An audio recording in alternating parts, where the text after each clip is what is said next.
And a very good evening to you. You are watching 6 News Live as we bring you coverage of the Indigenous Voice to Parliament referendum, plus a bit of the New Zealand election as well. It's just gone 5 p.m. Australian Eastern Daylight Time, 7 p.m. over in New Zealand, and it's 4 p.m. in Queensland. We'll be bringing you results all night. Polls are still open for another hour in the eastern states, but we're going to bring you special analysis. We've got our GovCheck editor, Stuart Jeffrey, election reporter, Maggie Perry, political editor, Roman McKinnon, many more interviews, plus analysis as well.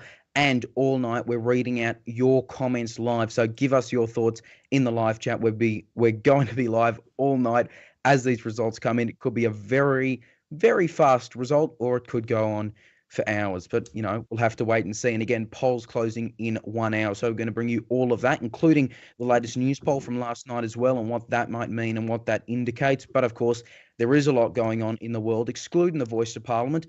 So, for the latest headlines on the hour, every hour, as we always do on 6 News, here's Austin Pollock.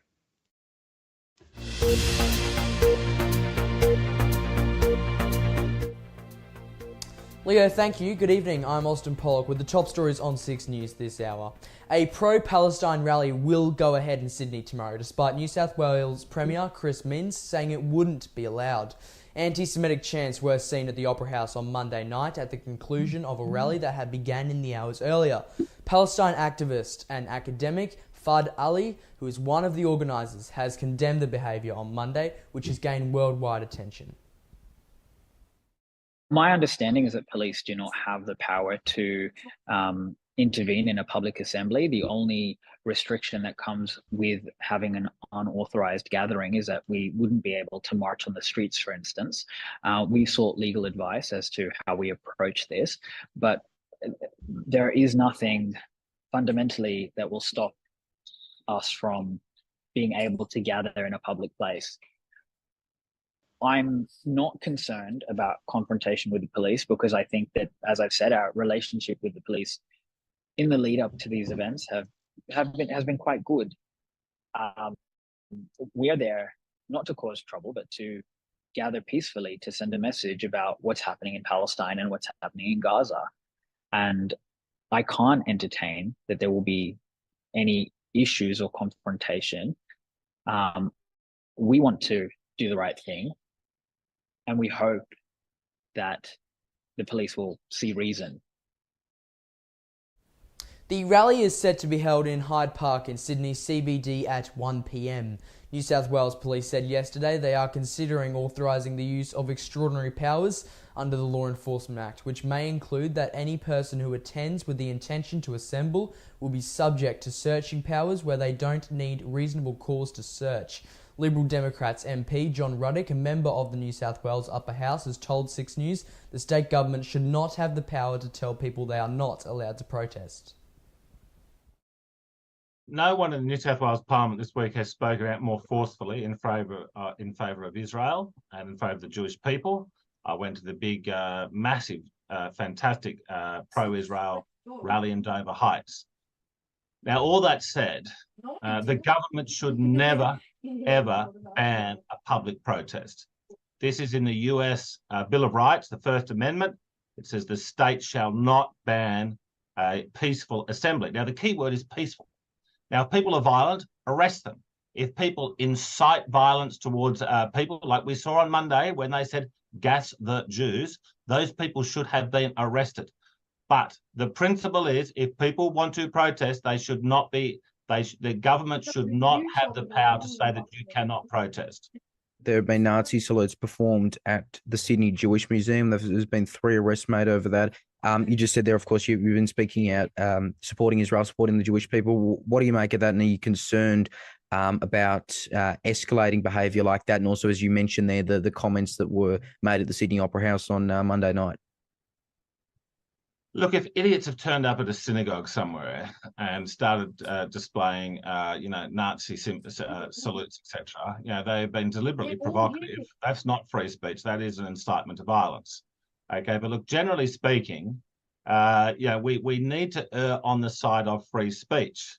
Okay, so I'm not in favour of banning symbols. The government should have anything to do with it. If someone is stupid enough to fly a swastika over their house, well, they're going to cop the consequences from their social ostracism and probably one or two people will put a brick through their window, but the state should not stop it because it's a slippery slope of where the state's power can go. Yesterday afternoon, Chris Minns also spoke about the arrest of 3 men after they allegedly performed Nazi salutes outside the Sydney Jewish Museum, saying he's extremely concerned and expects the full extent of the law to be applied. The death toll from the war continues to rise. Israel says 1,300 people were killed as a result of rocket attacks and killings on the ground by Hamas, with a further 3,000 wounded. Palestinian officials say Israel strikes have killed over 1,500 people and wounded over 6,600. At least 27 Americans are also dead, and China's foreign ministry says there are 3 Chinese nationals who have been killed, 2 are missing, and several others injured. The United Nations have also confirmed at least 12 of its workers had been killed in Gaza since Saturday. 2 other stories this hour, and a Queensland magistrate has ruled that a high-profile man accused of rape can be publicly named, but has temporarily been protected of his identity pending an appeal.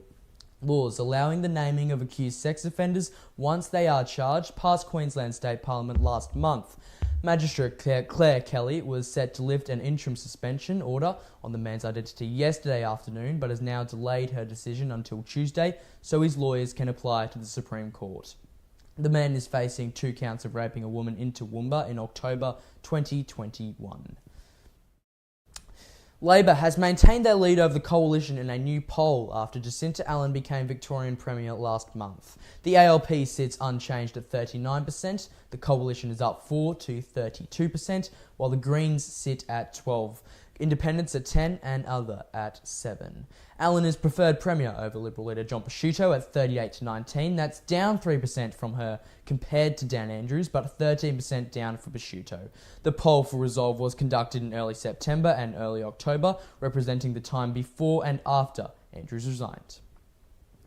A state memorial service to honour the life of footy legend Ron Barassi has been confirmed to be held at the MCG next month. Barassi played 254 games for Melbourne and Carlton over his playing career, then went on to coach both clubs as well as North Melbourne and Sydney. He was also the first player to be inaugurated into the Australian Football Hall of Fame. As a legend, family, friends, colleagues and supporters are invited to attend the memorial service at 11 a.m. on Friday, November 10, with members of the public able to register to attend. Barassi died in September after complications from a fall. He was 87. And those are the latest headlines here on 6 News. We'll have more news every hour on the hour. So do stay with us though, as we return now to Chief Anchor Leo Puglisi for special coverage as Australia decides in the Indigenous Voice to Parliament referendum.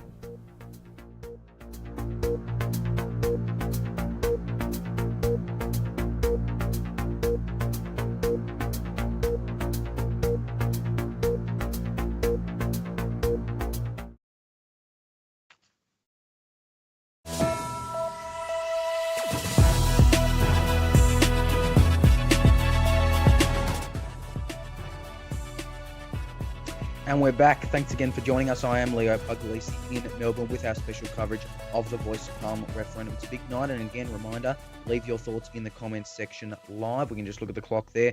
Only about 50 minutes till polls close in Tasmania, the ACT, New South Wales and Victoria. Then half an hour after that, SA, then Queensland, and then so on. We have a huge night for you, and we want to start with, of course, GovCheck editor and 6 News law and government reporter Stuart Jeffrey has been following the Voice campaign and especially some of the more intrinsic legal elements of it. But they're boring, so we're just going to ask, first off, Stuart, what's your tip?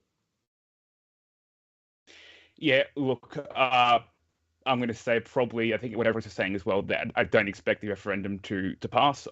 My guess is Tasmania, probably Victoria, maybe, and New South Wales will be on an outside chance. But yeah, based on the figures that we've seen in polling in the last couple of months, I don't expect the referendum to succeed. Given that you are required to win a majority of states and the majority of Australians overall, given that means you need to win 4 states, I don't see much of a chance there. I guess the Yes campaign is hoping to flip South Australia, Western Australia and Queensland basically out of the picture. And I don't see South Australia flipping on this issue, given the polling figures that we've seen. No, and I'll get to those polls a bit later, but a reminder for those who haven't seen them, last night news poll, South Australia, 60% no, and again, they were supposed to be a really even state. They might have been, but it's clearly changed a lot since then. Look, let's start off with that. There's a good piece out in Commonwealth Knowledge today. That's it's a Six News column, of course. I'm saying it's a good piece. It's the one you wrote. Getting in, and you can read it, by the way, SIXNewsAU.com, but it gets into the challenges of passing a referendum in this country. And as you mentioned there, you've got 50 plus one national and 50 plus one in at least 4 states. Now, the territories, they count towards the national total, but they don't count towards the states, obviously. That being said, even if they were counted, there's a chance, probably a good chance, that even if ACT and NT do indeed vote yes, and we'll actually be able to get those figures up for you once they come in, but it wouldn't have mattered anyway. It wouldn't have equaled 5 out of 8. So talk to us about those challenges. And we know that most referendums, of course, have not passed in this country. Exactly, yes. The last one to succeed was in 1977 when 3 questions were put and all of those questions passed. Of course, we've had 8 succeed in Australia's history of a total of 44. Only one of those has passed with any states voting against it. 1910, the state referendum, which allowed the Commonwealth government to continue taking over states' debts. New South Wales voted against that one. All 5 other states voted for it, and also a national vote for it as well. All other referendums have always had all 6 states vote for it, and usually you see bipartisan support for those proposals. And of course, take for example the social services referendum in 1946. There were 3 questions put to the public there. 1 question had bipartisan support, 2 questions didn't. The one that had bipartisan support passed. The 2 that didn't failed.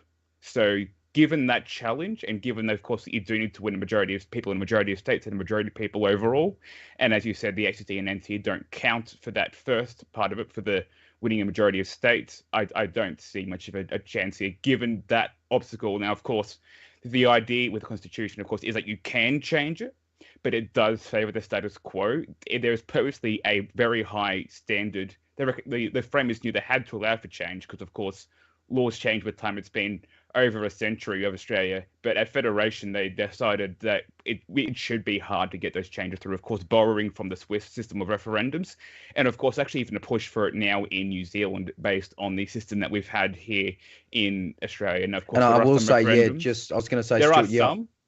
Yeah, on that bipartisan thing, it's worth noting, and again, we'll get into the polling a bit later, but it was around the point where the federal Liberals announced their opposition, the polls really started to sink. And that was in April, and it's kind of constantly been a trend down from there. I think that's also represented in some of the surveys on people based on their political alignment, and it was 81 to 19 in favour of no for coalition voters a while back. So it's again, that doesn't help at all.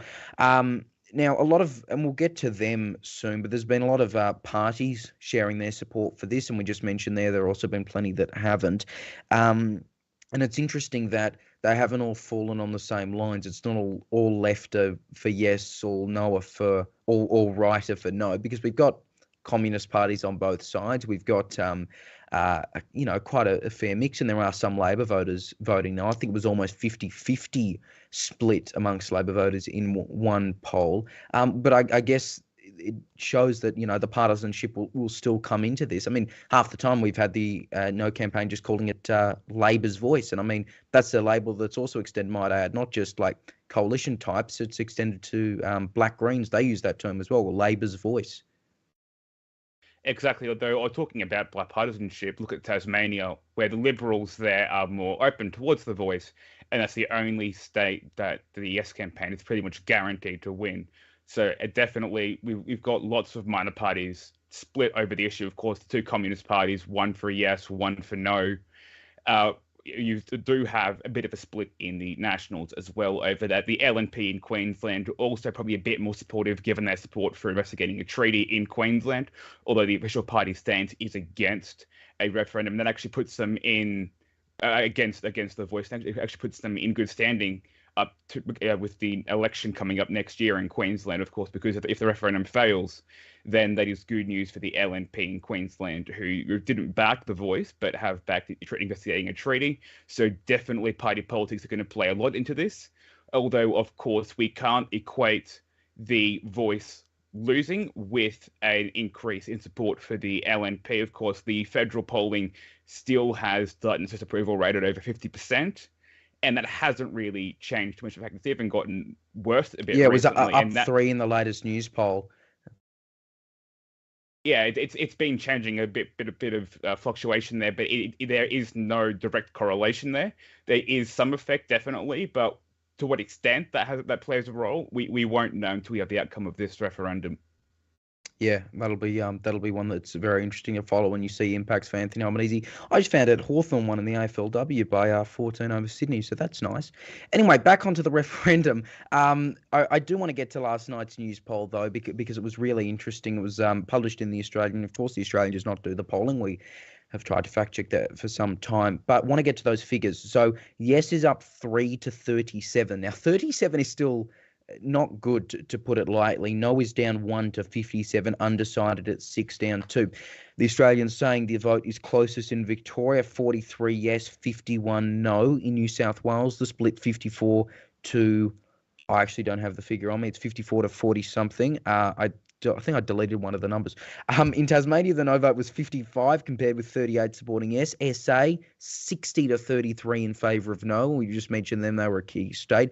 Opposition is strongest in WA, 65% opposed, 28. Just 28 in WA saying they would vote yes. In Queensland, 65 no, 30% yes. The Australian also said, I might add, if the don't knows, the undecided vote is allocated proportionally. The state figures show the referendum losing 57-43 in New South Wales, 54-46 in Vic, 68-32 in Queensland, 65-35 in SA, 70-30 in WA, and 60-40 in Tasmania. Stuart, that is, it's up again for yes. You can see on the graphic it was up 3, but that's still incredibly poor. And of course, if for that poll to be wrong, it'd have to be wrong by minimum, 13 points. And that would be the end for the polling industry in this country. But I just don't think it's going to be wrong. I don't think the other polls are going to be dramatically wrong either, especially like the Results and the Essentials of the world. Exactly. I do find the result in Tasmania there to be interesting in that poll, given that most of the other polls we've had have put Tasmania 50-50 or had yes ahead there. So it's that sudden shift against the Voice in Tasmania. I don't have 100% faith in that result, but as a general trend, yes, South Australia, of course, drifting further and further towards the no camp. Western Australia and Queensland already key no states. Back at the very start of the campaign, I of course live in Toowoomba, and I was saying, well, Toowoomba's an outlier. We're a very, very conservative town, voted against same-sex marriage. One of only a handful of electorates to do that was the electorate of Groom, which is, of course, based around Toowoomba. And I said at the start that it would be an outlier. But I've been proven wrong on that point, because it does seem that Queensland is definitely going to go no here. Western Australia, again, also a no state. And that's been reflected in all the polling we've had. And based on this current polling, of course, we do have, in this latest poll, we do have Victoria and New South Wales as possibilities. Although, again, I don't have a lot of faith in that, given that it is 24 hours before the referendum was the referendum voting. Yeah, and the other thing I was just going to say, Tasmania has a much smaller sample size as well because of the population, so you have to be really careful. But I still think they'll vote yes, and I still think the bipartisanship helps there. Not that the state Liberal government's in the best state if you've been following along with state politics, but we'll leave that one there. So look, that'll be really interesting to keep following on. Stuart, Jeffrey, we'll cross back to you shortly, but thank you. Now, we've been speaking to a lot of people on this. John Ruddock, he's a member of the New South Wales Upper House, Liberal Democrats MP, party's Libertarian Party federally, if you've been following along with those developments. He spoke to 6 News about his thoughts on the Voice referendum and also, which we'll get to in a moment, the New Zealand election, where ACT, which is a Libertarian party, looks like they will be a main governing partner in the national government if National does indeed win, which polls point to them doing. But here's a bit of what John Ruddock, Liberal Democrats MP, told 6 News.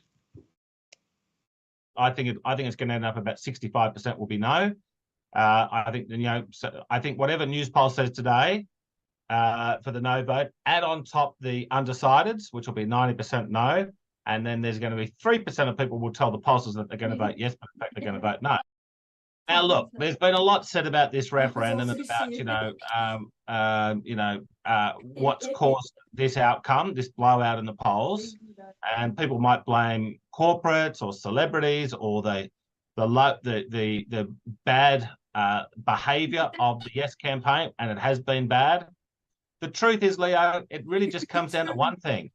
The Australian people do not believe in race-based laws. They believe in racial equality. They believe in it robustly. That's all this thing comes down to. Everyone expects in an election campaign or a referendum campaign that there's going to be an argy-bargy, that there's going to be people sort of misbehaving. They've all put that aside. People are voting because they want to have a race-blind society, which is what the Liberal Democrats have been campaigning on ever since Albo announced that he was going to have the referendum, unlike the silly Liberal Party, the weak Liberal Party, who took a year to say that they're going to vote no, and then they want to have regional voices and they want to have a second referendum. No, the Liberal Democrats, the Libertarians, are a colour-blind party. Can I just ask on that, because you've talked about Australian people, rejecting that kind of race-based thing in the Constitution. Do you support removing the race power that exists in the current Constitution? I know that would take another referendum. Absolutely. That's what we should be having a referendum about. There's 2 race powers in the Constitution. There's one in Section 25, which is a bit of a dead letter. It's about the census or something. There's another one in Section 51. There's another one in Section 51. That is one referendum that we would 100% support. And you know what? In 1967, everyone's got it in their head, that in 1967, Australians voted to give Aborigines the vote. That's nonsense. They'd had the vote since 1901. They gave the Commonwealth power in 1967, the right to make laws for Aborigines, because the original Constitution says that the Commonwealth has the power to make laws for any race. This is a ticking time bomb. We should not, in a liberal democracy, have the state given the power under the Constitution to say, we can make a law for any race we want. Now, it was all brought about because of the White Australia policy. And all 1967 did was it gave the Commonwealth the power to make laws about Aborigines. No, we absolutely support repealing the race powers in our Constitution. Right, now moving on to the other final thing, the New Zealand election looking like a national government, but big for ACT, obviously, Libertarian Party there, and I know you've been talking about them on social media a lot. Are you hopeful of their chances? Because again, with the New Zealand electoral system, they are pretty much a necessity, and minor parties are a necessity to govern. So what do you make of that? And then what are you hopeful for our friends across the Tasman if they've got a libertarian in power? Well, I consider them our family across the Tasman. We're very close to New Zealand. We love New Zealand. The first thing that needs to be said is how wonderful it is that this disgusting Labor government is going to get thrown out. And Jacinda Ardern had to run away in January this year because she knew she was going to lose badly. She was the biggest COVID extremist in the world besides Dan Andrews, and it has been a terrible government. Now we're going to have the National Party get elected, okay, and that is National Party is better than Labor Party, okay. But I mean, we know, but the National Party is like our Liberal Party. We know that they can be very, very weak. So we could end up with a very good combination here, where we're going to have a National Party government, but they can only govern in conjunction with the purist Libertarian Party, the ACT Party. They had a last election they had in New Zealand, Leo, was in late 2020. And prior to that election, ACT had 1 member of parliament, and they won 10 members of parliament the last election out of 120, so it's fairly significant. And they won that because they were the only party in New Zealand that said, I think we're going too far with this COVID BS. So ACT's now up to 10. We think they can get to 15 to 18, and the National Party will not be able to govern without ACT. That's a good combination, a centre-right party of government and a purist party of government. All right, that was John Ruddock, their Liberal Democrats MP in the New South Wales Upper House. And in good transition, we're going to bring in Maggie Perry, 6 News election reporter. Maggie, New Zealand's very interesting, isn't it? Because of the the proportional representation it has, it does provide those interesting results, and it means a party with 10% of the vote can get 10% of the seats. So what's it looking like? Because National is ahead on these very early figures we have. What's it looking like, and what could a potential coalition look like? It's really looking right now that the National Party and ACT will work together. If New Zealand First drops out of Parliament, Labor has a bit more hope, but right now they're definitely leading. In terms of electorates, the ACT are leading in 2 currently, and the Greens are well ahead in Wellington Central, which is a seat they're looking to pick up. In Auckland Central, their incumbent seat, they're also ahead right now. In terms of the Maori Party, they're also leading in a bunch of seats, which will be crucial for Labor. In fact, they need that party to form government. Yeah. Yeah. So in terms of the Voice. Yeah. I was just going to say, yeah, it's very interesting because you look at Labor's options and they seem slim.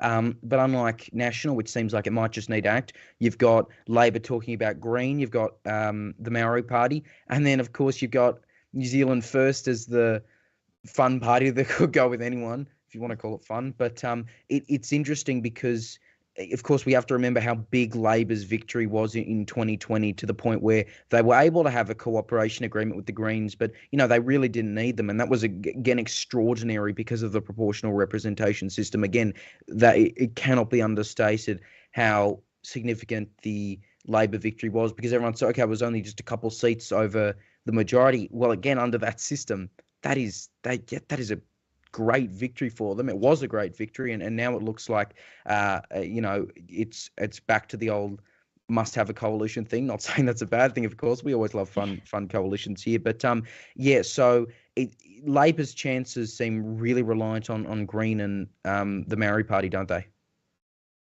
Yeah, and it really looks like New Zealand First aren't very likely to partner with them, because the Maori Party is very necessary for Labor, and they completely rule out working with Winston Peters, which just completely rules out that entire coalition.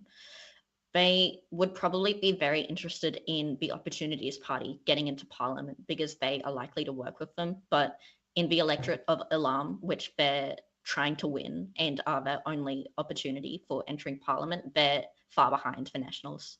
So it doesn't look very likely.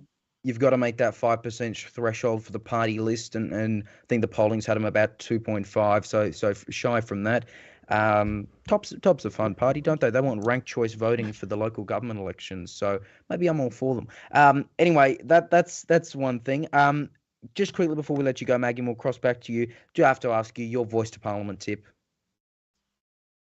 I believe that the only places that are likely to vote it through are the ACT, Tasmania, and maybe the NT, but the polling numbers are very grim for the Yes campaign. They've seen a small resurgence in recent polls, but it's nowhere near enough. They need to get a majority, and a majority in 4 states, which it seems very unlikely. Yeah, absolutely. It's going to be interesting to see how they can get across the line. If they do, again, I don't think anyone here thinks they can, but we'll see. Again, let us know your thoughts in the live chat right now. We'll be reading them out in just a moment, but Maggie Perry will cross back to you a little later. Thanks very much. Thank you. All right, now, Peter Kennedy is a WAMN News contributor, former ABC journalist over in Perth. And look, he's been doing a lot of coverage with our partners at WAMN about the quality of the voice debate. We've heard people on both sides say it's been fairly low quality. Even I saw earlier today there was one Yes volunteer who copped a bit of a tirade from someone when he was offered a pamphlet. And so it's been a very heated debate, and sometimes, a lot of people have said it's gone out of hand. But again, a lot of people have also made up their minds about it way before, and that contributes to a lot of these early voting numbers. So here's a bit of what Peter Kennedy said on WAMN. It's quite clear that the debate hasn't changed people's minds very much. In July, WAMN News had a poll showing that most people, close to 90%, said they'd made up their mind and they didn't think they'd be changing their mind. In the next month, in August, it was something similar, that people said there hadn't been developments which were going to cause them to change their mind. And the most recent one, September, there was reference to the quality of the debate during the campaign, and people polled indicated they were disappointed with the quality of the debate, both the for and the against, and also indicated that they were unlikely to change their mind. So, with only days to go before the official polling day on the 14th, what's going to happen? It seems that we know more than 1 million Australians have voted. We don't know how they voted, but the opinion polls indicate that the no case has an edge over the yes case. And this is the challenge for the yes supporters. They've got to, in the last few days, come up with something which will be a game changer. In effect, it's Anthony Albanese's crash or crash through approach. Is he going to emulate Gough Whitlam back in the 1970s, who had the crash and crash through approach, and after 3 glorious years in power, crashed ignominiously? Or is he going to crash through? And that is the challenge. If he crashes, then the important thing is what happens after Saturday the 14th. If he crashes through, then it's going to be a significant development with regard to the voice, and then planning the voice, and the need for the proper planning to occur. Whatever happens on polling day, the important thing is that Australians come together, not disintegrate, not backbite, but come together, because the key thing here is the welfare of Aboriginal people. Peter Kennedy, the WAMN News contributor, just reading out your thoughts live for us. KA says, "Hi, Six News team, no idea what the result will be. Hope both are yes." Infi Aaron says, "Low turnout apparently. Let's hope that helps." Yeah, hope that helps. Yes, and going on from that, Thomas Sully also says, "Could a low turnout impact this number?" Look, it depends, because there's some people who might not show up because they think their side's not got a chance, and in this case, that might be yes supporters. That might not be many. There's people who are just so undecided they can't think of an option to vote. But of course, a lot of people who really aren't sure, they might buy into that slogan that's been used, the "Don't Know, Vote No" slogan, which we've seen prominently. You've been seeing it in some of the vision shot earlier today. A lot of comments about John Ruddock. Let's just skip through those. Yeah, a lot of John Ruddock. Angus, thank you. Best news coverage in Australia. I absolutely agree with that. Just want to go back to that news poll for those who missed it, because it was a bit significant. And again, a lot of the polls have been pretty poor for yes recently, and they all seem to drop off after the federal opposition announced their opposition. But again, those numbers, yes is up 3 to 37. This was again released last night. No is down 1 to 57. Undecided at 6, down 2. The vote is closest in Victoria, 53 yes, 51 no. In New South Wales, 54 no. In Tasmania, the no vote 55 compared to 38 supporting yes. SA, 60 to 33 no. WA, 65 to 28 no. In Queensland, 65 to 30 no. And if you remove the don't know vote and you allocate that proportionally, the Australian says the figures show the referendum losing 57-43 in New South Wales, 54-46 in Victoria, 68-32 in Queensland, 65-35 in SA, 70-30 in WA, and 60-40 in Tasmania. So if that poll is replicated, or anything close to that is replicated tonight, that is pretty poor. Again, it was even worse, the news poll just before that. You'll note it says up 3 there. Again, the one before that was 34 yes, before you removed undecided. Now, if that came to fruition, that would be 1/3 of people, just 1/3 voting yes. And that would be very poor for the yes campaign and for yes supporters. Some would argue maybe poor for the Prime Minister as well, if that does indeed happen. But it has gone up 3, as you saw there, to 37. So not the poorest. Now, look, we were out at a couple polling booths earlier today, and one thing that people kept saying was that there weren't many no volunteers, especially in Melbourne and Sydney. Now, granted, that's inner Melbourne and inner Sydney, which people have said are going to vote yes. We were out in the seats of Richmond, Kew, and Hawthorn. That's state seat levels, by the way. And looked at some of the polling booths, took some footage. Here's a bit of that from, it was me reporting. So here's a bit of that from me. No, we don't have that. Okay. This is the fun part of live coverage, isn't it? Keep your comments coming in right now. Spanky Weston, can I say that out loud? Yeah, probably. Says it's not poor, the people have spoken. Well, not yet. It's still about 24 minutes till polls close. So the people have not spoken just yet, but they will very shortly. I think, yeah. Okay, let's see if we can go to that now. Here's a bit of me at the polling booths earlier today. At polling booths today, we've pretty much seen the same story.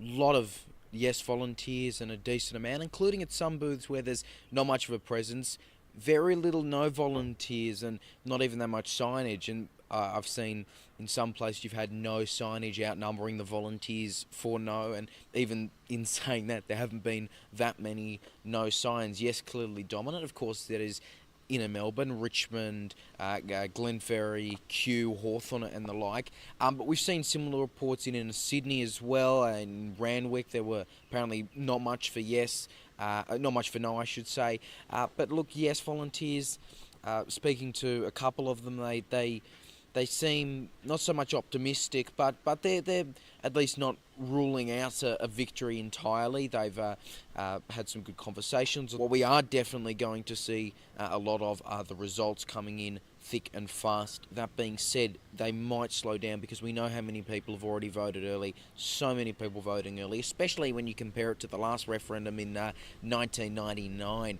So it's clearly looking like a big turnout. Look, the Prime Minister repeating that line again today about the No campaign using division. Here's a bit of what he had to say. The idea that in the time I've been in Parliament you would have marriage equality in this country was not something that was even on the agenda. Guess what? There was a fair campaign against that as well. You know, people were going to marry harbour bridges and all sorts of nonsense was said. Not as silly as some of the fair campaigns in this one, I've got to say. You know, a debate over whether the Uluru Statement, how many pages it is one of the most absurd things I have seen and brings no credit to media outlets that ran it. None. Just as some of the statements during marriage equality didn't either. Guess what? It's been in place for a while. Hasn't been responsible for any downside. Now, of course, even though it doesn't matter to getting it passed, you can see the results seat by seat. We'll bring you those details, of course. It will be interesting to see how they line up. The local MP in Kooyong, independent Monique Ryan, she is in favour of a yes vote, and there's been some local Kooyong-related signage for that. But, yeah, it will be very interesting to see. I know Brisbane, another state, and, of course, Queensland's pretty much a lock-on for no. The only 3 seats apparently voting yes, with the 3 held by the Greens. So, going to be a very interesting night, and will be very interesting to see just which seats end up voting yes and how that correlates with the voting patterns at the last federal election. All right, that was Leo Puglisi there. Stuart's back with us, Stuart Jeffrey, our GovCheck editor, law and government reporter. Stuart, look, it's very interesting that, and again, it doesn't matter the result, but I'm just going on from what I said there, with the seat by seat. And it seems like, you know, it'll be interesting to see which seats, especially ones maybe held by Labor, held by the Greens, will go for yes, which ones will go for no, which ones might be a bit surprising. I think it's fairly safe to say the 4 Green seats being Brisbane, Griffith, that other one, and Melbourne, they will go yes. I'm fairly confident of that. But it'll be interesting to see which Labor seats maybe swing a certain way, and also how high the no vote might be in certain regional areas. You were talking about Toowoomba earlier. Exactly. From what I've heard, there's been strong no turnout even in rural New South Wales seats, in rural Queensland seats, although of course that's not very surprising for those who've been following the polls, or even, again, looking at the postal vote, I guess, on the same-sex marriage. It's basically a survey. A lot of people have been comparing the same-sex marriage plebiscite, which is just a postal survey, not even a plebiscite technically. It doesn't even meet the legal meaning of a plebiscite. So, of course, there is some correlation there. As I said, I did some time between results with the plebiscite and with this. Of course, there are some similarities with Conservatives and more Liberals, lowercase L, not capital L for that one. So definitely there is some correlation there. But yeah, Yeah, no, it is interesting, and look, the Teal seats will also be interesting. You mentioned lowercase L, and that'll be one that should be interesting to follow. Kooyong again, that's where there were no volunteers for No that I saw, or very little of them. Evidently that was not footage of Kooyong you just saw. That was I think Logan River Aiden Edgecombe is our great other GovCheck reporter. Shout out to him. But yeah, it'll be very interesting to follow those seats. And also, I mean, you remember there were, I think it was several kind of Labor-held areas that voted no in the marriage equality plebiscite, which I think largely were areas with a higher Muslim population, and areas where that was, and that kind of went no. Of course, again, as you mentioned there, that was barely a plebiscite. It was a postal survey from the ABS. It was nothing compared to what a referendum was, the last referendum being 1999, as well. I don't think anyone here remembers it, but maybe you do in the live chat. Let us know. Do you remember the 1999 referendum? You can tell I'm trying to fill time. But it will be interesting, Stuart. And then on the other thing, how the ACT and NT go. Because, again, thankfully they only have 3 and 2 House of Rep seats, respectively, which makes counting easier for us. But it'll be interesting to see how they go, and whether, if they had been counted as part of the states, whether it would have passed then. Again, when we factor in, if those two were states, which of course they aren't, because they aren't equal states, they don't fall into that category there.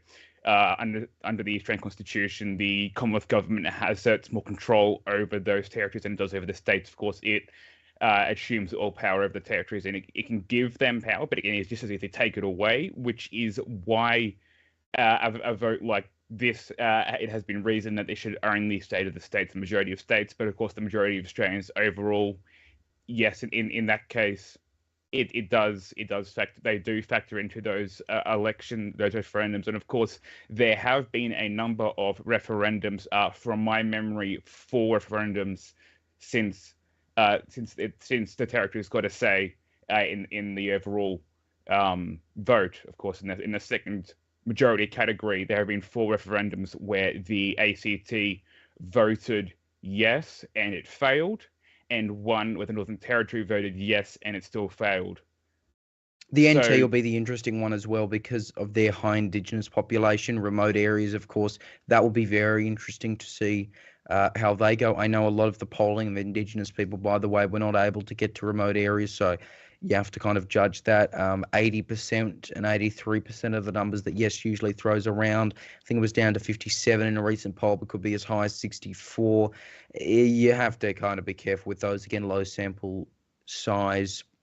The biggest was the 83% one, but that was kind of a few months ago as well. So they will be interesting to follow. Now, again, you run the numbers, because I think that Taz will be the only one that goes yes. Right now, you think about how could this have passed if you've got all 8 states and territories being equal. Now, again, as you say there, that would require another referendum, but you could have, Taz yes, ACT yes, NT yes, and that's 3 out of 8. That doesn't pass. You chuck in Vic, which is very close to going yes, according to last night's news poll. They were 51 no. That's 4 out of 8. That still doesn't pass.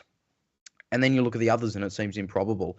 New South Wales, they seem to be a lock on yes, but they've changed a bit since then. So it's hard for them. It will be very hard for them. 15 minutes to go, by the way, for those wondering, and you can see it on the clock there. 15 minutes till polls close in Tasmania, the ACT, Victoria, and New South Wales. And, of course, we'll bring you those results as soon as they come in. Don't expect them to come on immediately at 6:01.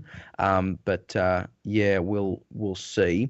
So that will be interesting to follow. Stuart, I was just going to say one final thing in regards to regional areas. The one man whose voice stance has been very interesting. I mean, every one of his stances is very interesting. Bob Katter, the KAP. Now they're officially opposed to it, but I think he was on 7:30. Bob Katter the other night, where he was kind of talking in favour of it. And he has a bit of influences as well. But it really just seems like regional Queensland almost, and I know you're in Toowoomba, so this isn't hating on you, but almost lives up to the stereotype of being really conservative in how they vote. And of course, Bob Catter lives up to his reputation of being all over the place on many different issues. Yeah, well, Bob Catter is Bob Catter. What can you say about him? But definitely, again, rural areas are going to go no. Almost all rural electorates here are going to go no. Maybe some rural electorates in Victoria.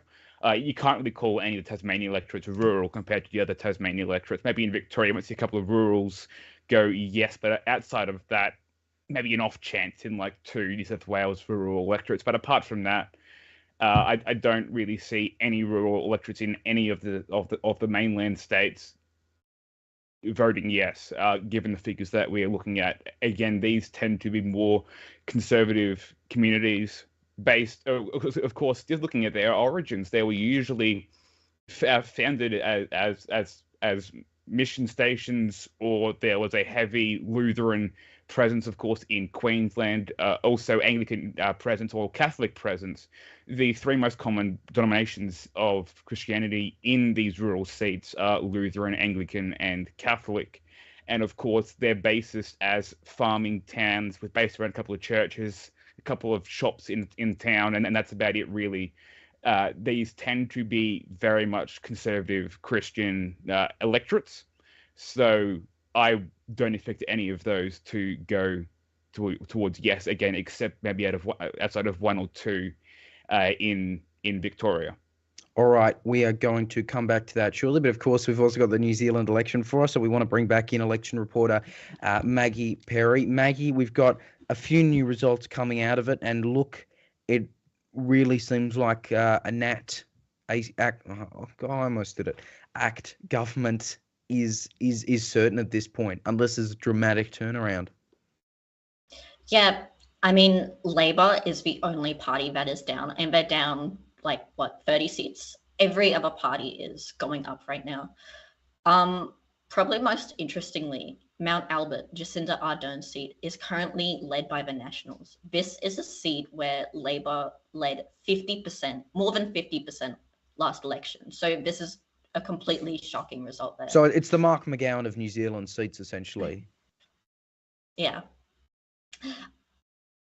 Not to mention, the Greens are ahead in 3, the Maori Party ahead in 5, and very close behind in 1 more. So that is very surprising.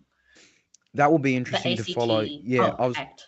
I was just going to say just quickly, Maggie, that will be very interesting to see because obviously you've got the Maori electorates in New Zealand, which are unique, and some people have said, okay, maybe we should have that instead of a voice to parliament. That's a whole different debate. But they do have the Maori seats, which consistently gets them and really helps them to get into parliament when we know nationally at the party vote they might not meet the 5% threshold. Yeah, last election the Maori Party only won 1 seat, and very narrowly, while today it looks like they might be winning up to 6, which would be a much stronger presence in parliament. The Greens also are having a bit of a disappointing night. Even though they're up 5 seats, polls had them up by 10 at 19 seats, which would put them in a lot of power. But it really doesn't seem like that result's going to happen. So again, it's early, but it's really looking like Green may be overstated and Labor understated in terms of their swing against, because I was expecting it to be a bit closer and then it'd be up to those minor parties. But I mean, National's not even that far away from forming government in their own right. Yeah, and Labor are down 25%. I think they're obviously going to instate a new leader because this is a catastrophic result for them. The Nationals will probably be able to choose even between ACT and New Zealand First. So it's really astonishing result. Yeah, and I'll just repeat some of those figures which we're just getting in now. They will be changing, but with about 20% counted. National 41%, 52 seats. Labor 26%, 33 seats. Green 10, 13 seats. ACT 9, 11 seats. New Zealand First 6, 8 seats. Maori 2%, 5 seats. And that's nothing for the Opportunities Party as well. But But that's really poor for Labor. And again, Chris Hipkins, if it wasn't too bad for him, people saying, okay, maybe he could stay on. He's just not doing too badly. He only just got in the job, but it's looking a bit catastrophic for Labor. And you're seeing some of the footage, by the way, from some national events. That's Christopher Luxon there, and he is probably poised to be the next Prime Minister of New Zealand. It looks like that. Yeah, they've definitely got to rethink their election strategy after this horrifying result for them. They've lost votes to every side of politics, whether it be the Maori Party, the Greens, the Nationals, ACT even. It's shocking. Yeah, and again, maybe those polls just they just seem to have understated it, and that's the remarkable point. Again, it will change eventually, I'm sure, and these are early results. But when you've got a 10% difference between National and Labor, or I mean, even in Australia, if you had a 10% difference between Liberal and Labor or anything like that, I mean, that's saying something. So yeah, that'll be really interesting to follow. We'll keep coming back to that, Maggie, and we'll keep coming back to you. Yeah. Yeah, thank you very much, and we'll keep following the New Zealand election. Yeah, thank you. All right, as you just heard, they're National poised to be the next New Zealand government with a coalition with ACT, which will be very interesting to follow. And look, we'll see how developments keep going there. By the way, keep leaving your thoughts in the live chat for us. Let us know your thoughts.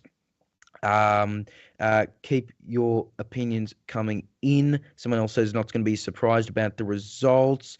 We've got others talking about more about John Ruddock. Are we going to call it before Anthony Green? Probably not.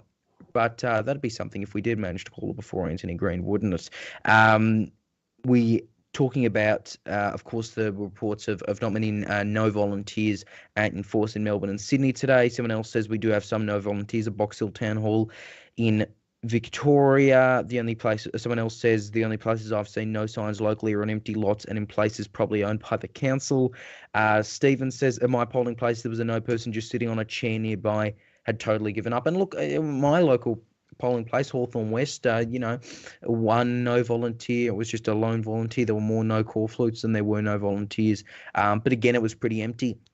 We have to remember a lot of people voting early, which is something. Look, we're going to go to a break in just about a minute or so as we continue to follow this, and then we'll resume at the top of the hour. But again, it's just about 6 minutes before polls close in Tasmania, the ACT, New South Wales, and Victoria. And of course, when you look at those results, if all three of those states, the ACT, but if all three of those states are for no and they look consistent to be voting no, that's it. You don't have to worry about SA or Queensland or WA. And a reminder, because of daylight saving, WA is now 3 hours behind the eastern states. So it'll be 9 p.m. in Sydney by the time polls close in WA, and the referendum could be done and dusted by then.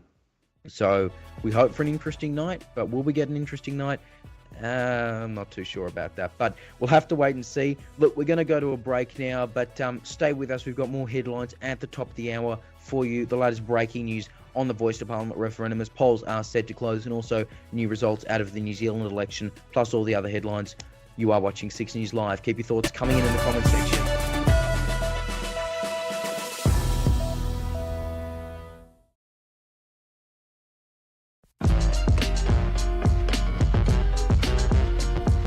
Chief Anchor and Managing Director at 6 News, Leonardo Puglisi. 6 News is an online news program created by Leo 2 years ago when he was in primary school. Now he's 14 years old and he and his outfit have enough clout to be granted an interview with the Prime Minister. It'll be up on YouTube tonight. Here's a sample. Yes, this does come down to a matter of credibility. Crikey, and of course they're their own outlet. That's not a good start. If you're starting with crikey and you're talking about credibility, it's not a good start. But they put together a list of 50 lies and falsehoods from you. Now that's 50. Now I'm not saying I'm not judging their journalism. However, a lot of everything that you said is on the record. The ABC has fact checked you rather about the ABC and crikey. Let's add a few more then. I'm sure the Australia Institute is probably going to be the next one, I suspect. Look, there are a lot of people who like to throw stones, and they will put these things forward. No, Australians know that I'm up front with them. Oh, Leo, I'm looking at that tonight on YouTube. Thank you so much for joining us, mate. Where you get the nerve? You look as confident as anything right in there, hand to hand, arguing with the PM. Yeah, well, I think obviously he's the Prime Minister of Australia, of course, but when Roman McKinnon, our political reporter, and I decided to speak with him, we wanted to make sure every question that we could think of that would be tough, that would get to the heart of the issues, and would be the main questions we could think of asking after his entire time as Prime Minister would be asked. And I think they were asked, and I think the clip that was just shown there, very small segment of what he talks about when it comes to lies and falsehoods, and he does, go on about that for a while. We planned to make it one, maybe two questions, but it ended up being 5 or 6. So, yeah, that will be on YouTube, as you just said.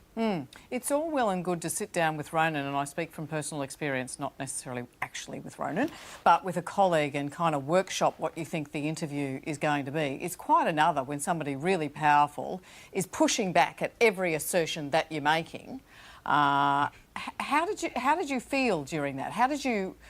Were you clear about what you were doing in those moments?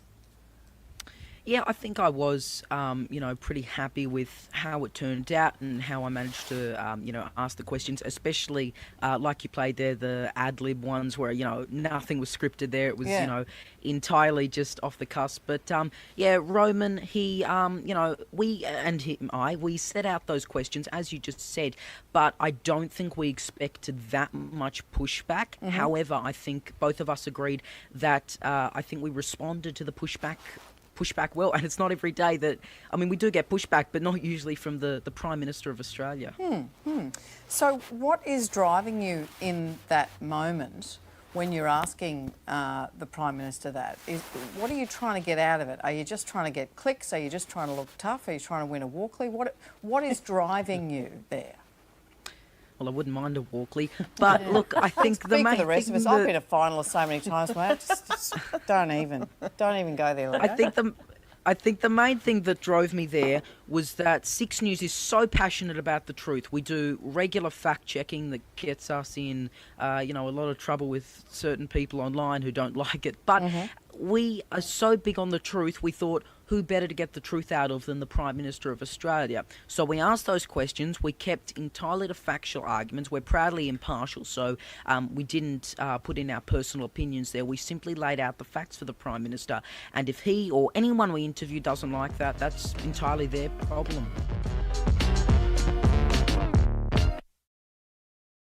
From the moment you get up, 6 News has you covered. We'll keep you informed with what's happened overnight, both here at home and overseas, and let you know what to expect right throughout the day. Extraordinary scenes overnight. Going to be a big day. The news starts here every morning on 6 News.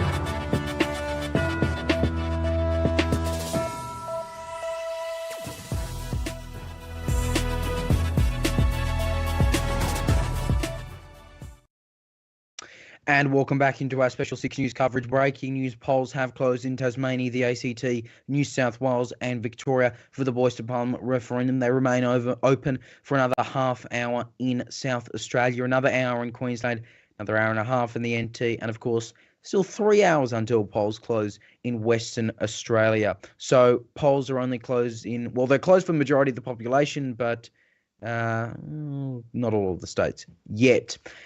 We do have a bit of breaking news to go to. Israel has apparently launched raids into Gaza right now. I know we're talking about The Voice, but there's a lot going on right now. Israel has launched raids into parts of Gaza. Now, we know that we've already had 1.1 million Palestinians told to evacuate from northern Gaza and move southwards. Gaza City, one of those areas where there have been orders to evacuate. You are looking at a live shot of Gaza now, so we're going to come back to that story very shortly. We're going to keep bringing you the latest headlines on that. We know there's going to be protests tomorrow, including in Sydney and Melbourne. For more on that, we want to go to the latest headlines as we do on the hour every hour. Here's Austin Pollock.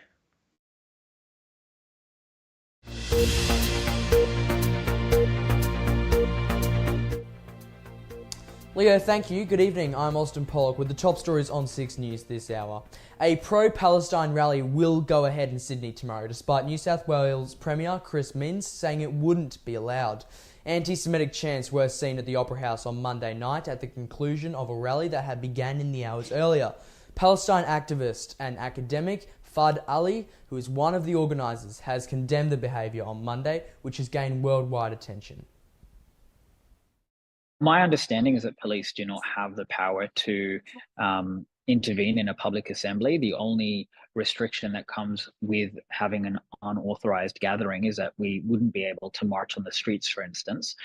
We sought legal advice as to how we approach this, but there is nothing fundamentally that will stop us from being able to gather in a public place. I'm not concerned about confrontation with the police because I think that, as I've said, our relationship with the police in the lead up to these events has been quite good. We are there not to cause trouble, but to gather peacefully, to send a message about what's happening in Palestine and what's happening in Gaza.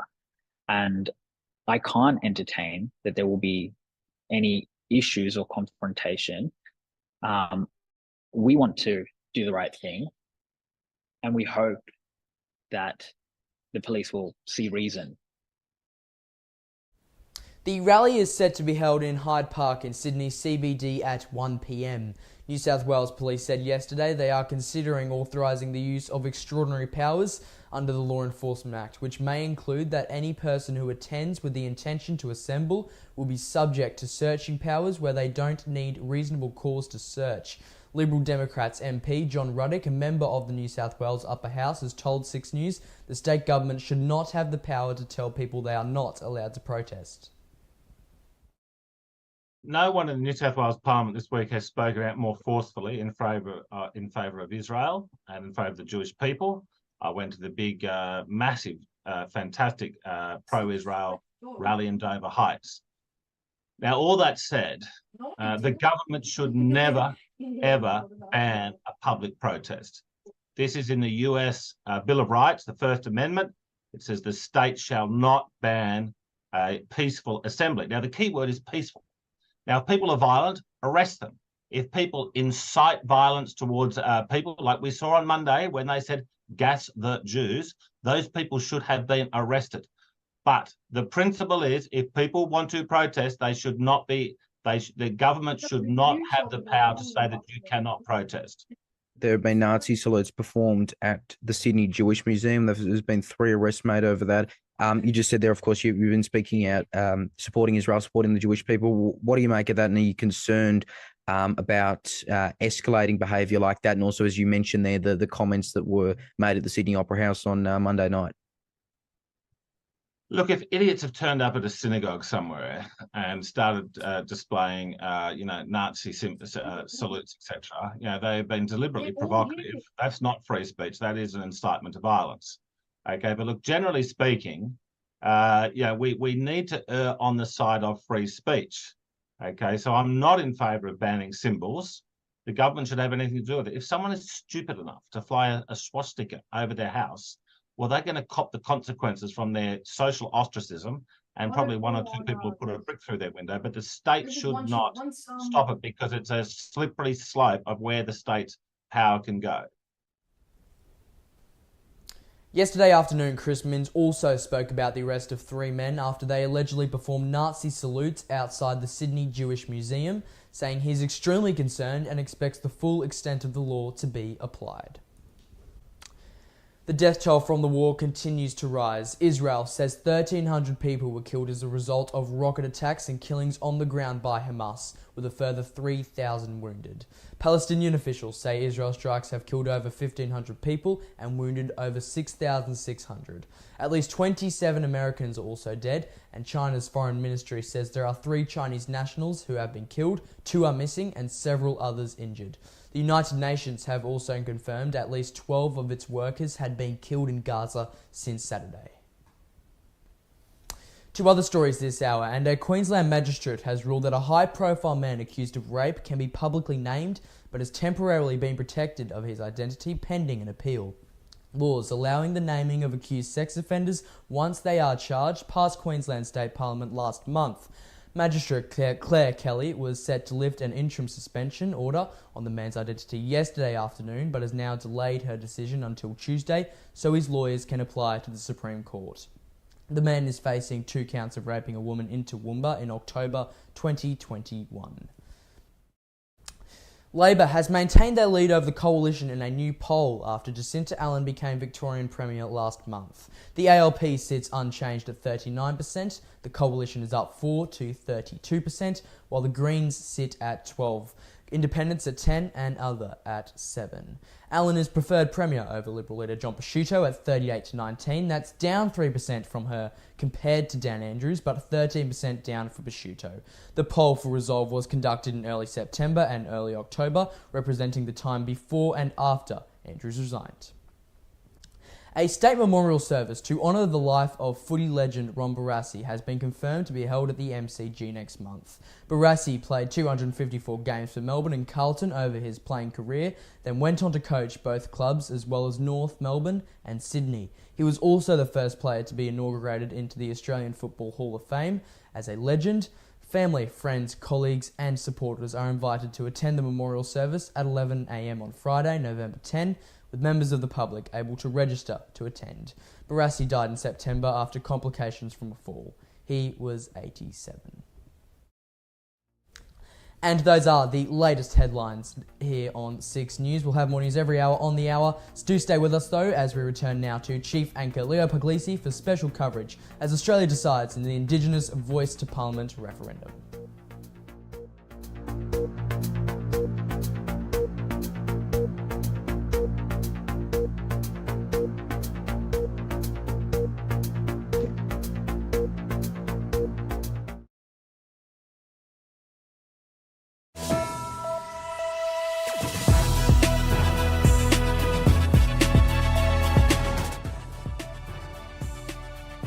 Welcome back. You're watching 6 News Live as we continue to cover quite a lot of things right now. There are raids going on in parts of Gaza right now from Israel, but also what we want to get to is the New Zealand election, and it is looking like the Labor government there is done. They are going to lose, and it will be a national-led government, with the leader Christopher Luxon, who will become the new Prime Minister with potentially ACT in a coalition. I know it says party vote seats. Okay, so ignore what it says at the top of the graphic there. Let's just pretend it doesn't say that. But point is, it is looking like Labor has done poorly in terms of comparing it with the actual polls. And then on top of that, it's looking like National is up to maybe 52 seats. Remembering, of course, there's mixed member proportional voting in New Zealand. So it's looking like some of the figures we had a bit earlier for you. National 41% equaling 52 seats. Labor 26%, 33 seats. Green 10, 13 seats. ACT 9, 11 seats. New Zealand First 6, 8 seats. Maori Party 2% for 5 seats. Remembering forces also Maori electorates. Very interesting House of Reps New Zealand has there. But yeah, so we will come back to that very shortly for you. Now on to the Voice to Parliament right now. Polls have closed in eastern states. So Tasmania, New South Wales, Victoria and also the ACT. Polls have closed there. They remain open in South Australia, Queensland, the NT and WA. They will be closing at 6 p.m. local time each. So at the time WA closes, it'll be 9 p.m. in Melbourne. And if you look at some of the polling it's going to fail in every state, if you believe what we saw in News Poll last night. The Australians saying that if you remove the don't know figure and you allocate it proportionally, the state figures show the referendum losing 57-43 in New South Wales, 54-46 in Vic, 68-32 Queensland, 65-35 in SA, 70-30 in Western Australia, and 60-40 in Tasmania. Nationally, yes is up 3-37, no down 1-57, and undecided is 6-2. That was the news poll published last night. Of course, we don't have results yet. We'll, of course, bring them to you the moment we get them for the Voice to Parliament. But we'll see. Of course, remembering you need a double majority. So if Tasmania, New South Wales and Vic are all locked in for no, then there is nothing the other states can do at that point. You need 4 out of 6 and you need 50+1 nationally as well. It's been a big day, of course, for campaigning. Many people have already voted early, so some of the polling centres were a bit empty today, people were saying. Not many no volunteers in places like inner Melbourne and inner Sydney. Here's a bit of the footage you were seeing from earlier today. But look, still a lot of people going out today and having their say, and it will be very interesting because we know referendums, they traditionally do not pass in Australia, and traditionally when they do pass, they've got bipartisan support. You don't have bipartisan support at this stage. The federal Liberals, federal Nationals are formally opposed. We have to remember, and it was about that point when the federal Nationals opposed that was in April, that the polls started to show a bit of a decline for yes. And that decline has been pretty consistent for months now. So, look, we will get to that in a sec. Now, a lot of people have also been talking about the quality of the debate, and people have also said they've made up their minds for a while now. WAMN News contributor Peter Kennedy, he spoke to WAMN News about a bit about the quality of the Voice debate. Here's a bit of what he had to say. It's quite clear that the debate hasn't changed people's minds very much. In July, WAMN News had a poll showing that most people, close to 90%, said they'd made up their mind and they didn't think they'd be changing their mind. In the next month, in August, it was something similar, that people said there hadn't been developments which were going to cause them to change their mind. And the most recent one, September, there was reference to the quality of the debate during the campaign, and people polled indicated they were disappointed with the quality of the debate, both the for and the against, and also indicated that they were unlikely to change their mind. So, with only days to go before the official polling day on the 14th, what's going to happen? It seems that we know more than 1 million Australians have voted. We don't know how they voted, but the opinion polls indicate that the no case has an edge over the yes case. And this is the challenge for the yes supporters. They've got to, in the last few days, come up with something which will be a game changer. In effect, it's Anthony Albanese's crash or crash through approach. Is he going to emulate Gough Whitlam back in the 1970s, who had the crash and crash through approach, and after 3 glorious years in power, crashed ignominiously? Or is he going to crash through? And that is the challenge. If he crashes, then the important thing is what happens after Saturday the 14th.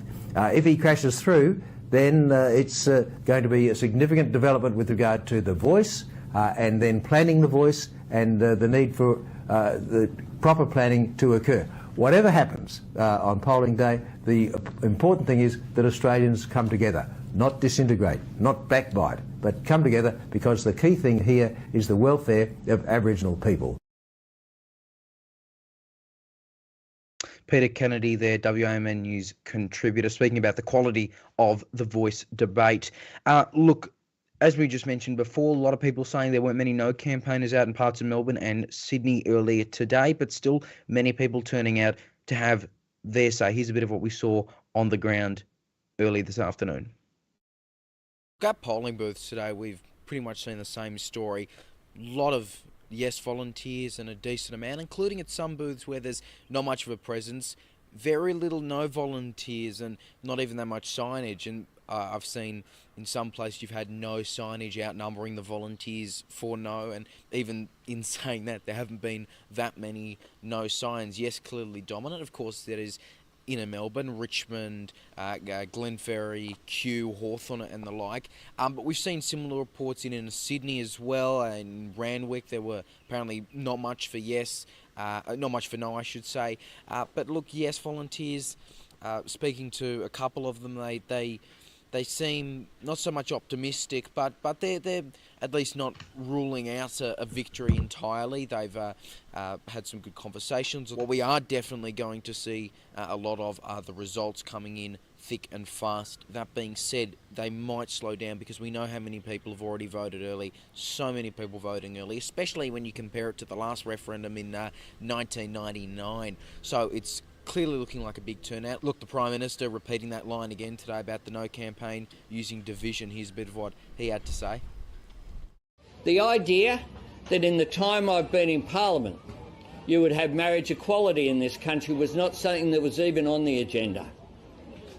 Guess what? There was a fear campaign against that as well. You know, people were going to marry harbour bridges and all sorts of nonsense was said. Not as silly as some of the fear campaigns in this one, I've got to say. You know, a debate over whether the Uluru Statement, how many pages it is one of the most absurd things I have seen and brings no credit to media outlets that ran it. None. Just as some of the statements during marriage equality didn't either. Guess what? It's been in place for a while. Hasn't been responsible for any downside.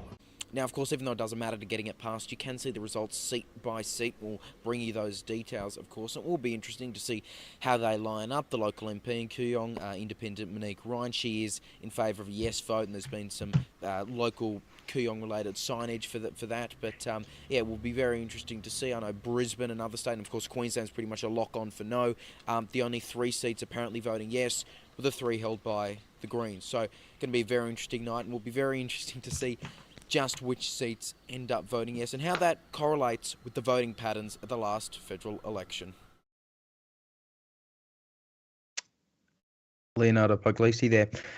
We want to bring in election reporter Maggie Perry, but I also want to remind everyone to give us your thoughts in the live chat. Let us know, who do you think will win? What do you think the outcome will be? We'd love to hear your thoughts, and we'll, of course, read them out live. Aussie Outlaw says unanimous no wins. And look, I think everyone on 6 News coverage tonight agrees with the prediction that that no will win. So we'll have to wait and see for that. Of course, if you remind to look at the polls, it was 37 to 57. No leading, then undecided was at 6. But of course, there's no undecided option at the ballot paper today. And of course, it is only a few places that remain open. Polls will close in about 12 minutes in South Australia. If we can, we'll bring in Maggie Perry, who's been covering a few things. Maggie, I'll just get to the Voice to Parliament first. Just again, it's very tough for it to go through, isn't it? Because of the double majority rule. It seems the only states that have a realistic chance of yes are Tas, Vic, and New South Wales. But again, they're not even enough. You need 4.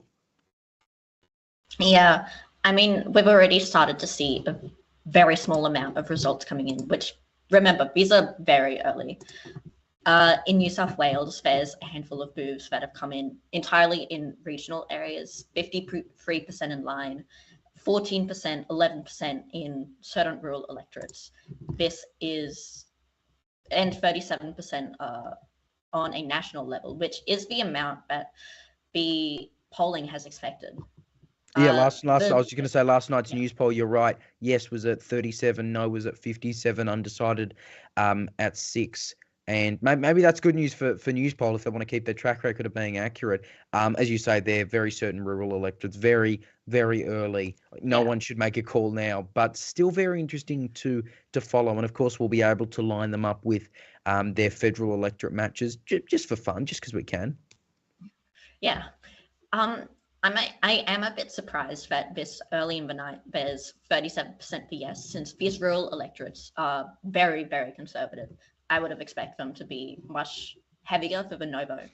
In Victoria, 42% for yes, which is certainly promising at this early stage. But remember, only 4 polling places in Victoria and 18 in New South Wales, so not really much to read. But interesting that yes is this high right now.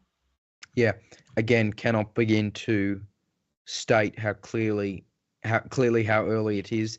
Something that isn't so early is the New Zealand election, though, which you've been following.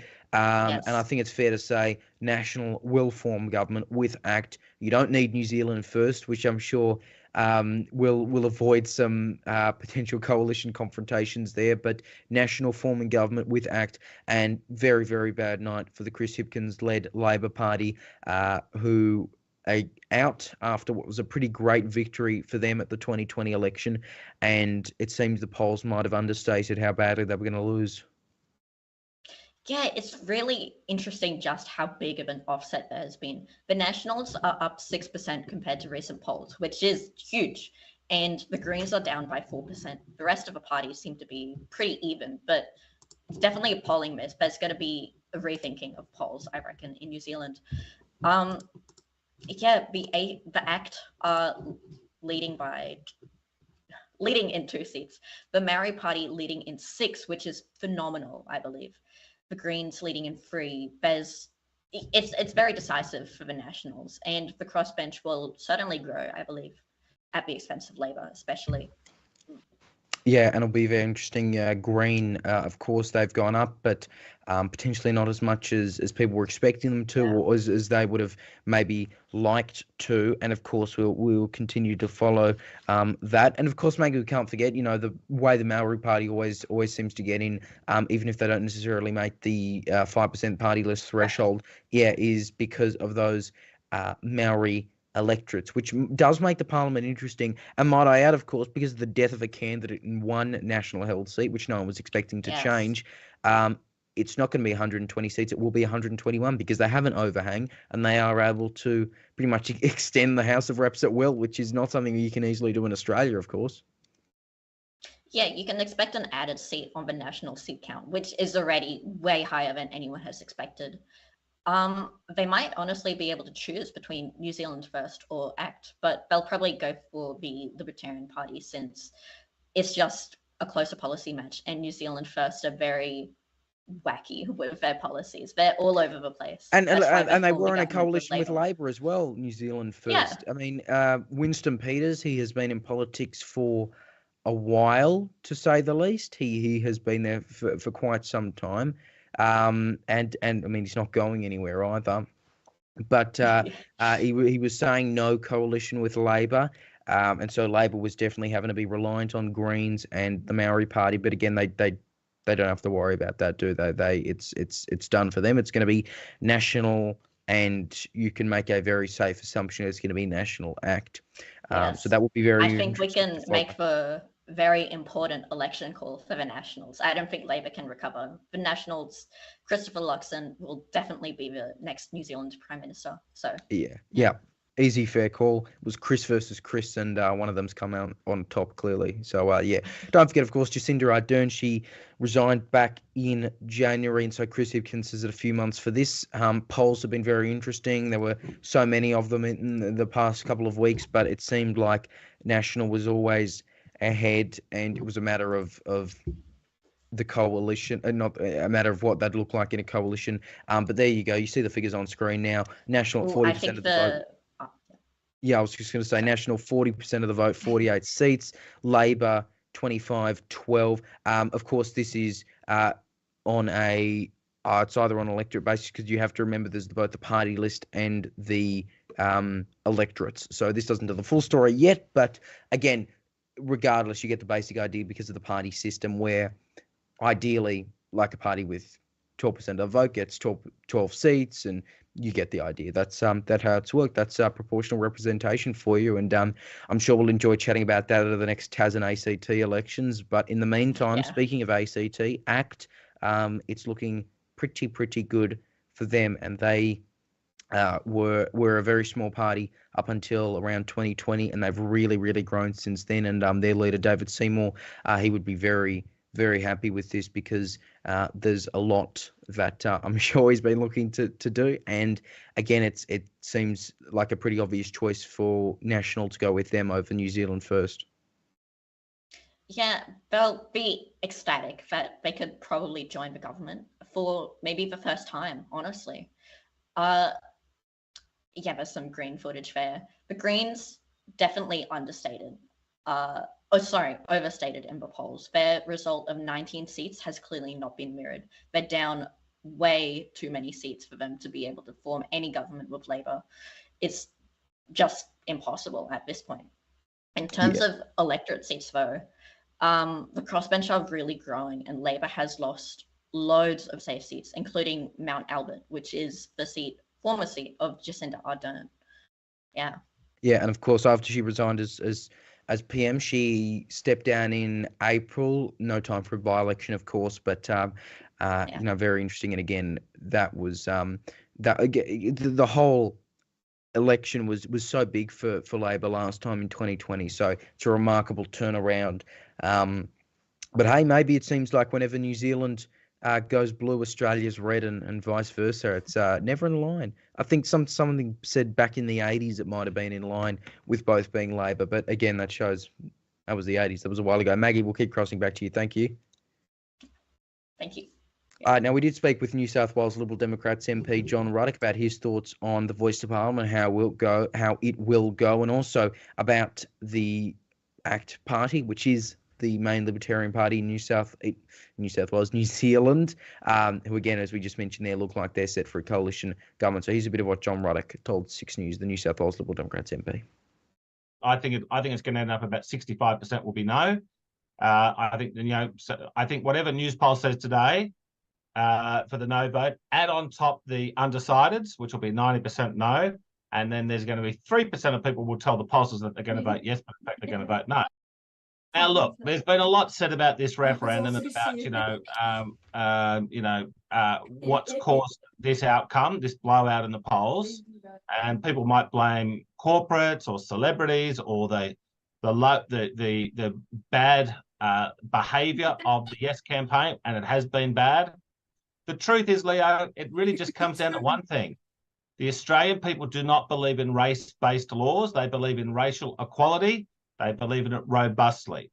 That's all this thing comes down to. Everyone expects in an election campaign or a referendum campaign that there's going to be an argy-bargy, that there's going to be people sort of misbehaving. They've all put that aside. People are voting because they want to have a race-blind society, which is what the Liberal Democrats have been campaigning on ever since Albo announced that he was going to have the referendum, unlike the silly Liberal Party, the weak Liberal Party, who took a year to say that they're going to vote no, and then they want to have regional voices and they want to have a second referendum. No, the Liberal Democrats, the Libertarians, are a colour-blind party.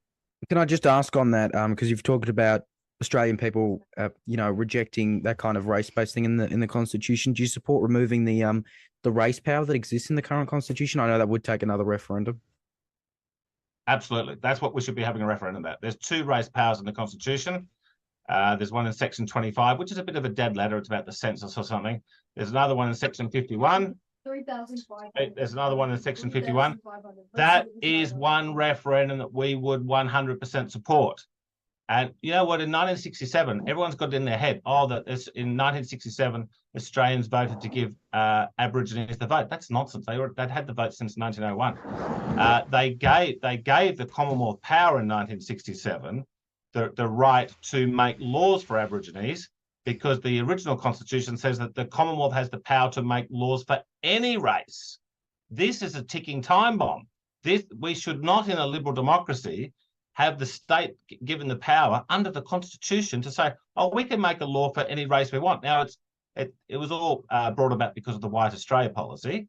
And all 1967 did was it gave the Commonwealth the power to make laws about Aborigines. No, we absolutely support repealing the race powers in our Constitution.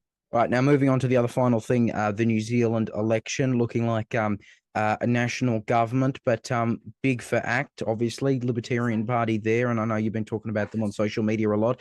Are you hopeful of their chances? Because again, with the New Zealand electoral system, they are pretty much a necessity, and minor parties are a necessity to govern. So what do you make of that? And then what are you hopeful for our friends across the Tasman if they've got a libertarian in power? Well, I consider them our family across the Tasman. We're very close to New Zealand. We love New Zealand. The first thing that needs to be said is how wonderful it is that this disgusting Labor government is going to get thrown out. and Jacinda Ardern had to run away in January this year because she knew she was going to lose badly. She was the biggest COVID extremist in the world besides Dan Andrews, and it has been a terrible government. Now we're going to have the National Party get elected, okay, and that is National Party is better than Labor Party, okay, but I mean we know, but the National Party is like our Liberal Party. We know that they can be very, very weak. So we could end up with a very good combination here where we're going to have a National Party government, but they can only govern in conjunction with the purest Libertarian Party, the ACT Party. They had a last election they had in New Zealand, Leo, was in late 2020. And prior to that election, ACT had one member of parliament and they won 10 members of parliament the last election out of 120. So it's fairly significant. And they won that because they were the only party in New Zealand that said, oh, gee, I think we're going too far with this COVID BS. So ACT's now up to 10. We think they can get to 15 to 18, and the National Party will not be able to govern without ACT. That's a good combination, a centre-right party of government and a purist party of government. John Ruddock there, Liberal Democrats MP in the New South Wales Upper House. Want to bring in Stuart Jeffrey, 6 News GovCheck editor, law and government reporter, of course. Stuart, there's a fair bit to go on now. There's some early results for the Voice referendum. Now, I cannot begin to stress the word early enough. They are ridiculously early. No one is making a call here. No one has called a thing yet. They are very, very early results. But it seems like, as we were discussing in the last hour, that rural areas are looking like they're going to go no. And that's not really a surprise, is it? Not really. Of course, the early figures do have no leading in New South Wales, in Tasmania and Victoria. Of course, regardless of whether or not it leads in the ACT, doesn't actually have any effect at the end of the day. At least as far as the majority of states issue is concerned. Yes, but again, very, very early. Of course, we've got a 60% argument, so 61% in against the Voice. For example, 133 polling booths in New South Wales counted, 61% against the Voice. 13 polling booths in Tasmania, yet a 65% opposition to the Voice. So again, these are very, very early figures. Even less in Victoria, only 46 again. So we've only got 13 Tasmania and 46 in Victoria. So very, very, very early days when it comes to getting polling booth results in. And of course, we've still got to hear from South Australia, who polling booths closed 2 minutes ago. So we should see those coming in for the next half hour. That, did we? South we should Australia see those start coming in the next half hour. Then, of course, Queensland, half an hour after that, their polls finish at 6 p.m. my time, 7 p.m. Daylight saving time. So that'll be in again, 27 minutes. Days. We'll have polls close in Queensland, and then it'll be just under an hour until they close in New Zealand. What was I going to say? Northern Territory, that's them. And then it'll be 9 p.m. in Sydney by the time they close in WA. Of course, 3 hours behind because of daylight saving. The other thing, Stuart, New Zealand election, Labor looks like they have lost. I think it's pretty certain now, and it looks like it'll be a national ACT coalition, and it's going to be very interesting, coalition governments, because of New Zealand's voting system. It's not a shocking thing that happens. It's quite normal, actually, but it seems like a really poor loss for Labor, and potentially one that was understated by the polls. And you imagine Chris Hipkins, the Prime Minister, might step down as Labor leader as well, because some were saying maybe he should stay on if it's not that bad of a loss, but it clearly seems to be a bad loss.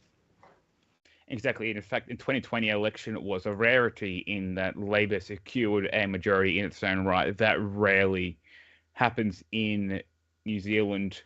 It is looking like the Nationals ACT alliance, 53 seats going to the Nats as it is. They need 61 to form government. ACT at 12. That gives them the numbers. They need 65 seats of the 61 required, so in excess of 4 seats there. New Zealand First was raised as an alternative to ACT, but they only have 7 seats right now. So again, that's not enough.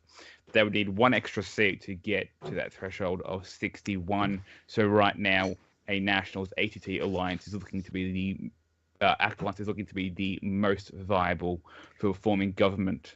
Yeah, and we know what you're seeing on screen there. That's a combined figure, by the way, because of course New Zealand has both the party vote and the electorate vote. But you get the idea there of how it all works. And look, it's looking like, as we've just discussed, we are going to see not just Labor.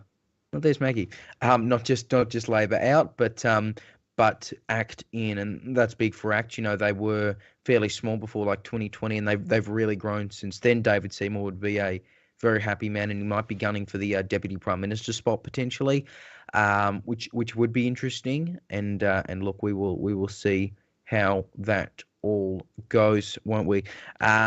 Just back on to the Voice again on last night's news poll, which had yes up 3 to 37, no down 1 to 57, and undecided at 6 down 2. Stuart, if the polls, and especially news poll Resolve, the main ones, managed to get this wrong, I mean, that would be the end for the polling industry in this country, surely, to get it wrong by 13, at least 13, if they do indeed get it wrong.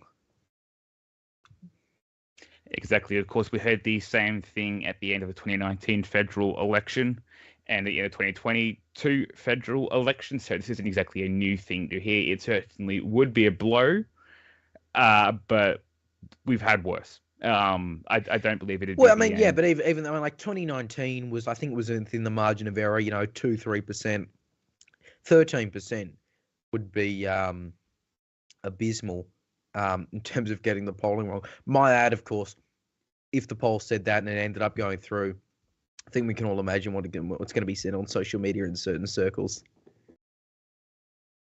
Exactly. Well, even look at our call in the Victorian election last year, and we're still going strong. So clearly, it isn't the be-all and end-all here. No, and our predictions, they should be taken with a complete grain of salt. You have to be careful with what we say. We're not always right.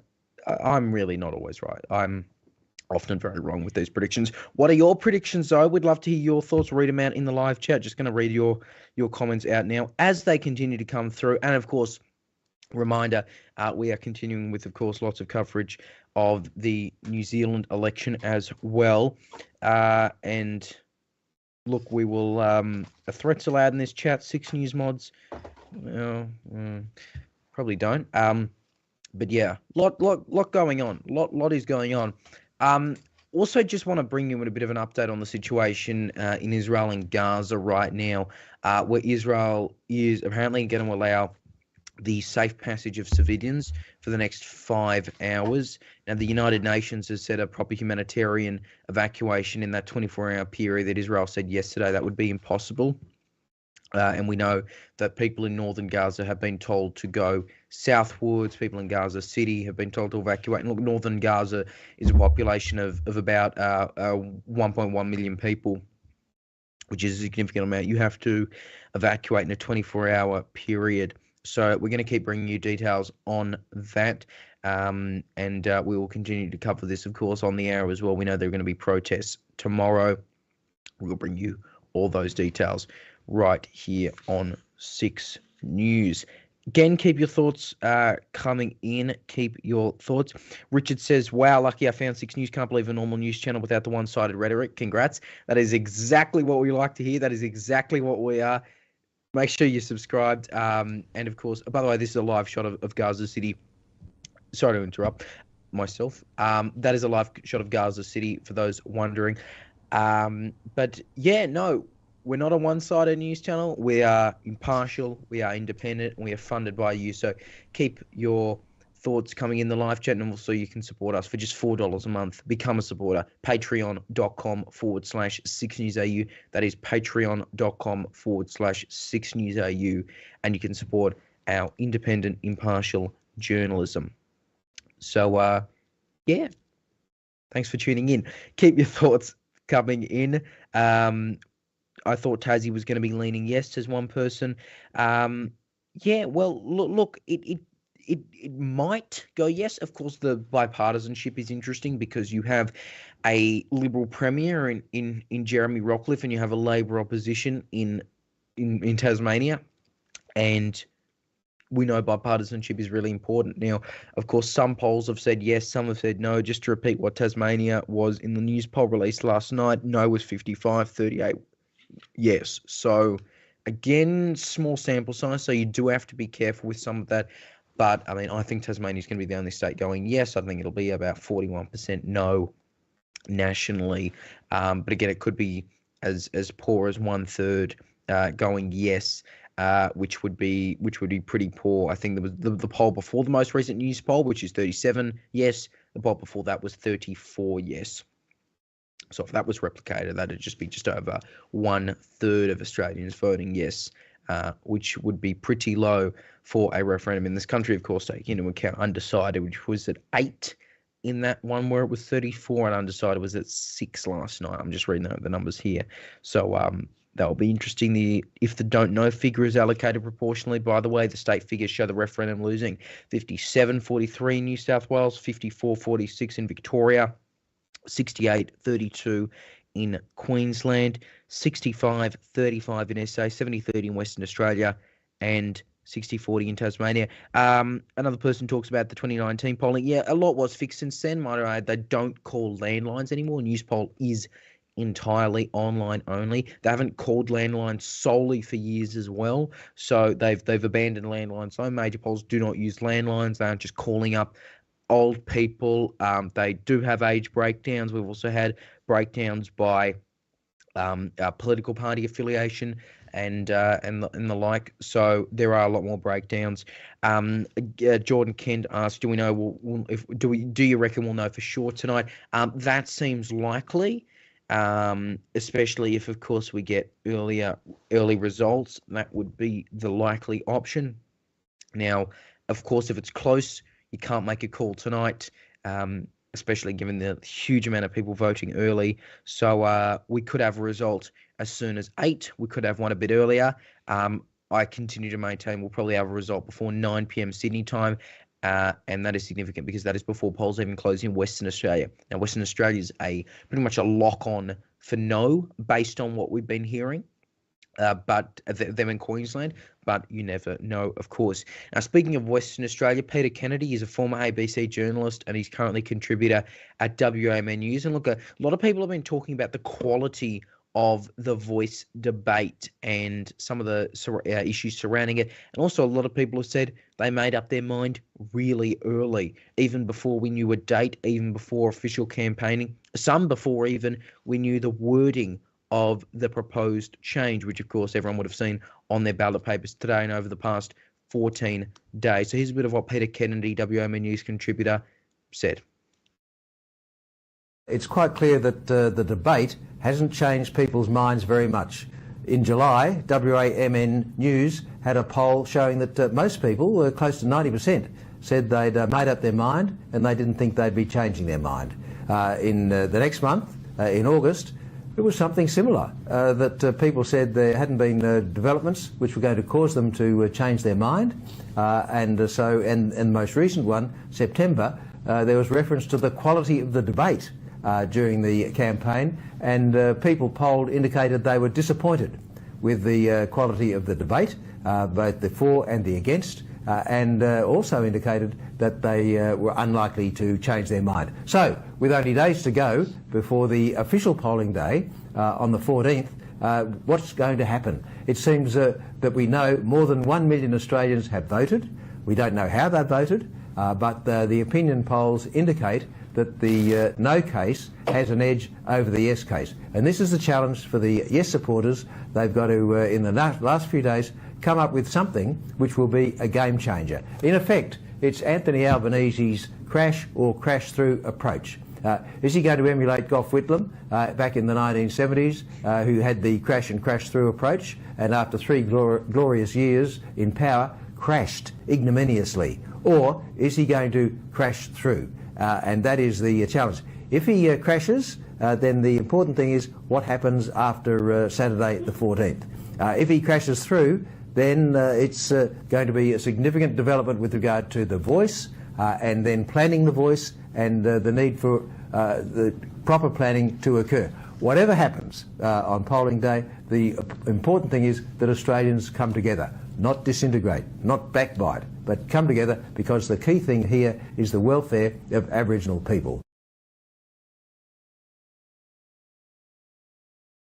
Keep your thoughts coming in the live chat, of course. Someone else said, did everyone vote with a pencil? The only legal document in Australia you can fill in with a pencil. Look, it is important to remember, by the way, there are scrutinies from both sides of this campaign. I mean, One Nation's been advertising for scrutinies who are monitoring the counting. It is a normal process for there to be scrutinies from both, from parties, many parties at elections, and there are scrutinies available. You can, of course, bring a pen if you want. The reason they are provided is because A, pencils are much cheaper to produce. B, pencils are much cheaper, much easier to be reused. C, they don't smudge, and D, they don't run out like a pen does. Again, if you want to bring a pen, you must make sure it doesn't smudge. Otherwise, your vote, it couldn't be read, then it can't be counted. And then just on top of that, of course, I mean, you can theoretically sign it with anything. As someone else said, you can dip your thumb in tar and sign it, not sign it, and you can write yes or no if you wanted to. It's just got to be clearly be able to read, and of course you can't identify the voter. You can write F yeah, F no, as long as it's a clear intention. That is the important thing that matters, and that is what counting will go through tonight, of course. We do have some very early results come in, and again, I want to stress the word early, but 1.5% counted nationally. No is at 61.3. Yes is at 38.7. Now, if you remember the results from the news poll last night, yes was at 37, no was at 57, and then undecided was at 6. So that's fairly in line with some of the polling. Again, it's early, but it is very clear that no does have the lead here. I cannot begin to stress how early it is, though. 1.5% counted nationally. We had some figures, I'm just bringing them up for myself, out of Tasmania right now, which was 3.6% counted, 34.3 yes, 65.7 no. And I did say Tassie would go yes, so that's already looking like it will age poorly, and that might mean every state goes no. Tassie's figures in the news poll last night were 55 no, 38 yes.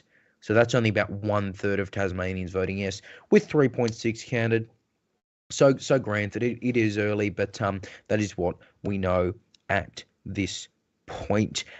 If we can, we'll just bring in Stuart Jeffrey, GovCheck editor, 6 News law and government reporter. And Stuart, I know how early these are, but number one, this is in line with polling, which is important to note. Number two, it is early, but if these numbers keep going, and that includes both Tasmania and nationally, it's not looking good for yes. Definitely, yes. As we've said, all 3 states we have figures for right now are all going towards a no vote again. We will get figures from South Australia very soon. Actually, we have 2 polling places in from South Australia with a 90% no. Again, these are incredibly early figures. We can't make a judgment based off just of that, and we will have to play it by ear and see what comes, although this is definitely bad news for the no campaign so far. We've got a bit more certainty in New South Wales, where they've counted 532 polling places, and that's coming in at a 60% no support there. So again, early figures that have been in South Australia, Tasmania and Victoria, although a bit more solid in New South Wales, and we are seeing a no vote winning in all 4 states. Right, so that will be very interesting to see if that trend continues, but again, it's a situation where, and regardless of yes or no, that kind of margin, you can't see a turnaround from early voting if it's that kind of margin consistently, which would mean a call tonight, wouldn't it? It would. Well, that was already likely given the polling data that we have seen, and I think given all we have now, a call tonight is definitely possible. Maybe before even Western Australia polling ends, or before we get figures in from Western Australia. Of course, we do remember that there's double majority requirements, so we're not just looking at a majority of states, we need a majority of the Australian national vote overall, which includes both territories. Both territories are expected to go yes, but they do not factor into the majority of states figure, and that, if anything, that's where the yes campaign will fail. Although, given the polling that we have, they could fail with regards to both of the majority requirements. And might I add, of course, if you have New South Wales and Victoria as a clear no, I mean that screws over the national total, doesn't it, because of the population figures? Exactly. In Victoria and New South Wales, of course, Melbourne and Sydney will most likely go yes.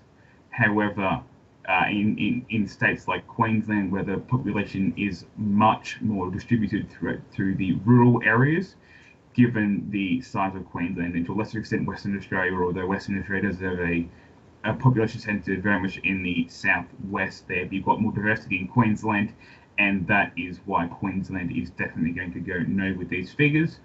Although we are looking at having a swing towards no in New South Wales and Victoria and Tasmania. Tasmania and Victoria being the most likely to go yes, but even there, the yes campaign is losing. The yes campaign is the strongest in Victoria at 40.24% towards the yes campaign, followed by New South Wales and then Tasmania at 38.65%. Yeah, and I was just going to say, Stuart, I think Six News can project the ACT will vote in favour of a voice. The yes vote will win in the ACT. Now, again, that only contributes to the national total, and in the grand scheme of things, it's not that much. Remember the ACT population? It's not that much, but it's something. The yes campaign has won something tonight, and they've won the ACT. You look at the figures for the territory, it's 64%. 64.8 yes, 35.2 no. It's leading in all three electorates, being Canberra and Fenner. So the ACT has voted in favour of a voice, Stuart. But again, it doesn't matter too much. Again, if you've got all the other states going, not just going yes, but going no by a significant margin, which effectively wipes out the impact of the ACT on the national total. Sorry, ACT, but it's true. Yes, and we are also finally getting some of those electorate results coming in thanks to the ABC. We've currently got figures in for 5 electorates in New South Wales. The only one voting yes is Cunningham, which is currently a Labor seat. Again, early figures, but we are seeing a trend towards no in your more rural seats like Riverina, where it is almost 75% in favour of no. Figures even higher there in New England, where it's 76%, almost 77% in New England. So definitely we are seeing some really strong figures from the rural areas in favour of the no campaign, but also as you move towards the cities. In Holt, it's almost it's not as far away, but again, 57% there in favour. In Isaac, in particular, you've got almost neck and neck. That's probably one of the closest seats where yes has a very, very narrow lead of just over 100 votes. Now, of course, as we mentioned, they're just fun stats for us. They don't matter in the grand scheme of things, but they're always interesting to see and then analyse. And I'm sure we're doing a lot of analysing tonight, and there'll be a lot of analysing on social media, and there'll be a lot of analysing from you in the live chat. Let us know your thoughts. Keep them coming in, and we'll continue to read them out live because there's a lot to get to, of course. Thank you all for tuning in, of course, and we'll keep bringing you those results. But again, very clear lead for no with very early counting only so far. Why don't territories count? Because they're not states. I know that's simplistic, but you would need a referendum. They do count towards the national total. That wasn't originally. They actually didn't count towards the national total originally. There was a referendum that allowed them to. So they do count towards the national total. Again, they're only a very small population. And again, even if you did count them and you made it, instead of certain out of 6, it's out of 8, they probably wouldn't matter anyway. Look, we are going to head to a quick break here on 6 News. We'll be back at the top of the hour with more breaking news on the Voice of Parliament. Queensland polls will be closing in about 5 minutes. And also on top of that, the latest from the New Zealand election, where National is set to take government, taking over from Labor. And also the latest out of Israel and Gaza, where we're expecting a ground operation to begin shortly from Israel. There's a lot of elements coming out of there. We'll show you a live shot of Gaza City. Latest headlines coming up top of the hour. Stay with us. You're watching 6 News Live as Australia decides.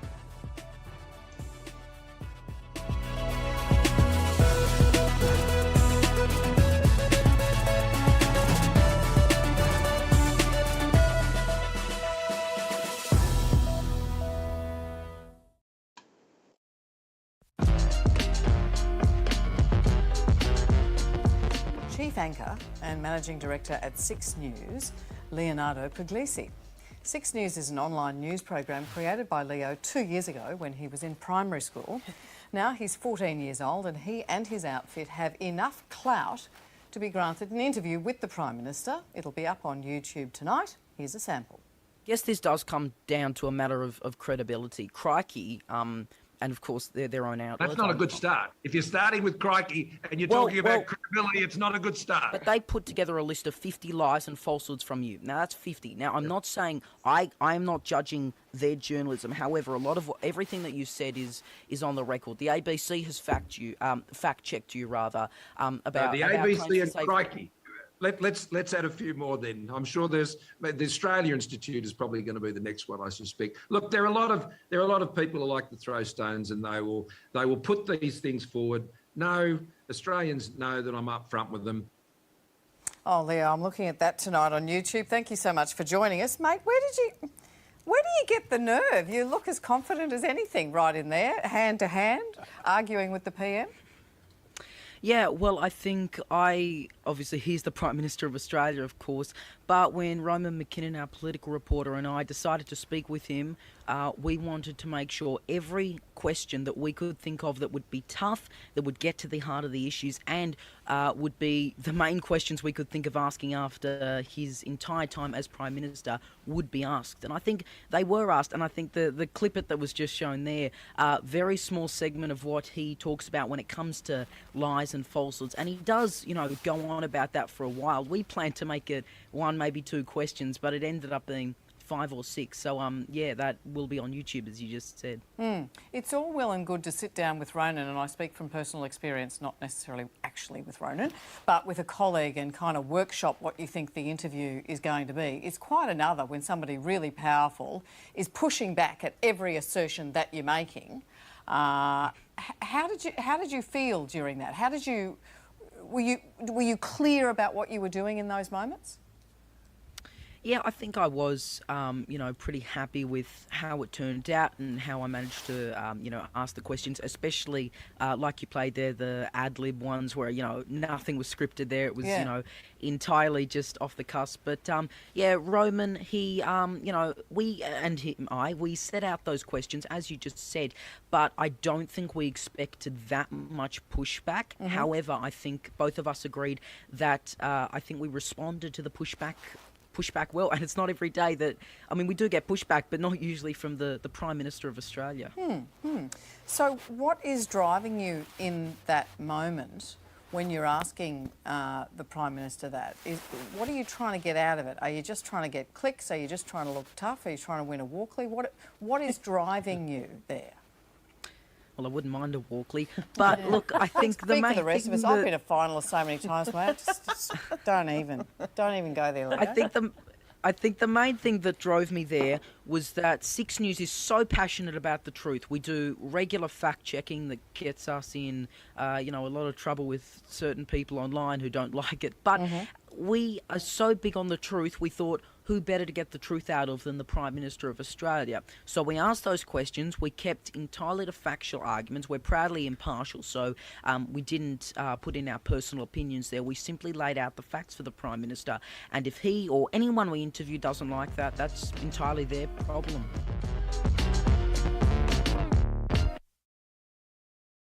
From the moment you get up, 6 News has you covered. We'll keep you informed with what's happened overnight, both here at home and overseas, and let you know what to expect right throughout the day. Extraordinary scenes overnight. Going to be a big day. The news starts here every morning on 6 News.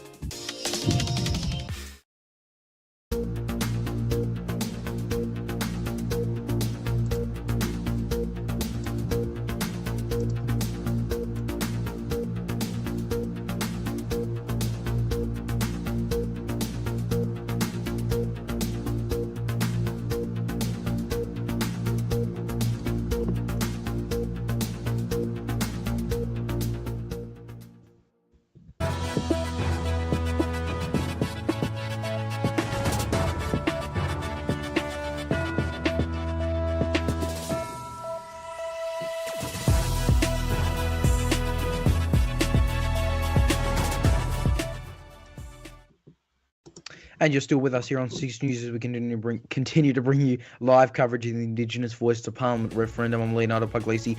Keep your thoughts coming in the live chat right now. We just want to bring you a bit of breaking news right now. 6 News can project the ACT will vote yes to a voice to Parliament. Now, they only count towards the national total, but more significantly, 6 News can also project, and for the record, the ABC's Anthony Green has also made the call, Tasmania will vote no to a voice to Parliament. Now, Tasmania was seen as a key swing state, so that might be it. It depends. Queensland results will come in a moment, but unless there's a surprise result in Queensland, you can pretty much call it very soon, because you need 4 out of 6 states and you need the national total. So without Tasmania, what's left? Vic, New South Wales, that's 2. SA, maybe 3. And then it's a toss-up between Queensland and WA. And pretty much no one expected them to vote yes. So I'm not making a call just yet, but just wait and see. We'll bring in Maggie Perry, our election reporter, in a moment. But of course, we do want to get to the latest news on the hour, every hour, as we do here on 6 News, including the latest breaking news out of Israel and Gaza. Here's Austin Pollock.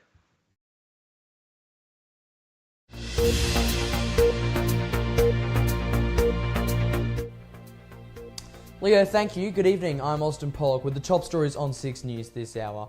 A pro-Palestine rally will go ahead in Sydney tomorrow, despite New South Wales Premier Chris Minns saying it wouldn't be allowed.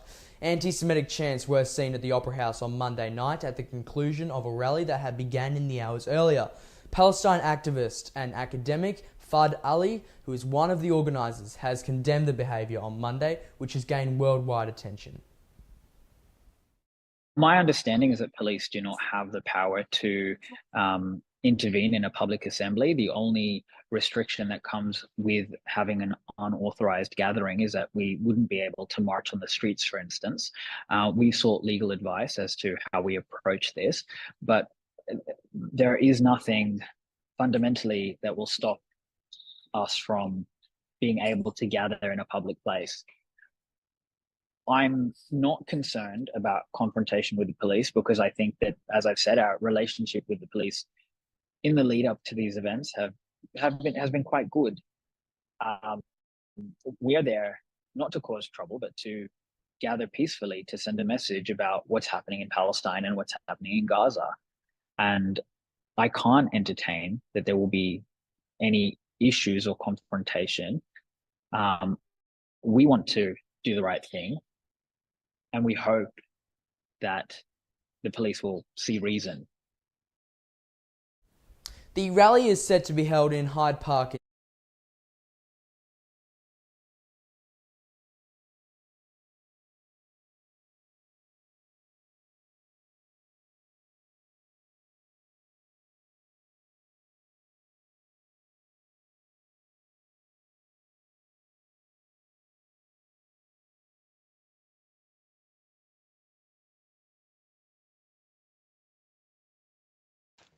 Of course I was muted, wasn't I? Okay. The big little breaking news there doesn't matter now. Let's pretend that didn't happen. All right. What we want to get to now, breaking news, we have just learned that the ABC has called New South Wales for no. Now that means 2 out of 6 states are now no. one more state going no, and the referendum will fail. That's it. Irrespective of the national total, that's it. So that would be significant, and that is a call we might be making soon. Let's bring in Stuart Jeffrey if we can. Stuart, that's we're not making the call yet. But that's really looking bad for yes. Yes, of course, the national figures have even had a bit more. We now have 55% only for no, 44% for yes there. So that margin has narrowed. But again, we are seeing no lead in every single state. In fact, in South Australia right now, no is sitting at 68.2%. They have the biggest lead there. The narrowest margins are in Victoria, where no only has 53% of the vote there, 46.91 for yes.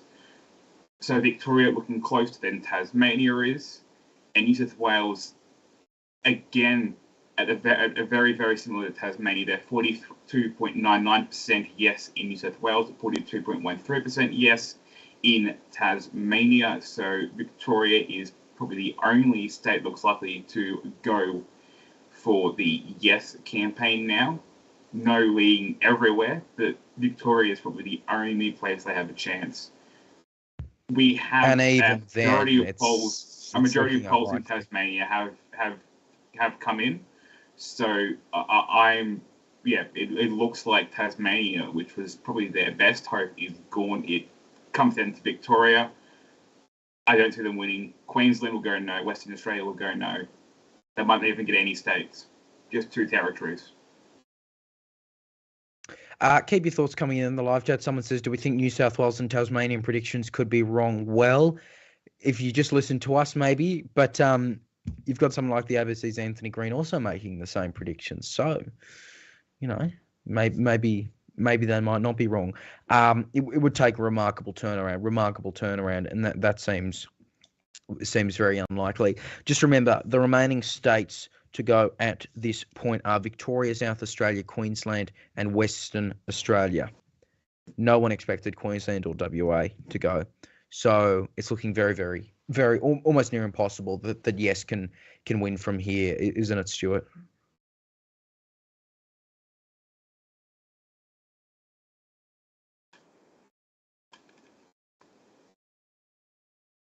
Definitely, yeah. I'll say it again. I'm not a broken record, but it seems to be correct that they probably won't win any states. They'll get 2 territories. That's about it. Territories don't mean anything really. However, having said that, this could lead to calls to reform the referendum system, give Northern Territory and ACT more of a say.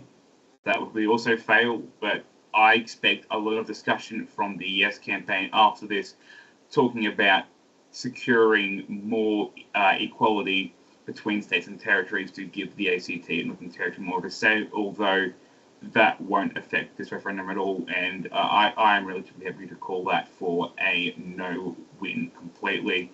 Polls of course. Yeah, you do have to remember that. 6 minutes ago, so we will get figures in from Queensland soon. But if Queensland goes no, as we expect it will, then we can call it pretty early. Yeah, and as you say there, even if you did have ACT and NT counted, Stuart, it might not matter in the end. It still wouldn't be majority of states plus territories if they were counted as one, and they did both matter as one, as needing, as the territories being part of the double majority. Exactly, yeah, they would still only give them 2 of 8, and that isn't enough. Right, so stay with us. Keep your thoughts coming in. Let us know if you think yes can win from here. I just said those famous words, didn't I? If you follow me on Twitter, you know what I mean. Keep your thoughts coming in the live chat right now. We'll keep reading them out for you, and we'll keep bringing you this analysis. We want to go in a moment to our... Actually, we won't. Election. I was going to say election reporter Maggie Perry, but on the screen I'm looking at looks frozen, so we won't go to her just yet.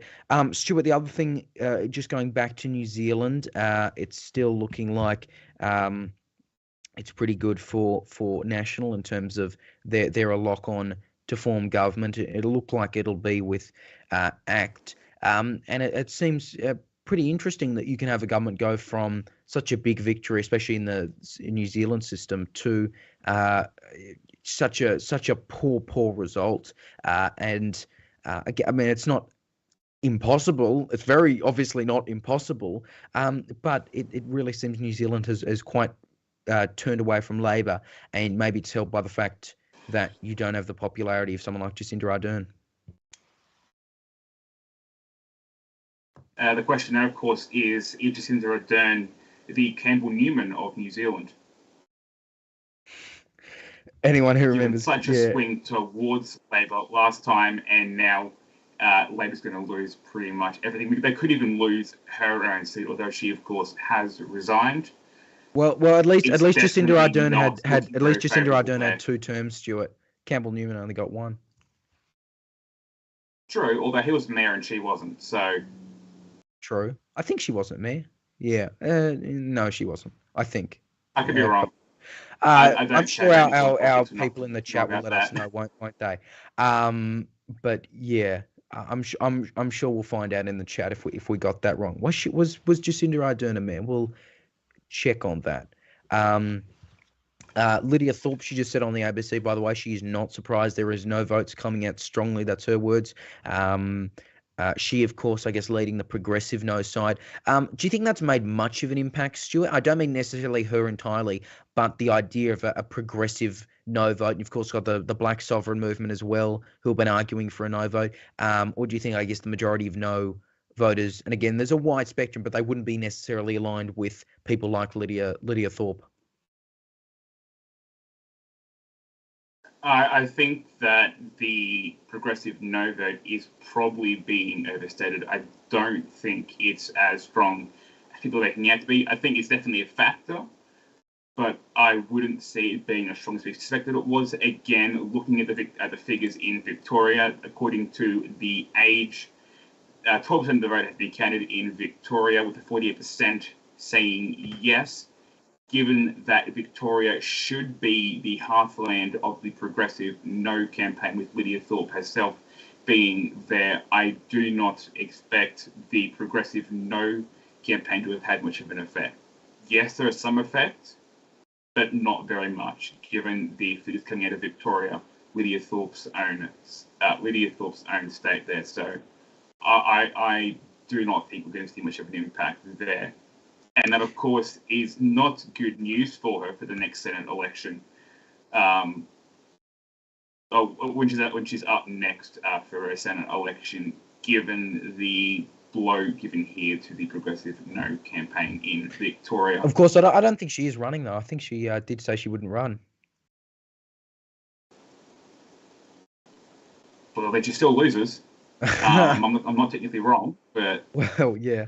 She won't be reclaiming her seat after 28. I haven't heard that, but that would make sense. Yeah, and probably no chance either. I mean, independent Senate ticket. It's not your best chance. Enough about Senate elections. We've talked about them on air before, and we could talk about them for hours again, couldn't we, Stuart? But look, we'll leave it there. Thanks for that. Now, there's been a lot of talk throughout this entire campaign about the quality of the voice debate, and there's also been a lot of people saying their minds had been made up for quite some time, and that extends to even before we knew the date, before we knew the wording of the question, some before even parties like the Liberals had formalised their stance. For his take, WAMN News contributor Peter Kennedy has a bit more from Perth. It's quite clear that the debate hasn't changed people's minds very much. In July, WAMN News had a poll showing that most people, close to 90%, said they'd made up their mind and they didn't think they'd be changing their mind. In the next month, in August, it was something similar, that people said there hadn't been developments which were going to cause them to change their mind. And the most recent one, September, there was reference to the quality of the debate during the campaign, and people polled indicated they were disappointed with the quality of the debate, both the for and the against, and also indicated that they were unlikely to change their mind. So, with only days to go before the official polling day on the 14th, what's going to happen? It seems that we know more than 1 million Australians have voted. We don't know how they voted, but the opinion polls indicate that the no case has an edge over the yes case. And this is the challenge for the yes supporters. They've got to, in the last few days, come up with something which will be a game changer. In effect, it's Anthony Albanese's crash or crash through approach. Is he going to emulate Gough Whitlam back in the 1970s, who had the crash and crash through approach, and after 3 glorious years in power, crashed ignominiously? Or is he going to crash through? And that is the challenge. If he crashes, then the important thing is what happens after Saturday the 14th. If he crashes through, then it's going to be a significant development with regard to the voice, and then planning the voice, and the need for the proper planning to occur. Whatever happens on polling day, the important thing is that Australians come together, not disintegrate, not backbite, but come together, because the key thing here is the welfare of Aboriginal people. All right, now we tried to go to her a few minutes ago. We'll try again. Do we have... No, she's frozen again. Okay, we keep trying to go to election reporter Maggie Perry, but every few seconds it freezes. So, no, we won't go to Maggie Perry right now. Just to recap some of what we've already called right now, though, in terms of results, we can project the ACT has voted yes. Now, they only count towards the national total, of course. That is important to remember. They aren't part of the double majority in terms of they only count towards one part of the majority. That is, of course, the same with the Northern Territory. We can also project Tasmania will vote no and New South Wales will vote no. From there, you need every other state to vote yes. Now, Victoria is looking like yes is behind, but it's close. However, from there, you've got to get SA, which looks really behind in terms of the polling. And actually, no, it's looking like it's the strongest no vote so far. I just got that in.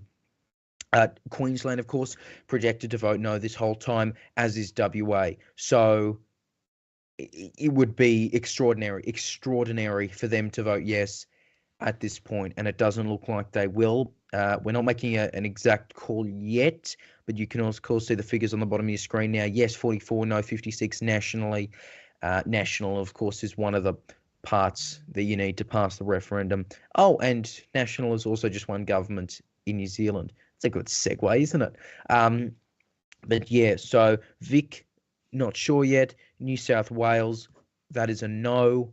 Tasmania, no. ACT, yes. Northern Territory polls will have just closed. Will be closing. It will just be able. They're closing in 13 minutes in the NT, and it'll be another hour and a half, just over, till polls close in WA. We're just seeing on the ABC now. It's been interesting. Teal seats strongly voting yes in New South Wales.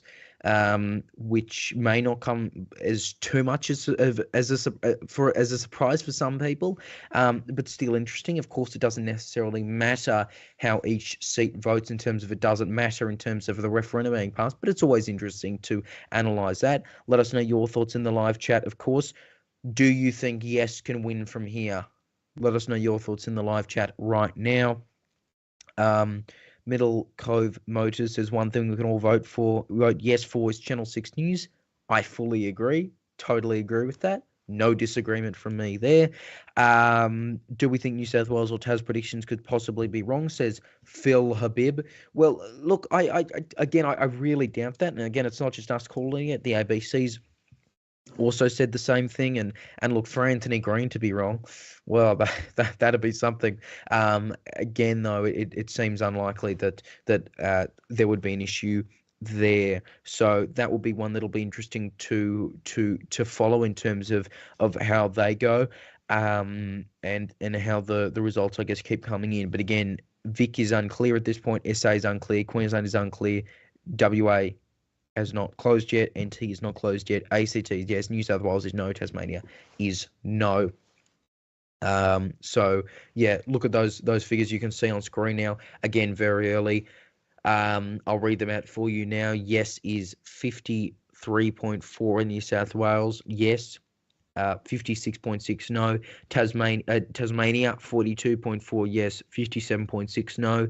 Victoria 47.5 yes, 52.5 no. Queensland 11% yes. Now that's early, but still a huge difference.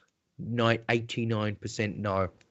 SA 34.5%, and this is probably a bit more reliable because they've been open for longer than Queensland in terms of countings happen longer than Queensland. SA is 34.5% yes, 65.6 no. So those are the state-by-state figures, and of course nationally as well. There is a clear lead for no. So it's at a point where I'm sure people are jumping to call it, but we're going to wait for a bit more counting, especially in Victoria, which is looking close, and South Australia and Queensland. Queensland polls only closed 20 minutes ago as well.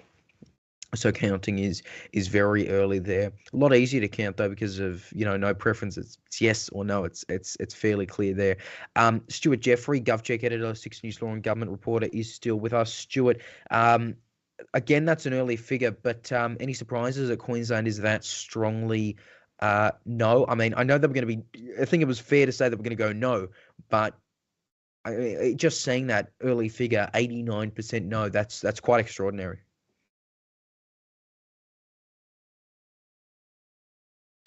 You're muted. Still muted. Stuart? No. Muted. Yeah, I'm muted, aren't I? Yeah. There we go. There we go. No, now yeah, okay. It's your turn. Okay, all good. So professional here, aren't we? I said, and your answer. Yeah, so again, Queensland, no surprises there. I've been informed by a friend who's also following the figures on the AEC website that Groom, my seat, Woombah voted against same-sex marriage is at about 90%. No. So that's yes is in single digits when you factor in decimals. Again, very early figures, but that shows you the kind of opposition we'll see in Queensland, and I think that's why everyone called Queensland no even before voting started. WA, of course, is also another lock for no if you want to believe the polls. I certainly don't disbelieve them. So I think it's fair to say we're not making a call yet. I know we're close to it. But looking at these figures, we're expecting it to fail, I think. Yeah, look, if we can call Queensland, we can. South Australia is still 63% no there. Tasmania 58% no there, so that has swung a little bit more in yes campaign's favour there. Victoria is the only one that I see going for a yes vote, if at all. Again, 47.51% yes there, 52.49% no there. So smaller margins. New South Wales sitting at 56.6% no. So in terms of no votes, it goes Queensland and South Australia, then Tasmania, then New South Wales and Victoria in terms of no's margin. We haven't got any figures yet for Northern Territory, although they don't factor overall into the national total. I was going to say the reason we don't have NT figures yet, they're still open for another 7 minutes. Yeah. That'd be it. But yeah, again, you're technically right. We'll give you that one. But yeah, NT, it's still interesting to factor in. They've got 2 electorates, by the way, which makes counting easy. But because of their high Indigenous population, would be very interesting to see how they vote. And I guess the assumption was they would vote yes, though. Yeah, although again, we do have that recent poll bringing in only a 59% support for the voice from Indigenous Australians. That's what a survey of 420 people, so that is higher than a higher group of people than the number of people polled in the 80%. I think it was the Ipsos poll, 80% of average people supporting the yes campaign earlier this year. That figure still being seen on yes campaigns, yes campaign material that's outside of polling booths. Still there on call flutes, still being handed out in pamphlets, although Given this more recent poll, that's thrown into question because it's now outdated and the smaller sample size, only 300 versus the 420 used in this new one. Although, of course, given the diversity of Aboriginal Australians and Northern and Torres Strait Islanders as well throughout Australia, given that diversity, it is going to be harder to poll them than it is ordinary Australians, given that diversity spread across between many states. It is harder to judge that, but it still looks like there will be an edge for the Yes campaign, which is to be expected. But it looks like we could have a higher no vote there than was expected earlier this year, although you said it for every single state. Again, up until 2 weeks ago, we were saying Tasmania would go yes, and they're now going no. All right, I think at this point we are prepared to make a call on this referendum. Now we know New South Wales projected no, Tasmania projected no, ACT projected yes, although again they only count towards the national total.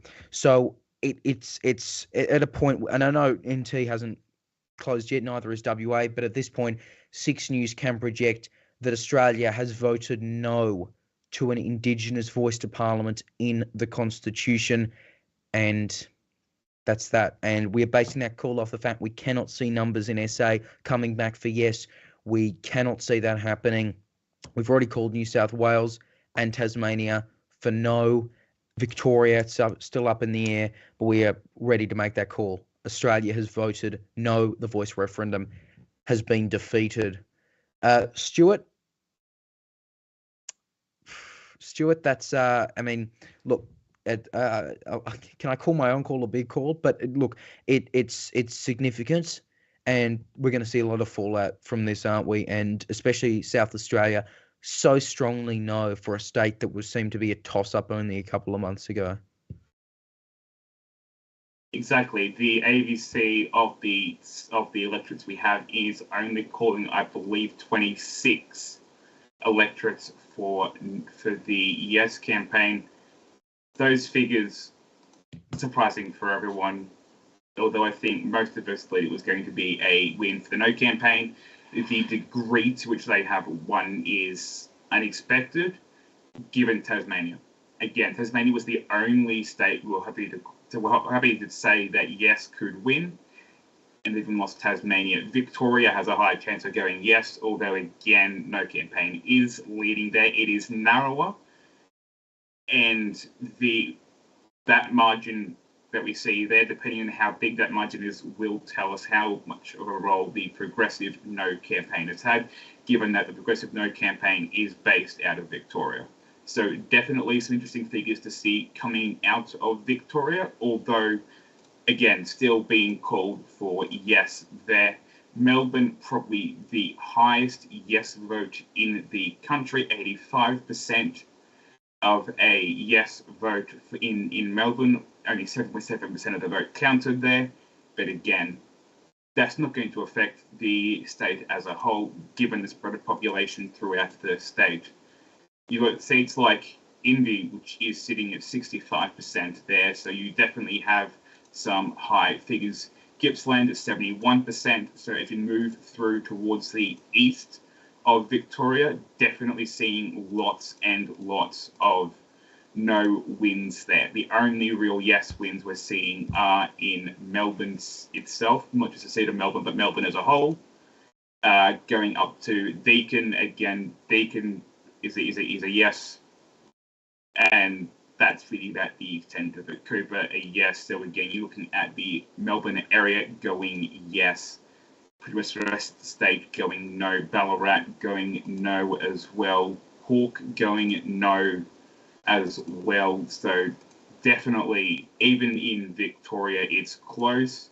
If Victoria is carried, it'll be carried entirely on the backs of Melbourne voters.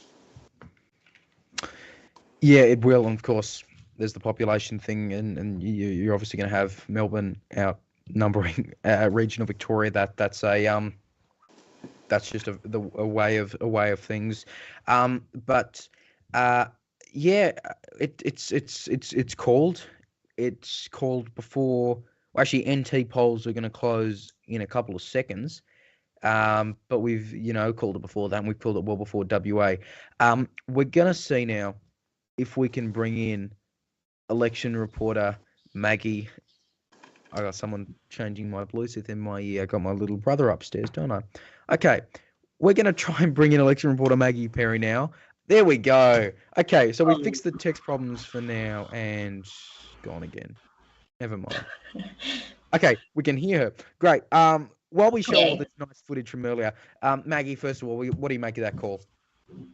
I'm honestly I'm a bit more cautious about calling it. I mean, a lot of very strong yes seats like Melbourne and Macnamara, which are both above 70% for yes, have the least amount of votes counted so far.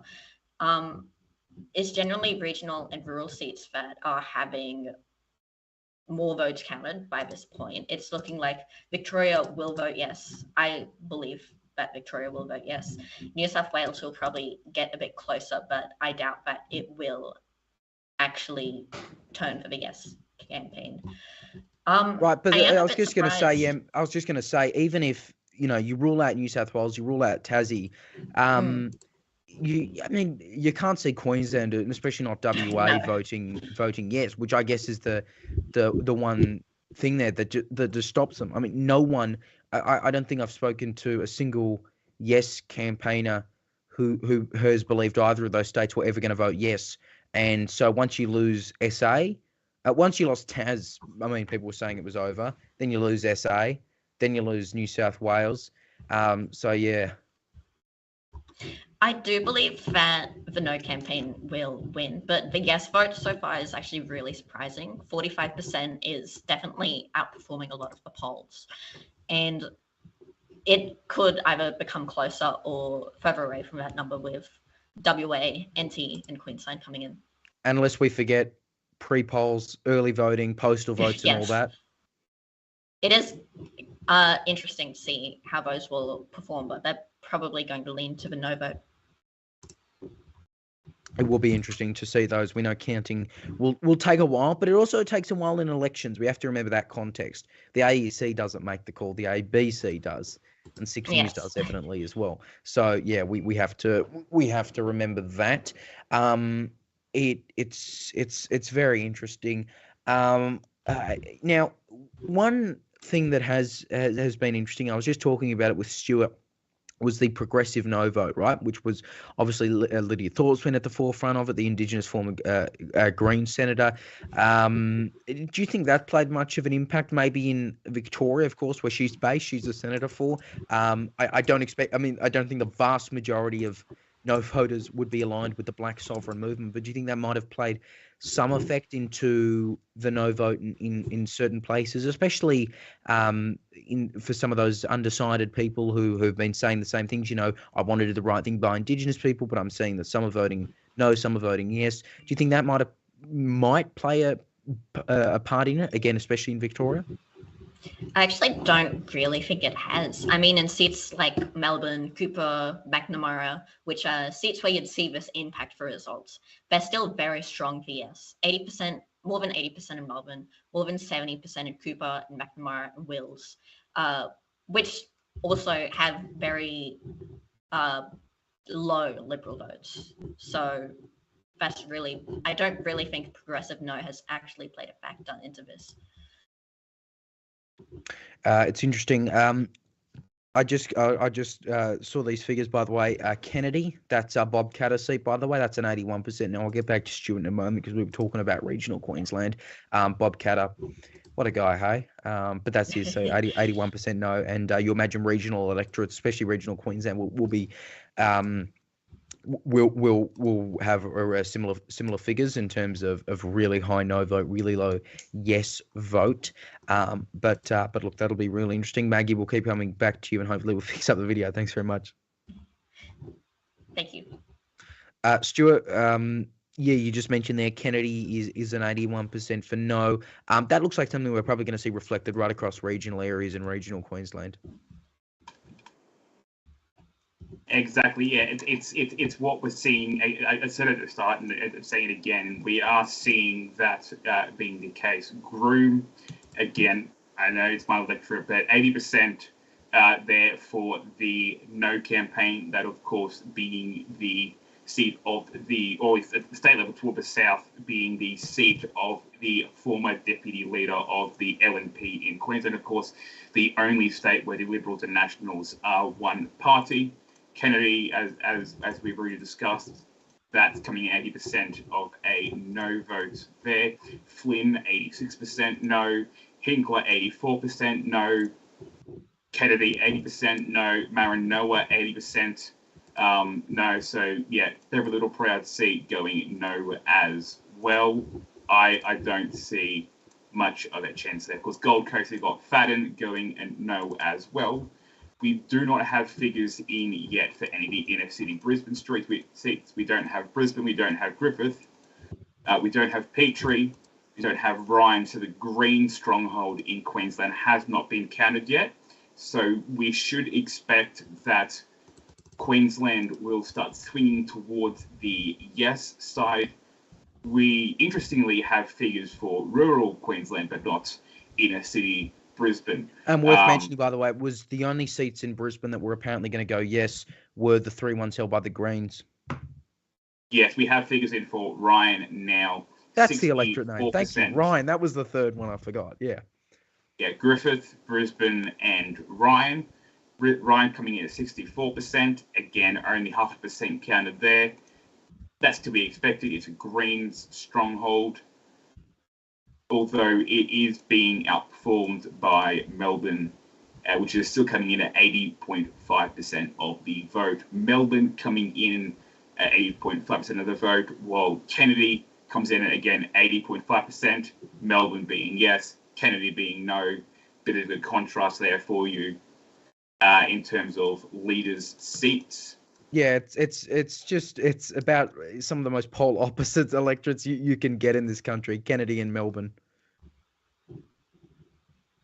I think the strongest seat we're seeing going for the yes camp, for the no campaign right now is the seat of Flynn in Queensland. Again, not very surprising to see that in Queensland. Again, still a Liberal seat, Liberal seat, Liberal National seat. Not very surprising. The MP there, of course, Colin Boyce, who was elected at the last election, although that has been a Liberal seat since 2010, originally created as a Labor seat, but Liberal since 2010. Not very surprising to see those figures coming out of there. Just some updated figures out of Victoria. Sorry, Maggie, I'll just get to you in a moment. I was just going to say some updated figures out of Victoria. 48.1% yes, 51.9% no. So it's very tight race in Victoria. Not that it actually matters at the end of the day. Maggie, go ahead. Sorry to butt in here, but as someone who lives in Flynn, I have noticed with the results that have come in that is mainly concentrated in rural areas. I reckon Flynn will go a bit further for the yes campaign, but definitely no by a long shot. Gladstone is very, very strongly held by Labor, and not many of those booths have come in. So, yeah. I agree. It'll be interesting. And of course, a lot of the electorate by electorate calls, they'll be made actually once we get in quite literally every vote. So that's going to be a while, but you can kind of base the overall regions and how they're going to go. Good to see we've got your video back for now. So just not that I was interrupting the chat with Stuart. If we had a three-way box, I'd go to it, but we don't. But just on both of this, Maggie, it really looks like that it seems like if you want an interesting race, something that'll actually be close, is whether Victoria will go yes or no, and whether we're going to get 0 out of 6 or 1 out of 6. I reckon the result will be a bit reminiscent of the Republic referendum, where ACT voted yes. Victoria was very 50-50, almost went for the Republican side, but the rest of the states are pretty clear for no right now. Yeah, and we'll wait and see with the Northern Territory as well, with their higher Indigenous population. And of course, let's not forget our good friends in Western Australia. Their polls are still open for almost 90 more minutes. So yeah, and polls were barely open in Queensland by the time we made this call. We do have a three-way box. Fantastic. Yeah. Great stuff. Stuart, I just going on from what I said with Maggie there. It looks like not New South Wales, Victoria. That's where you're going to see the real close race, and I guess potentially a bit closer than what people were thinking. Again, my thinking as well was Tasmania was a solid yes. I did make that call about an hour yesterday before the news poll came out, which showed it wouldn't go yes. But yeah. Again, that the yes campaign performing worse than expected, and they're already expected to perform badly. Tasmania, yeah, we're expecting Tasmania to go yes. It's gone no. It is stronger than expected New South Wales, which is surprising given that Tasmania had, again, bipartisan support. So that kind of shoots down that theory of bipartisanship leading to a guarantee. Of course, I'd still say bipartisanship is still a strong factor, but clearly it's not the only factor at play in Tasmania. Particularly interesting given that we do have the confidence vote coming up in Tasmania. But yeah, possibly helps maybe that people don't want to listen to the state Liberal government there right now, that they're not too fond of them. Although they also obviously aren't big fans of the federal Labor government either. So I guess we're going to see the Greens become the Greens take over Tasmania now. I don't know. They don't like Labor. They don't like Liberals. Well, they can in the state. Labor or the Greens. We could have another Labor Greens coalition in this country in terms of a government. But look, that we could rant all day about future elections. I'm sure we'd all love if we had an early Tas election. But yeah, keep your thoughts coming in the live chat right now. Do you agree with the call that we've made? And it seems everyone else has made. Let us know. Go at us if you think we're wrong here. I'll own it if we're wrong, but I don't think we will be. To be blunt, I really don't see it. The BBC's reporting the same thing, that Australia's voted no. Sydney Morning Herald, Channel 9, News Corp, The Australian, part of News Corp, the ABC, and of course 6 News were all projecting no has won here. Maggie, it's looking very interesting.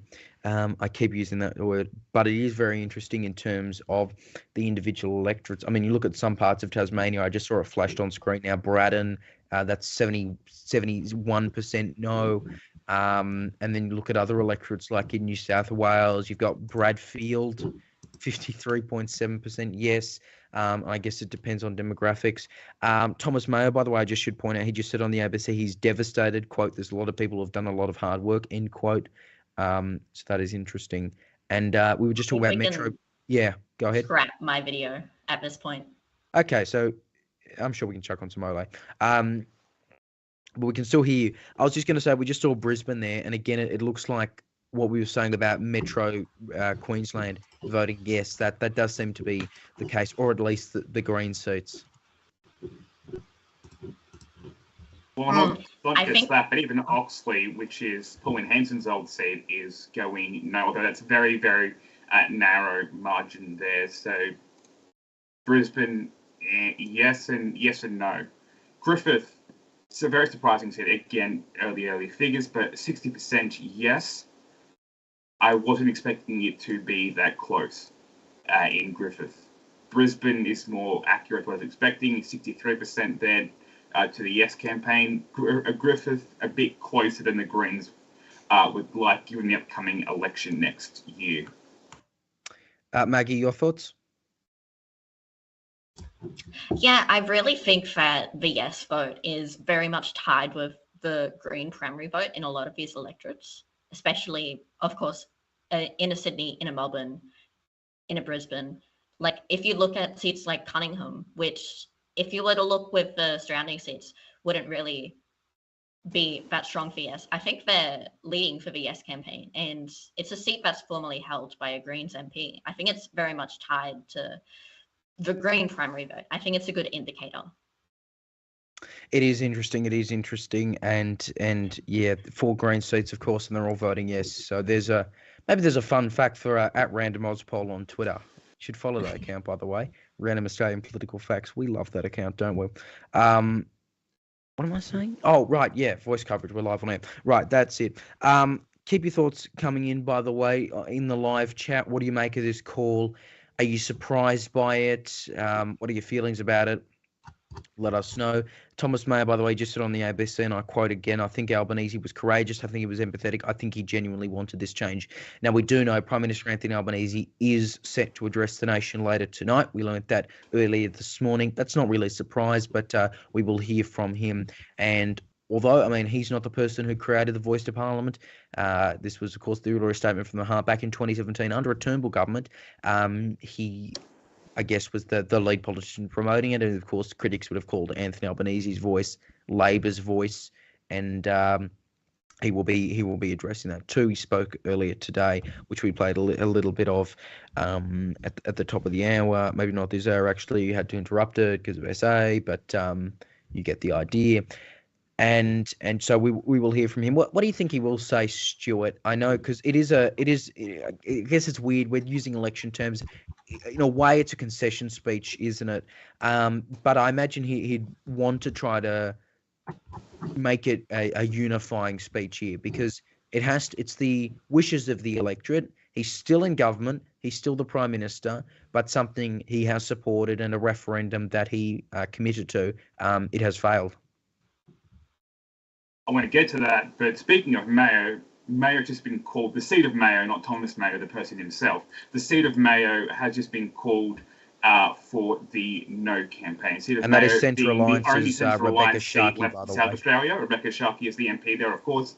Only 2 seats in South Australia are being called for yes. Adelaide itself and Boothby, all the very, very narrow margins, especially in Boothby, where it's 54-46. Adelaide's a bit better of a lead there, but only by about 1%. The rest of the states going no, Sturt going no, Kingston going no.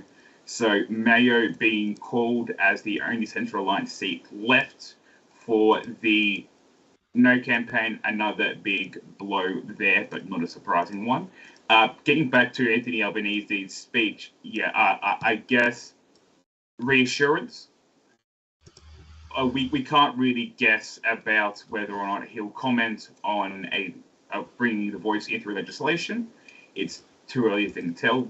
I'm sure over the coming days, Labor is going to be hunkering down in Parliament House and trying to work out, okay, where do we go from here?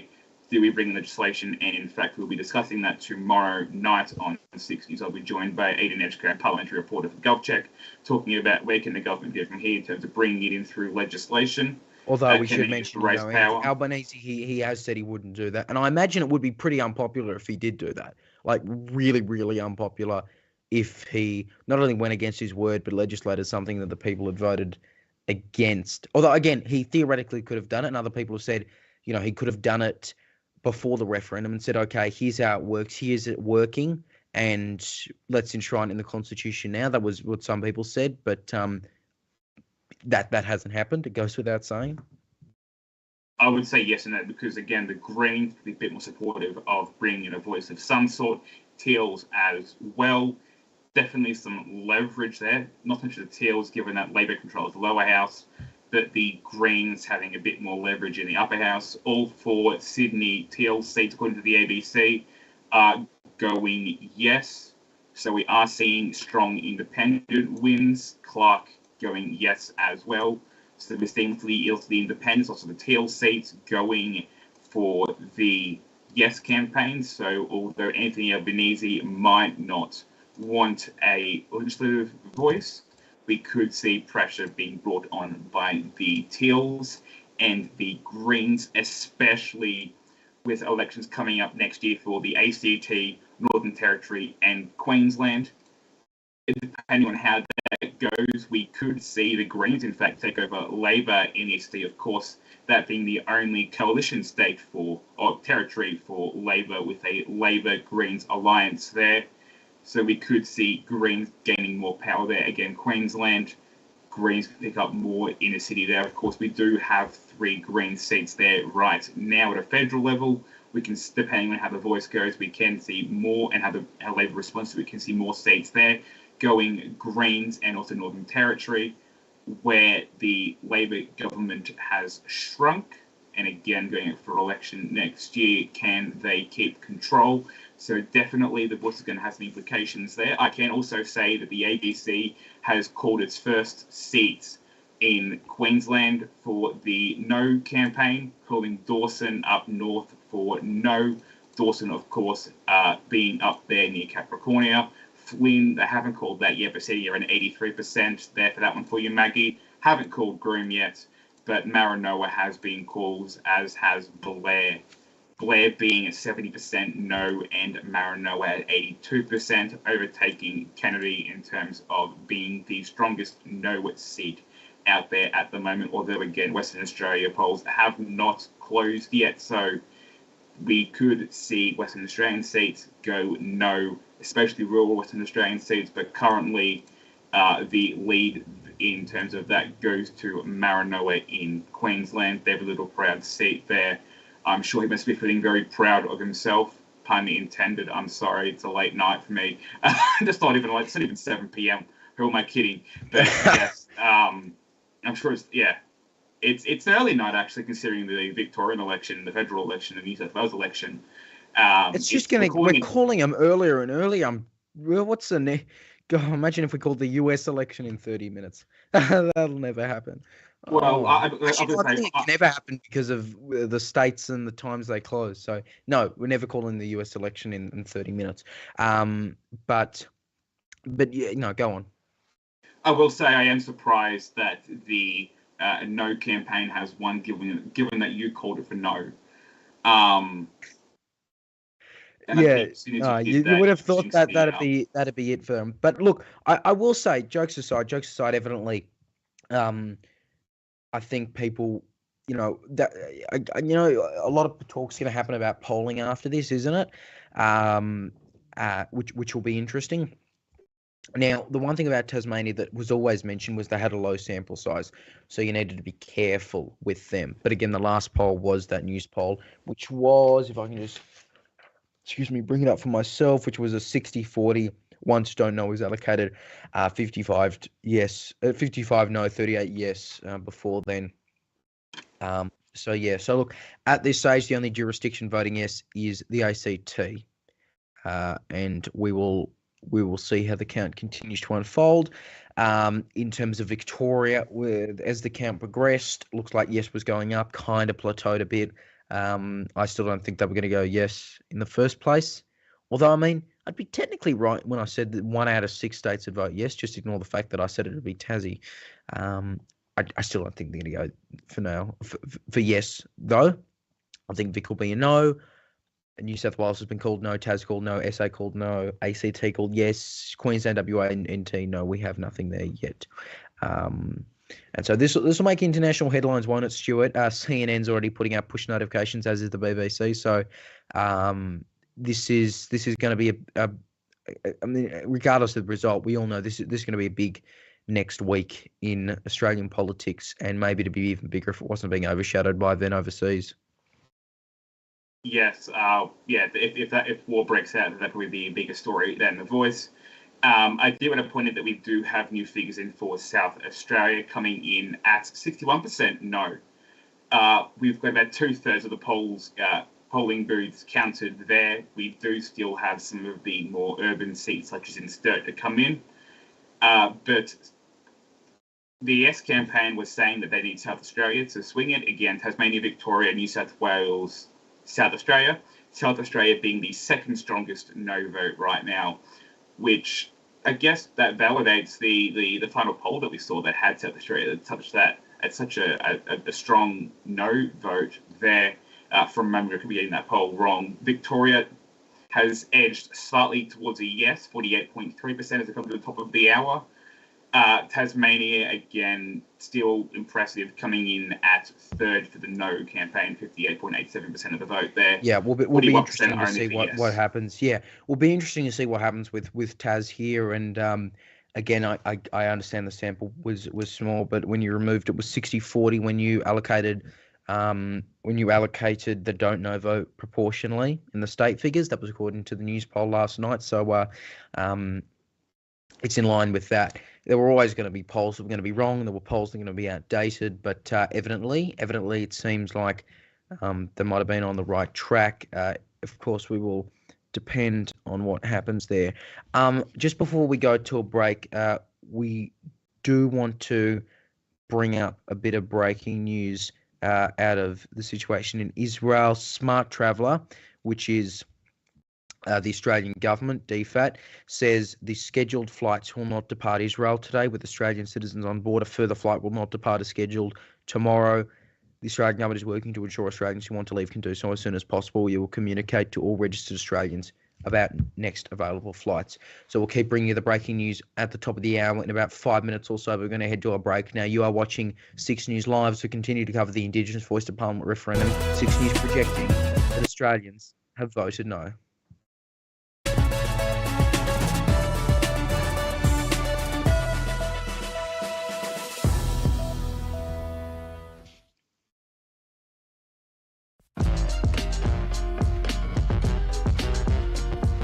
Chief Anchor and Managing Director at 6 News, Leonardo Puglisi. 6 News is an online news program created by Leo 2 years ago when he was in primary school. Now he's 14 years old and he and his outfit have enough clout to be granted an interview with the Prime Minister. It'll be up on YouTube tonight. Here's a sample. Yes, this does come down to a matter of credibility. Crikey, and of course their own outlet. That's not a good start. If you're starting with crikey and you're talking about credibility, it's not a good start. But they put together a list of 50 lies and falsehoods from you. Now that's 50. Now I'm not saying I'm not judging their journalism. However, a lot of everything that you said is on the record. The ABC has fact checked you rather about the about ABC and crikey. Let's add a few more then. I'm sure the Australia Institute is probably going to be the next one, I suspect. Look, there are a lot of people who like to throw stones, and they will put these things forward. No, Australians know that I'm up front with them. Oh, Leo, I'm looking at that tonight on YouTube. Thank you so much for joining us, mate. Where do you get the nerve? You look as confident as anything right in there, hand to hand, arguing with the PM. Yeah, well, I think obviously he's the Prime Minister of Australia, of course, but when Roman McKinnon, our political reporter, and I decided to speak with him, we wanted to make sure every question that we could think of that would be tough, that would get to the heart of the issues, and would be the main questions we could think of asking after his entire time as Prime Minister would be asked. And I think they were asked, and I think the clip that was just shown there, very small segment of what he talks about when it comes to lies and falsehoods, and he does, go on about that for a while. We planned to make it 1, maybe 2 questions, but it ended up being 5 or 6. So, yeah, that will be on YouTube, as you just said. It's all well and good to sit down with Ronan, and I speak from personal experience, not necessarily actually with Ronan, but with a colleague, and kind of workshop what you think the interview is going to be. It's quite another when somebody really powerful is pushing back at every assertion that you're making. How did you feel during that? Were you clear about what you were doing in those moments? Yeah, I think I was, pretty happy with how it turned out and how I managed to, ask the questions, especially like you played there, the ad-lib ones where, nothing was scripted there. It was, entirely just off the cusp. But, Roman, he, we set out those questions, as you just said, but I don't think we expected that much pushback. However, I think both of us agreed that I think we responded to the pushback well, and it's not every day that, we do get pushback, but not usually from the Prime Minister of Australia. So what is driving you in that moment when you're asking the Prime Minister that? What are you trying to get out of it? Are you just trying to get clicks? Are you just trying to look tough? Are you trying to win a Walkley? What is driving you there? Well, I wouldn't mind a Walkley, but look, I think the main for the rest of us. I've been a finalist so many times, mate. Just don't even go there, Leo. I think the main thing that drove me there was that 6 News is so passionate about the truth. We do regular fact-checking that gets us in, a lot of trouble with certain people online who don't like it. But we are so big on the truth, we thought, who better to get the truth out of than the Prime Minister of Australia? So we asked those questions. We kept entirely to factual arguments. We're proudly impartial, so we didn't put in our personal opinions there. We simply laid out the facts for the Prime Minister, and if he or anyone we interview doesn't like that, that's entirely their problem.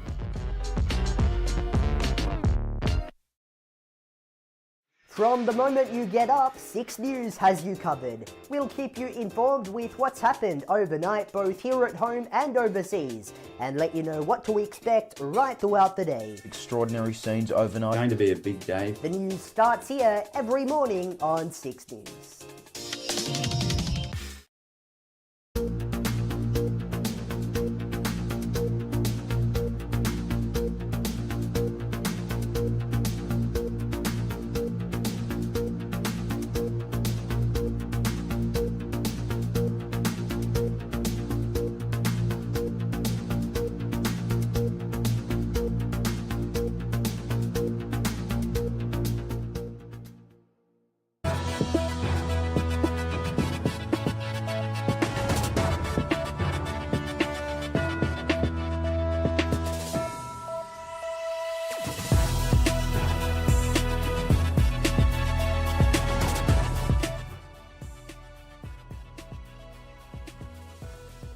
In daylight time, you're still with us here on 6 News as we continue our coverage of the Indigenous Voice to Parliament referendum.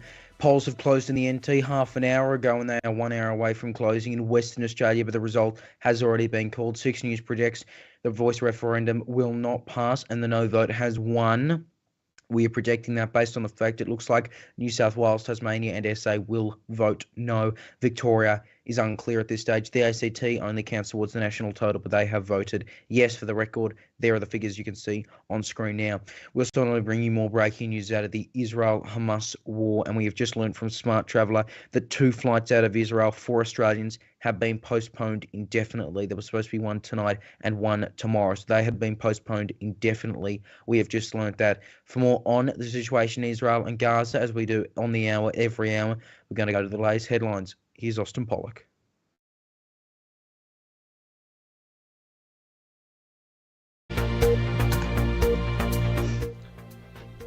Leo, thank you. Good evening. I'm Austin Pollock with the top stories on 6 News this hour.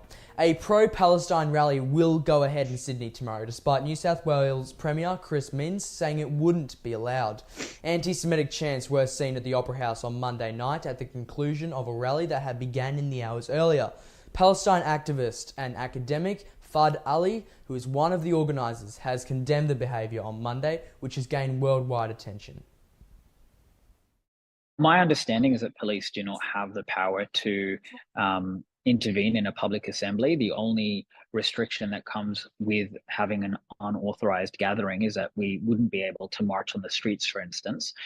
We sought legal advice as to how we approach this, but there is nothing fundamentally that will stop us from being able to gather in a public place. I'm not concerned about confrontation with the police because I think that, as I've said, our relationship with the police in the lead up to these events has been quite good. We are there not to cause trouble, but to gather peacefully, to send a message about what's happening in Palestine and what's happening in Gaza. And I can't entertain that there will be any issues or confrontation. We want to do the right thing. And we hope that the police will see reason.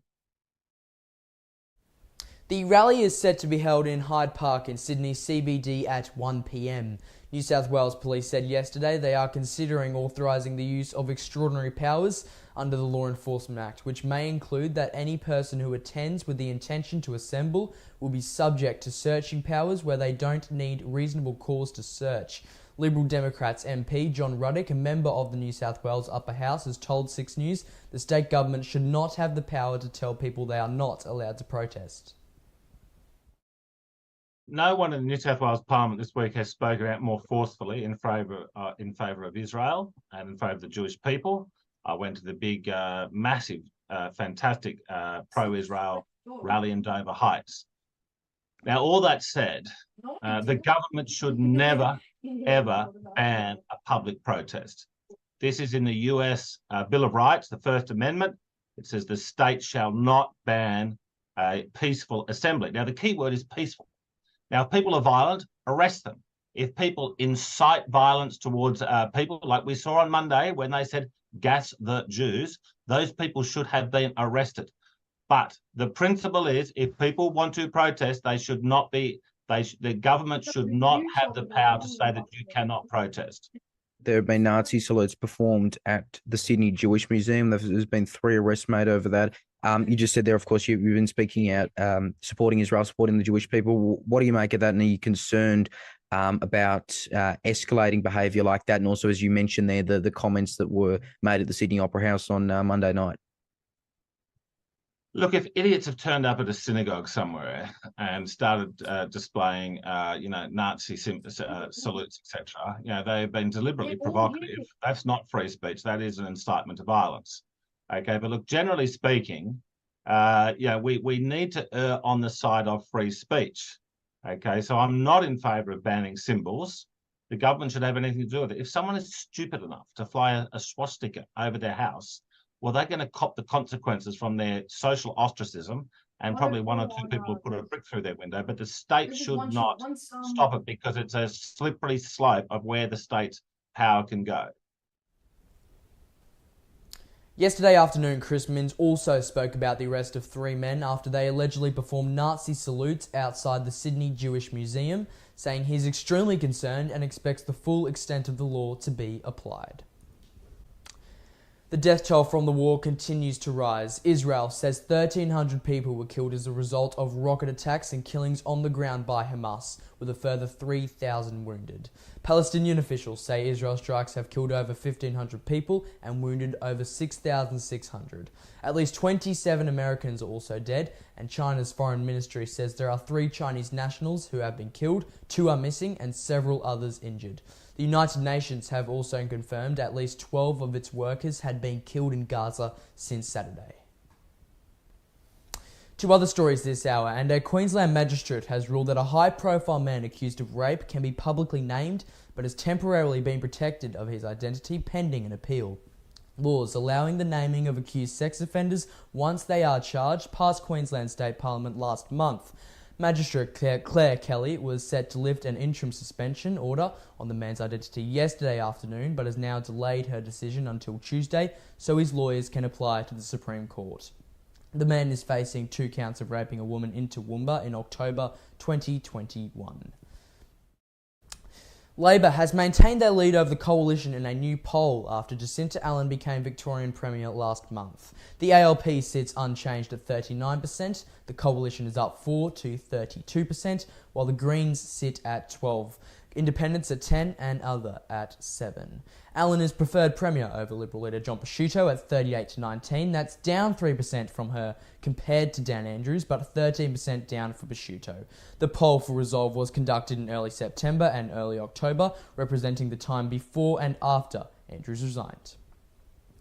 A state memorial service to honour the life of footy legend Ron Barassi has been confirmed to be held at the MCG next month. Barassi played 254 games for Melbourne and Carlton over his playing career, then went on to coach both clubs as well as North Melbourne and Sydney. He was also the first player to be inaugurated into the Australian Football Hall of Fame.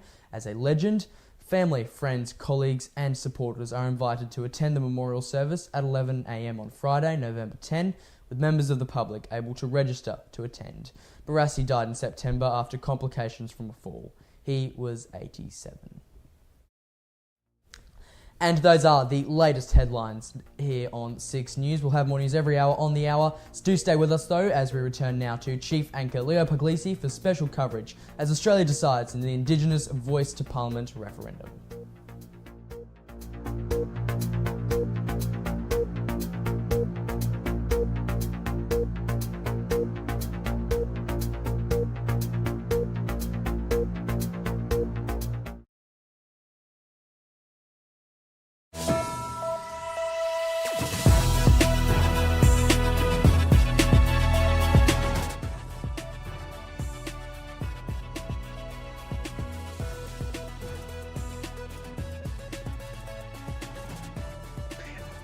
Thank you, Austin, for reminding me my mic was muted.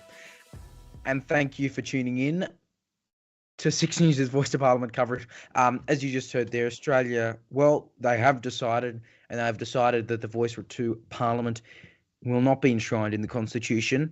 The Voice referendum will not pass. We are projecting that Tasmania, New South Wales, South Australia, and Queensland will all vote no. That is not too much of a surprise. Victoria, still unclear at this stage, and I don't think we're going to be calling it tonight. Western Australia, polls are still open for another hour. So, I actually was just speaking to someone on Twitter who just asked, does my vote matter now? And they live in Perth. Stuart, we're going to bring in Stuart Jeffrey, our GovCheck editor, 6 News Law and Government reporter. Stuart, I imagine there might be a few Western Australians who might be in line, for all I know, might have been in line an hour ago when it was called about an hour ago. And they are seeing this, and I think there might be more than a few wondering, should I even bother now? Because I don't think anyone's expecting WA to vote yes. No one was expecting them to vote yes. But it won't even contribute. It won't save the Voice. Yeah, this is an issue that the US has to deal with every 4 years when they have their presidential elections. People in Hawaii and Alaska find themselves asking, if it's clear cut, which it wasn't the last couple of times, they ask themselves asking that same question. And of course, because voting is voluntary there, they don't get put in, they don't suffer any fines or anything like that for not voting. That's a lot of problem. That's a problem that a lot of Americans have is there any point counting? And now with voting in, we're seeing that now here. It hasn't been much of an issue again. It's partly because we have daylight saving time, which means we've got the 3-hour difference, not 2-hour difference between Western Australia and the East Coast. So that does make it that little bit worse. But yeah, definitely, Western Australia was going to go no anyway according to the polls, but how accurate those polls are is now thrown into question because a lot of voters, if they're anything, again, because they could get fined, they might just do an informal vote, which they can do. You can just screw up their ballot paper and it won't get counted, but they don't get fined for not voting. So, because that's the difference in the US, because people can really just not show up at all and face no fine. And I mean, you look at California. Obviously, they're not as far out as Hawaii, but like a Republican California, at some point it doesn't matter for them. And I mean, I use Republican because we know California is a pretty strong Democrat state. But apart from that, it's that general idea. What does my vote matter now? Oh well, if it's not going to pass, I'll just vote no anyway. I imagine some undecided people might think that. There might be some people who haven't even gotten to go in a voting line yet, and they'd be hearing this. Although they're leaving it a bit later, they haven't voted yet, haven't got in queue yet, but definitely I'm surprised we're not seeing more of a push in Western Australia to go postal or earlier voting, because you don't have that issue. You don't have that time zone issue if you're doing postal or early voting. And so I'm surprised we don't see more of a push for that in Western Australia, though we can't speak to that because we're East Coast. But I'm sure WAMN has. Well, you're still an hour behind me now. I think actually everyone on this coverage except me is in Queensland. So weird how you're taking over this network. Anyway, but yeah, it was 20 minutes after Queensland polls closed that it was called. And that being said, it looked like it was going to go no before then anyway. As soon as you call 3 states, it's over. So you don't, in theory, you don't even need Queensland to have started counting their votes, because it looks like Tasmania, Victoria, and New South Wales are going to go no anyway. So had that been 2% more no, what's the point of waiting for Queensland? And I might say this is probably something that, I was going to say this is something that might be unique in terms of people feeling like that maybe in WA, that might be a bit unique to a referendum, because even though you might not change the national government total, like, in an election, you've still got the seats, you've got your own seat, you might have a closer race than not, but in a referendum, it's totally different. And as we were talking about at the top of the coverage, and as you can read on 6newsau.com right now in the new edition of Commonwealth Knowledge, it's just so hard to pass, and the referendum system does favour the status quo because of that double majority. Exactly. Just to speak on that a bit, Australia is unique in all the Westminster systems because we actually have a written constitution. And all the other Westminster systems, the major ones, New Zealand, Canada, the UK, they have what's called an unwritten constitution, which consists of legislation and constitutional conventions and legal doctrines. Now, of course, we have conventions in Australia, of course. Like the Prime Minister's never mentioned the Constitution, but by having a written constitution, it's more rigid. It means Parliament doesn't have complete control. In the other Westminster systems, where there is no constitution limiting Parliament's power, it's called parliamentary sovereignty because Parliament can do whatever it wants pretty much. Of course, the monarch can theoretically step in and say no, but that's never going to happen because, again, conventions. But in Australia, we followed the US route of having a constitution that is written and set in stone, although they did recognise that, well, the benefit of an unwritten constitution is flexibility. And of course, being more of a democracy than I know a lot of Americans love to go on about being a Republican or democracy. There are a few differences there, not a heap, but there are a few. Given the different systems in place, especially when you look at kind of the federal state relationship in the two countries, there are some differences there.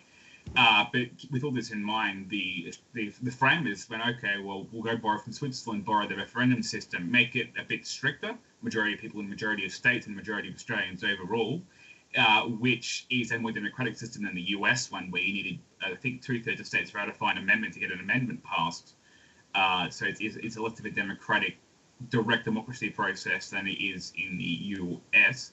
So that does kind of benefit the people in one way, that they do get a bit more of a say instead of just the state legislatures deciding whether or not to support it. So there is a bit more of a say there in terms of people being able to, go to the polls and cast their votes. But on the other hand, again, it does favour the status quo because it is hard to change. An unwritten constitution is more flexible, but it's a lot easier to change. Yeah. Written constitution is much harder to change, so it's more set in stone, but it is also going to limit Parliament's powers more. So it's a very different context to the other Westminster systems. Of course, having pre-existing colonies kind of makes the federal system make more sense, and that requires a written constitution. But yeah, so given that context, it makes sense that referendums are so hard to achieve, and that's why we've had 8 succeed. Of the 44 we've held, or 45 now that we've held, nothing succeeded since 1977. I'll get to our political editor, Roman McKinnon, in a moment, but just quickly, Stuart, the SA Liberal leader, opposition leader there, David Spears, I know people would know that name from insiders, it's spelled differently, Speirs. That's a funny coincidence. David Spears says Anthony Albanese should resign if there is a resounding no vote. So we're probably talking if yes is in the 30s there. He's not going to. Anthony Albanese is not going to resign over this. But do you think this might, if it is a resounding no vote, it might hurt him? Even though the polls have shown that Labor's remained steady. I mean, if it was only like just close to a third of Australians voting yes, a referendum he's committed to since the federal election, he's been campaigning for. It's not good for him. Hang on, sorry, just 1 second. The ABC has uncalled 2 electorates. Adelaide and Franklin have been uncalled. They were both being called for yes. They've now both been uncalled. Oh boy. By so yeah, ABC. it might be even bigger in SA. It looks like the no vote. Yeah. So, given that context, I don't think he'll resign. There could be another parliamentary coup, reminiscent of the 2010s. Of course, Albanese having some involvement in those, such as, again, Bill Shorten being replaced. We by could talk all night that was about more the resignation than a 2010s coup. of Labor leadership, couldn't we? Yeah, it's possible. I wouldn't say likely, but it is possible, and that would require a very, very significant no vote there. Like we're talking like low 30s to even get anything like that, because that's below what even the polling said. So it'd have to be low 30s to get him to resign, or at least consider resigning. and that's going to be tough to do given the figures that we've got right now. If I just go check the national average for the vote right now, yes, it's still sitting at 43%. So we haven't counted Northern Territory or Western Australia yet. No, We're we're starting to keys get into some the stuff from Northern Lingari, but it's too early for anything out of NT, and obviously polls are still open in WA. I'll just quote what someone just told me on Twitter, by the way, which I thought was interesting. Someone said they just went past a polling station in WA. There are still yes voters standing out front trying to drum up support. So Can you blame them? Yeah. Well, look, you can argue history will still show how they supported it or didn't support it, and their votes will still count. So it still matters in the grand scheme of things. It is still something, but I wouldn't be surprised if there's just a few undecided voters still in line who think, why bother now? We do have political editor Roman McKinnon joining us now. Roman, I'm sure you've been caught up to speed with the last couple of hours, but it's a resounding defeat for yes. It's fair to say. Fairly early on, it looks like there will be a no majority in the national vote as well. So both elements of the double majority are no. What do you make of all of this?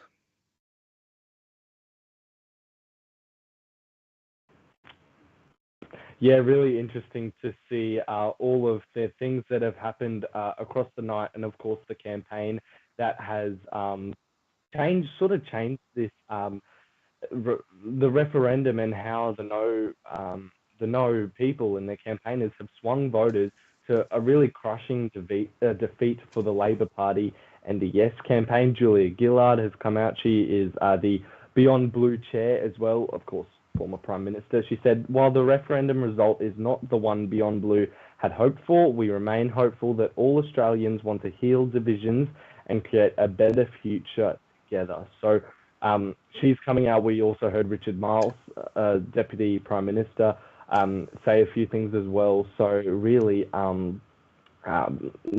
just a crushing defeat for Yes, but it was going to be a tough challenge for them, and as a lot of people expected, No, we're expecting No to win this. Only not a lot of the vote has been counted, or around 35. Yeah, and you don't even have every state closed either. You've still got Western Australia for another half hour or so. Yeah, exactly. And like you just mentioned, Western Australia's still have voters that can vote for another, as you mentioned, half an hour or so. There's still yes voters out there. So really interesting to see how this night really has played out. Yeah, absolutely, Roman. I'll get to the voice just in a moment. I just do want to bring some breaking news out of Israel, Gaza. We've just learned the Gaza death toll has risen to 2,215. That includes 74 children. 724 children. 724 children. I'll just repeat that. The death toll in Gaza has risen to 2,215, including 724 children. We've just learned that.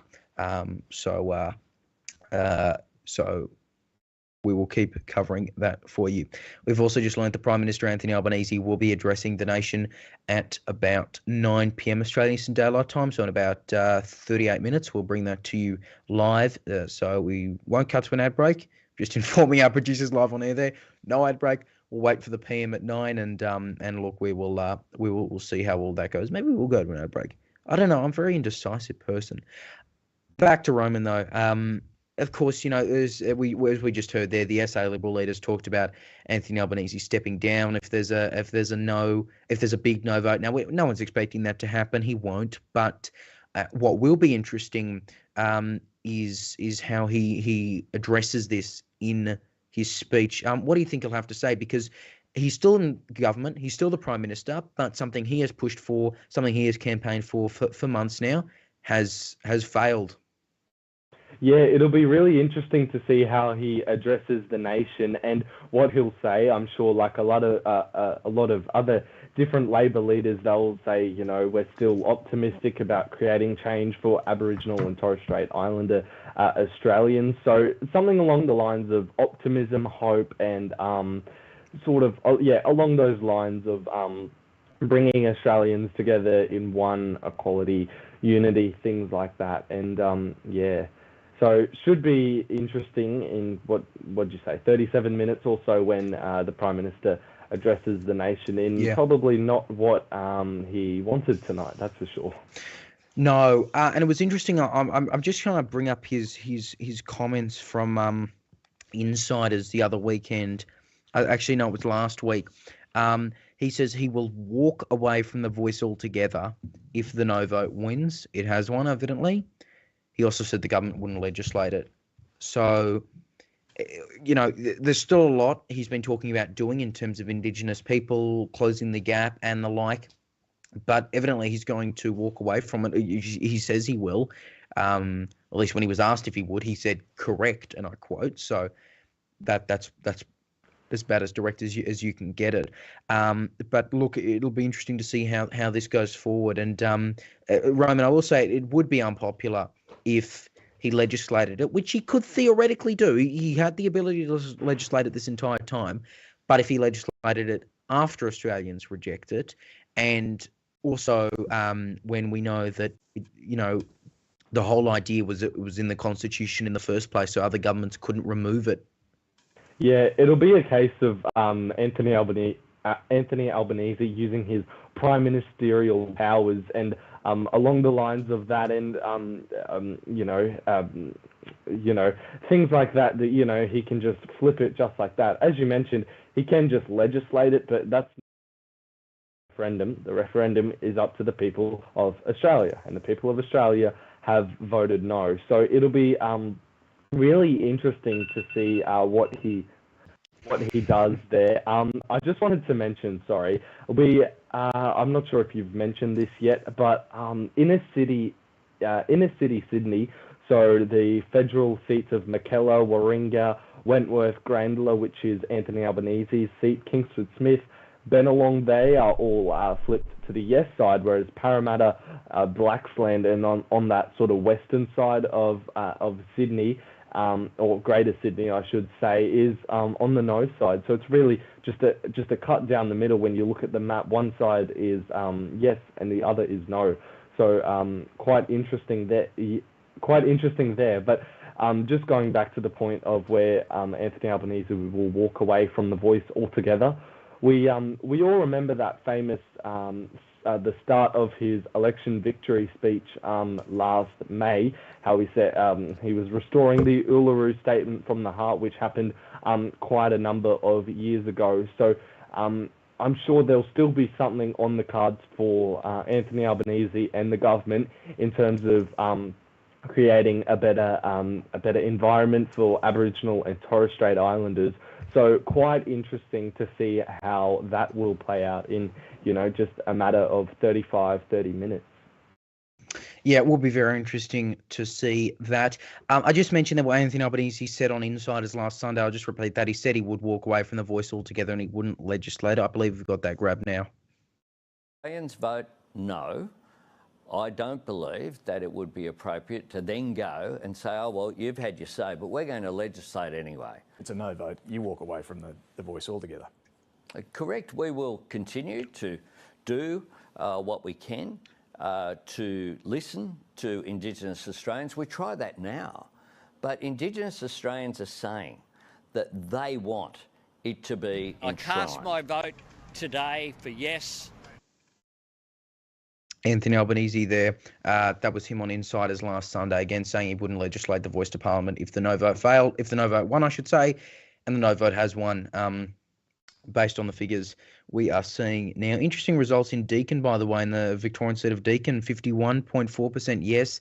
That is, of course, Liberal MP Michael Sucker's seat. Very, very marginal, a seat that I think will go Labor next election, or would, probably should if you look at the numbers. But we'll have to wait and see on that. But that's an interesting result for you there. That's out of Melbourne, for the record. Going to get to Maggie Perry in a moment, but just back to Stuart on this. It's interesting that you've got, again, what the Prime Minister just said there, as we heard there, where he's saying not just he wouldn't legislate it, but he's going to walk away from it altogether. Are you surprised by that after all this time spent on it, he is just going to walk away from it, and look, I imagine it might disappoint some people, including the people who were working on it from back in 2017. Yeah, well, putting aside my own personal thoughts on politicians make promises like that, I don't expect that will hold true. Again, given the pressure from the Greens and from Teals, I doubt that we'll see a complete abandonment of this. If Labor abandons it, then I reckon we'll still see the Greens put a proposal in Parliament. And again, Labor does need the Greens in the upper house, so there is some leverage there. We saw with the housing deal, for example, that the Greens can secure some concessions from Labor. Whether that means even in a more simple advisory body, such as we've seen in the past, rather than more like The Voice, if we see a more downgraded advisory body, instead it's still a voice in some form or another. But I reckon this would be seen as a betrayal by the people behind the Uluru Statement, by Aboriginal communities. Although having said that, the No campaign is currently leading Northern Territory, 65% of the vote there is leading as No, with around 10% of the vote counted. So that could be very interesting to follow the results in Northern Territory, considering we thought that they would go for the yes. But it's definitely getting seen as a betrayal by many on the yes side, outside of the Labor camp. And as we've said, there could be some pressure on Anthony Albanese to kind of change his mind, whether that be willingly or unwillingly. But it's not guaranteed. I wouldn't say it's likely, but as I said, we can't rule that out, that we could see something, but again, not likely. Although you can argue, people could argue to be betrayal if he did go ahead with it after Australians rejected it. Yeah, it's either way, he's got problems. Yeah, no, this is not it's not the result he wanted. That's fair to say. Queensland figures, by the way, again remaining in the 60s for the no vote. And looking like that, ACT is in the 60s for the yes vote. Again, they only count to the national total, but still, it's always interesting for the record. Northern ABC Territory. called Solomon. I was just going to say, Northern Territory for no. Okay, because Northern Territory, they just said is 64% no. Yeah, they're calling Solomon, and at 64%, and Lingiari is at 63%, and that will get called soon, I reckon, as well. Solomon is at 13.4% counted, Lingiari at 9%. If the Northern Territory goes no, then there's no chance. There's no chance of Labor getting anything through, or the Greens getting anything through. That means they've only got the ACT. Yeah. Tasmania, they uncalled Franklin, and they aren't going to call that yet. Adelaide, again, has been called back for the yes campaign, but the fact that Franklin, the no campaign is behind, but it hasn't been called. It was called previously for the yes campaign, but at 57.4% of the vote counted, it has been uncalled. So we're still waiting on figures from there. So we could be looking at a situation where the only government voting, or the only state or territory voting yes, is the ACT, which is appalling, because we would have expected Northern Territory, ACT, Tasmania at the very least to go yes. That gives you both territories in one state, but we could be looking at a scenario where it's one territory against the rest. That would be very interesting. And of course, with all the talk about do Indigenous people support this, I believe Malandiri McCarthy, Labor Senator, Assistant Minister for Indigenous Australians, made a point on the ABC where she said there were a lot of booths with a high Indigenous population that were voting yes, but of course the NT with a high Indigenous population also voting no. But again, we don't have booth I don't have booth by booth breakdown for you, so we don't have the exact, like the most remote booths and all of that. But of course, that's still significant that both NT seats, so in effect the entire NT is voting yes. It's voting no, excuse me. Well, flip side, all three ACT seats, in effect the entire ACT, is voting yes. So that's particularly interesting.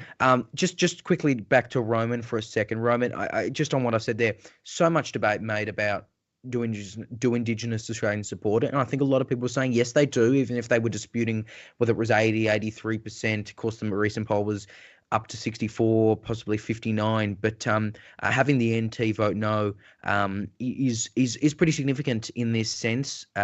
Even though, of course, we don't have exact booth by booth breakdowns yet, and we will wait for those. Yeah, really devastating for the yes vote. And Anthony Albanese, who of course spent a lot of time campaigning up there, as all of us know, lots of Aboriginal and Torres Strait Islanders living in the Northern Territory and going up there to Arnhem Land to the Gama Festival earlier this year, only a few months ago, actually to try and win over those voters. And it just did not work for Anthony Albanese and a yes vote, which is quite damaging. And, you know, wherever you go, wherever it's Queensland, where there's quite a big Aboriginal Torres Strait Islander population, Western Australia as well, South Australia, you know, everywhere around the country where there is Aboriginal and Torres Strait Islander people, it will vary, of course. So whatever you think and wherever maybe your area or community is, it can differ from community to community. Yeah, you're absolutely right there, and it will be very interesting. Again, we have a secret ballot, so we don't have are you Indigenous when you go on the ballot, but still, if you have like a remote area where it's a majority Indigenous population and majority vote one way or another, you can draw a conclusion from that. Again, that's booth by booth, which we'll learn from more, and I'm sure we'll have Maggie Perry, our election reporter, tracking that, although we'll see if we can cross to her. I'm just making sure the connection's all good because we've been having fun with it all night, haven't we? Not that my connection's any better, and that's Melbourne internet. I think we've got Maggie right now. There we go. Great. So Maggie, again, looking like this fail for the voice referendum. But again, also interesting that not just the NT's voting no, but it is both electorates. And that might, again, we have to go booth by booth. I keep saying that, but it might be interesting for that argument about whether Indigenous people support it or not. It's actually pretty interesting in Leichhardt, which has a lot of Aboriginal communities. Places like Thursday Island, places like Lockhart River. A lot of these areas have really strong yes votes, and they have a lot of Aboriginal populations. So it's interesting that Lingiari is leading for the no vote. Solomon, not as surprising, but still, I'd be interested to see how the remote communities vote in Lingiari. It might just be Alice, Jacinta Price from Alice Springs. Wouldn't be that surprising. Yeah, former town councillor, for those wondering, used to be the deputy mayor there. I don't have more to say than that. She was. That is interesting. And as you mentioned there, you've got those rural electorates like in rural Queensland, where you've got these high populations of Indigenous voters, and it'll be interesting to see how those booths go. But of course, these are the kind of results that we're not going to be able to really make a call on the night. These are the ones we'll make a call on when the AEC makes a call and finalises them, because they might be this close. And also pre-poll, postal votes, etc. Yeah, I'll try and find some of the votes in Aboriginal communities, like in Mornington Islands and Kennedy. It is surprising how Lingiari is going right now. 36% for yes is dismal if the yes campaign wants to prove their support among Aboriginal communities. It's looking very interesting to see where or what states will vote what. Again, Victoria, I think it looks like they are tracking no, and they're close, but it just seems like no might get ahead here. And I think they were the closest one as well in last night's news poll, which said that it would be 43 yes, 51 no with undecided. Without undecided, it would be 54-46 in Victoria. And that doesn't seem that unrealistic based on the current numbers, which have it at about 48. Yeah, I'd be curious to see how Victoria will end up after all of the results have been counted. I think it could go for no, could go for yes. It's completely 50-50 right now. Yeah, and I was sorry, Maggie, I was just going to sorry to interrupt. I was just ahead, and it seems like they've picked up a bit of ground against the yes campaign in Victoria. Yeah, so sorry they might not even I was just going to say very quickly, sorry. we just got some new figures out of the NT, which reaffirms what we've just been seeing. It's in the 60s, both the the territory total, and in both Solomon and Lingari. So it's Leo, in the you might be muted. I don't think I am. I. Okay, I don't think I'm muted. Okay, can you hear me? No. Okay. I don't know if Maggie's just lost us, but I'm being told by everyone else that I'm still on air. So, as far as I know, I'm going to continue. Stuart, we'll try Stuart. Sorry, Maggie. No, she can't hear me. Never mind. Stuart, your thoughts? Lingari, Solomon, both continually tracking mid-60s for no. You're also muted. Yeah. I was unmuting. Also, I'm just changing tabs. All good. Fair enough. I've got better news. Not better, more interesting. Better in terms of being more interesting. Boothby, which was called for yes, has now been uncalled by the ABC. So, do we have any seats in SA that are yes? Adelaide's uncalled. Adelaide was called again, then uncalled, then called again, then uncalled. Boothby is now uncalled. It's a skit. It's like a skit. But yeah. So there are currently no Adelaide. Yes is ahead in Adelaide. Yes has a lead in Adelaide of. I can do maths on the fly here. I'm doing law for a reason. Is that Adelaide? 100 seats. 100 seats difference in Adelaide. So 100 votes. No, I can't do maths. Hang on. Is that Adelaide the electorate or Adelaide the region? Yeah, Adelaide the city, there's been a 2,000 vote difference in Adelaide the city. Sturt, yes, is losing. And in Boothby, yes, is now losing. Very, very close. Couple hundred votes in Boothby, but Boothby has been uncalled.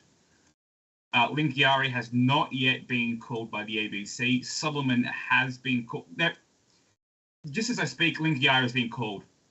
For no? For no. Okay, I think we can bring in back Maggie Perry now. Great, Maggie. So what do you make of that? We've just had Lingari formally called, and again, both Lingari, Solomon tracking in the mid-60s, which of course means the NT is tracking in the mid-60s. It is really shocking compared to a lot of Aboriginal communities that are coming in Flynn and Leichhardt, in a lot of these places. I don't think it's the Yes campaign expected this at all, especially with Arafura by-election, which had a huge swing to Labor, which you'd think would mean a very high result for Yes in Northern Territory, but they're down at 30%, aren't they? Yeah, it's not even close. It's not even close. I brought up Alice Springs as probably leaning to the no vote, but they actually have a pretty high Yes vote, about 50-50. So it really is, I feel, I'm sure the Yes campaign feels that they really overshot how much of the Aboriginal population supported that campaign.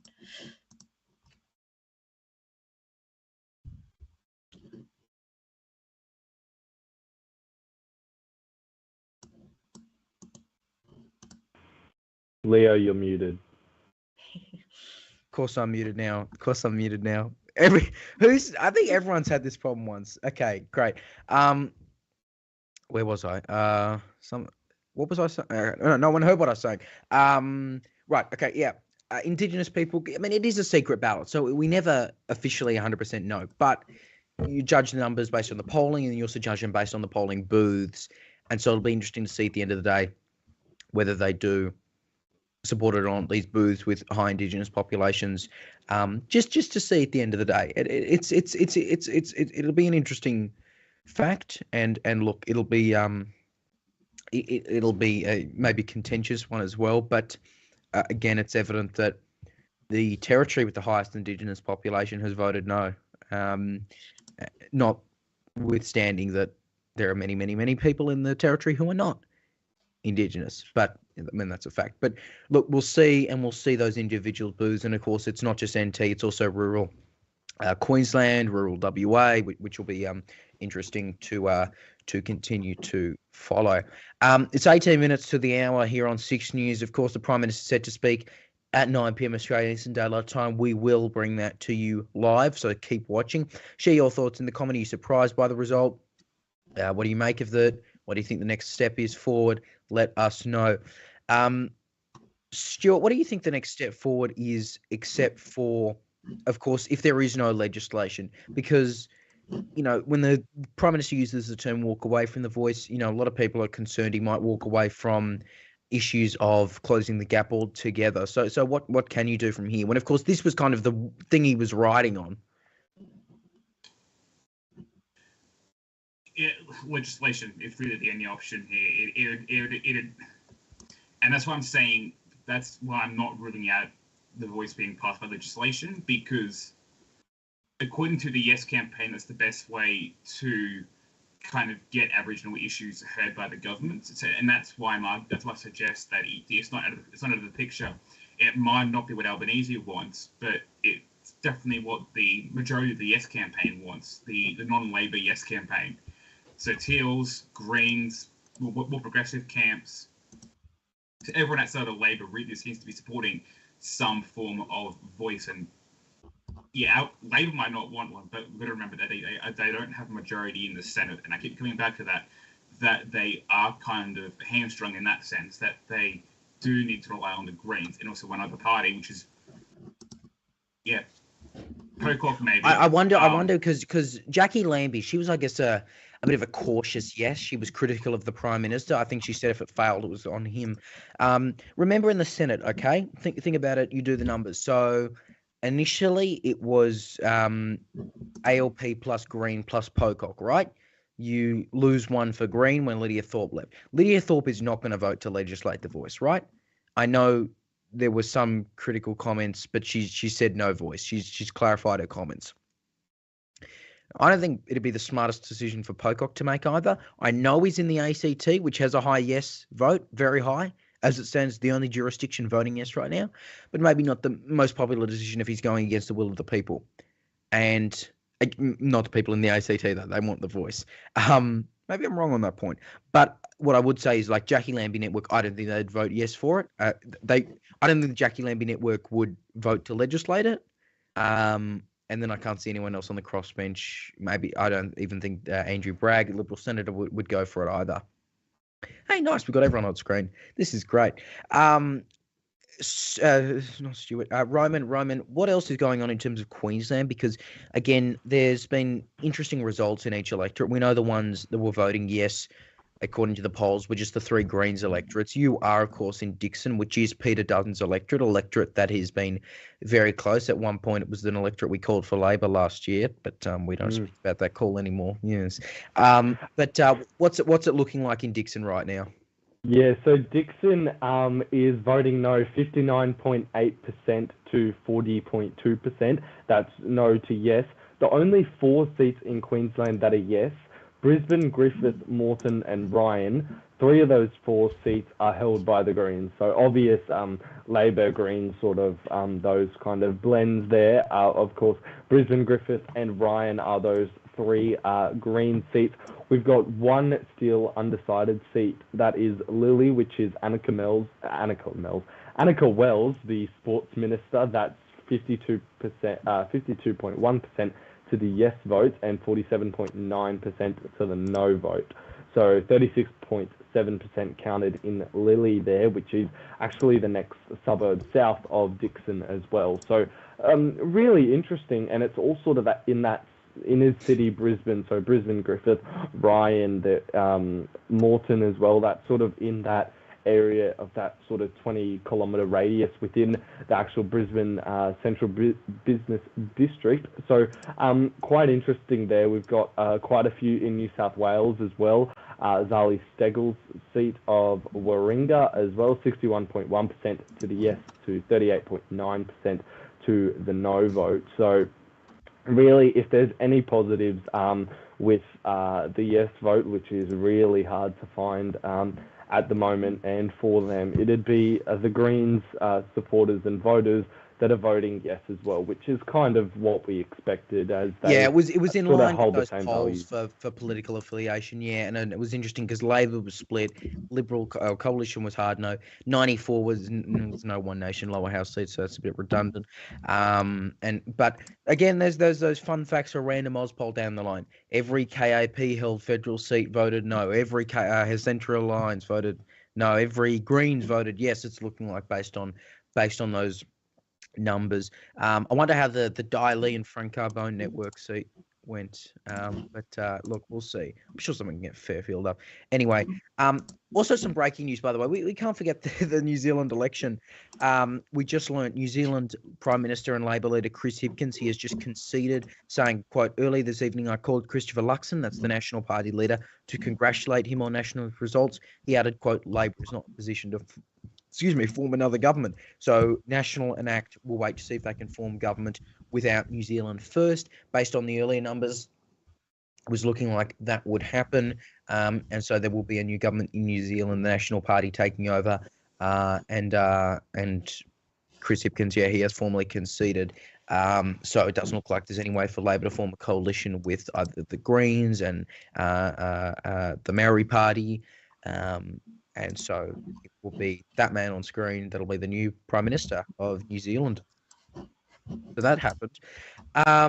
Back to the Voice now again. Anthony Albanese in speaking in just about 10 minutes. We will be heading to an ad break in about 5, and then we'll come back straight on the top of the hour. But there again, I'll read out those figures for you. New South Wales confirmed no. 43 to 57. Victoria, unclear at this stage. 48 to 51. Tasmania, no. 41 to 59. Queensland, no. 35 to 61. SA, no. 38 to 61. Polls are still open in Western Australia. ACT only counts towards the national total, as does the NT. ACT, yes. NT, it's looking like it'll be a no in the NT.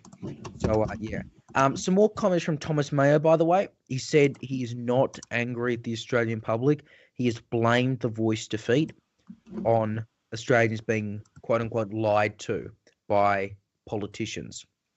That's what he told the ABC only a short time ago. So he says he believes Australians were ready for the Voice referendum, but they were lied to by politicians from the No campaign.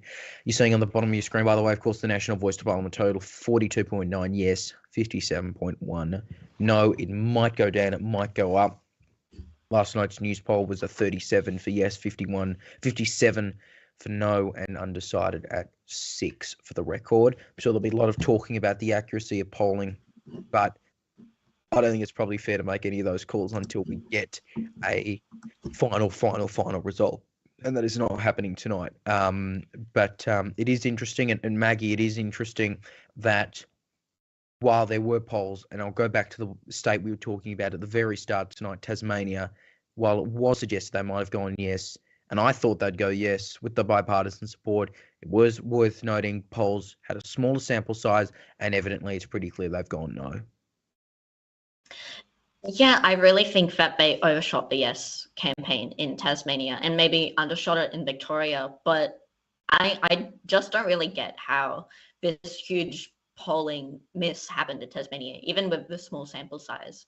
I don't really know what happens. And I mean, looking at other electorates, like, it is interesting that Andrew G, who resigned from the Nationals to support the Voice, his seat only voted 30% for the yes campaign. I can't imagine he'd be re-elected there.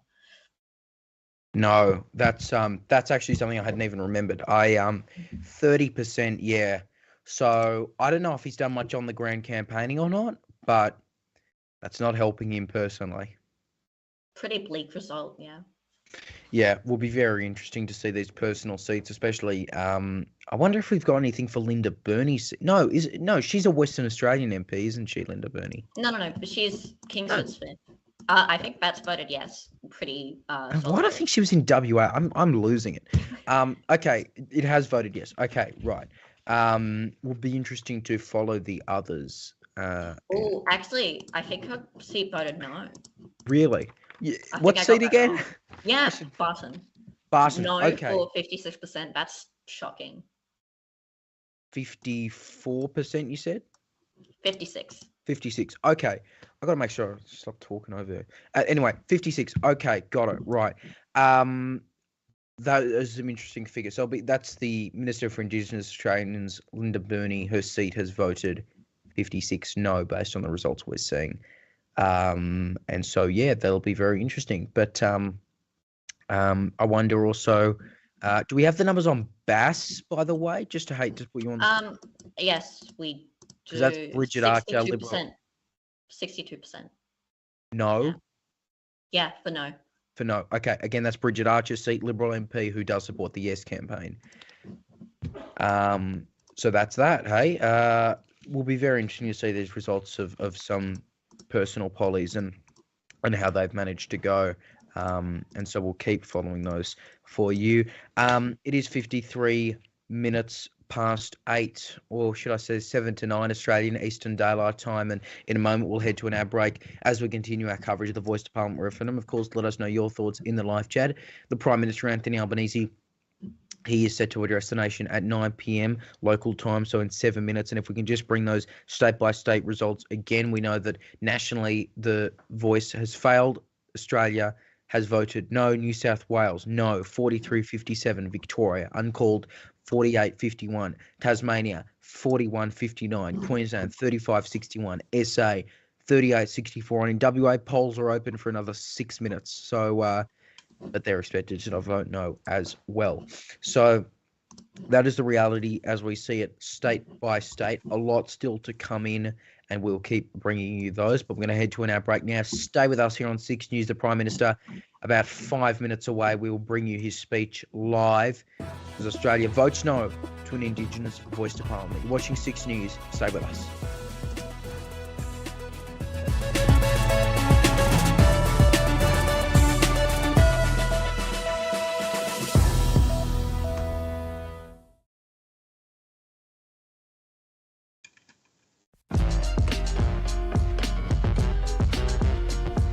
Chief Anchor and Managing Director at 6 News, Leonardo Puglisi. 6 News is an online news program created by Leo 2 years ago when he was in primary school. Now he's 14 years old, and he and his outfit have enough clout to be granted an interview with the Prime Minister. It'll be up on YouTube tonight. Here's a sample. Yes, this does come down to a matter of credibility. Crikey, and of course they're their own outlet. That's not a good start. If you're starting with crikey and you're talking about credibility, it's not a good start. But they put together a list of 50 lies and falsehoods from you. Now that's 50. Now I'm not saying I'm not judging their journalism. However, a lot of everything that you said is on the record. The ABC has fact checked you rather about the about ABC and crikey. Let's add a few more then. I'm sure the Australia Institute is probably going to be the next one, I suspect. Look, there are a lot of people who like to throw stones, and they will put these things forward. No, Australians know that I'm up front with them. Oh, Leo, I'm looking at that tonight on YouTube. Thank you so much for joining us, mate. Where do you get the nerve? You look as confident as anything right in there, hand to hand, arguing with the PM. Yeah, well, I think obviously he's the Prime Minister of Australia, of course, but when Roman McKinnon, our political reporter, and I decided to speak with him, we wanted to make sure every question that we could think of that would be tough, that would get to the heart of the issues, and would be the main questions we could think of asking after his entire time as Prime Minister would be asked. And I think they were asked, and I think the clip that was just shown there, very small segment of what he talks about when it comes to lies and falsehoods, and he does, go on about that for a while. We planned to make it 1, maybe 2 questions, but it ended up being 5 or 6. So, yeah, that will be on YouTube, as you just said. It's all well and good to sit down with Ronan, and I speak from personal experience, not necessarily actually with Ronan, but with a colleague, and kind of workshop what you think the interview is going to be. It's quite another when somebody really powerful is pushing back at every assertion that you're making. How did you feel during that? Were you clear about what you were doing in those moments? Yeah, I think I was, pretty happy with how it turned out and how I managed to, ask the questions, especially like you played there, the ad-lib ones where, nothing was scripted there. It was, entirely just off the cusp. But, Roman, he, we set out those questions, as you just said, but I don't think we expected that much pushback. Mm-hmm. However, I think both of us agreed that I think we responded to the pushback well, and it's not every day that, we do get pushback, but not usually from the Prime Minister of Australia. So what is driving you in that moment when you're asking the Prime Minister that? What are you trying to get out of it? Are you just trying to get clicks? Are you just trying to look tough? Are you trying to win a Walkley? What is driving you there? Well, I wouldn't mind a Walkley, but look, I think the main for the rest thing of us. I've been a finalist so many times, mate. Just don't even go there. Leo. I think the main thing that drove me there was that Six News is so passionate about the truth. We do regular fact checking that gets us in, a lot of trouble with certain people online who don't like it. But we are so big on the truth. We thought, who better to get the truth out of than the Prime Minister of Australia? So we asked those questions. We kept entirely to factual arguments. We're proudly impartial, so we didn't put in our personal opinions there. We simply laid out the facts for the Prime Minister. And if he or anyone we interview doesn't like that, that's entirely their problem.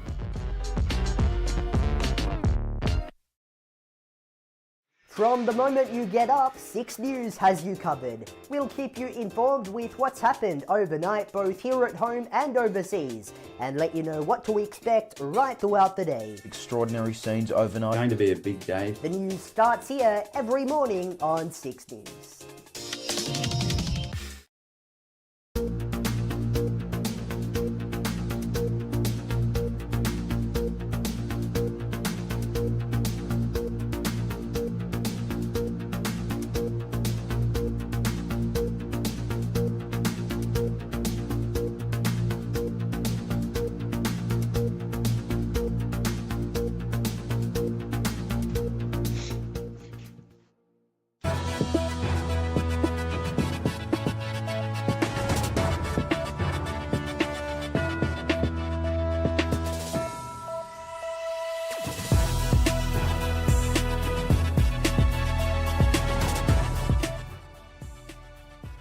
And you're still with us here on 6 News as we keep bringing you live coverage of the Indigenous Voice of Parliament referendum, which has failed. It will not pass. Australia has voted no. The Prime Minister, Anthony Albanese, is speaking now. We are just going to bring up that live feed for you. He is speaking at a press conference in Canberra. Here he Thumbs is up when you're now. ready to go.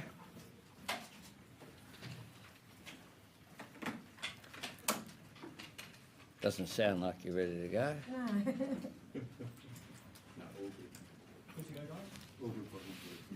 My fellow Australians, at the outset, I want to say that while tonight's result is not one that I had hoped for, I absolutely respect the decision of the Australian people and the democratic process that has delivered it.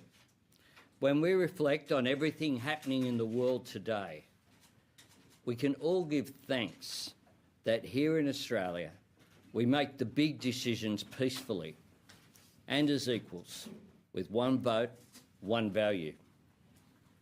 And I say to the millions of Australians all over our great country who voted yes with hope and goodwill, the people who volunteered with such energy and enthusiasm, many of whom were taking part in their first ever campaign, that just as the Uluru Statement from the Heart was an invitation extended with humility, grace and optimism for the future, tonight we must meet this result with the same grace and humility.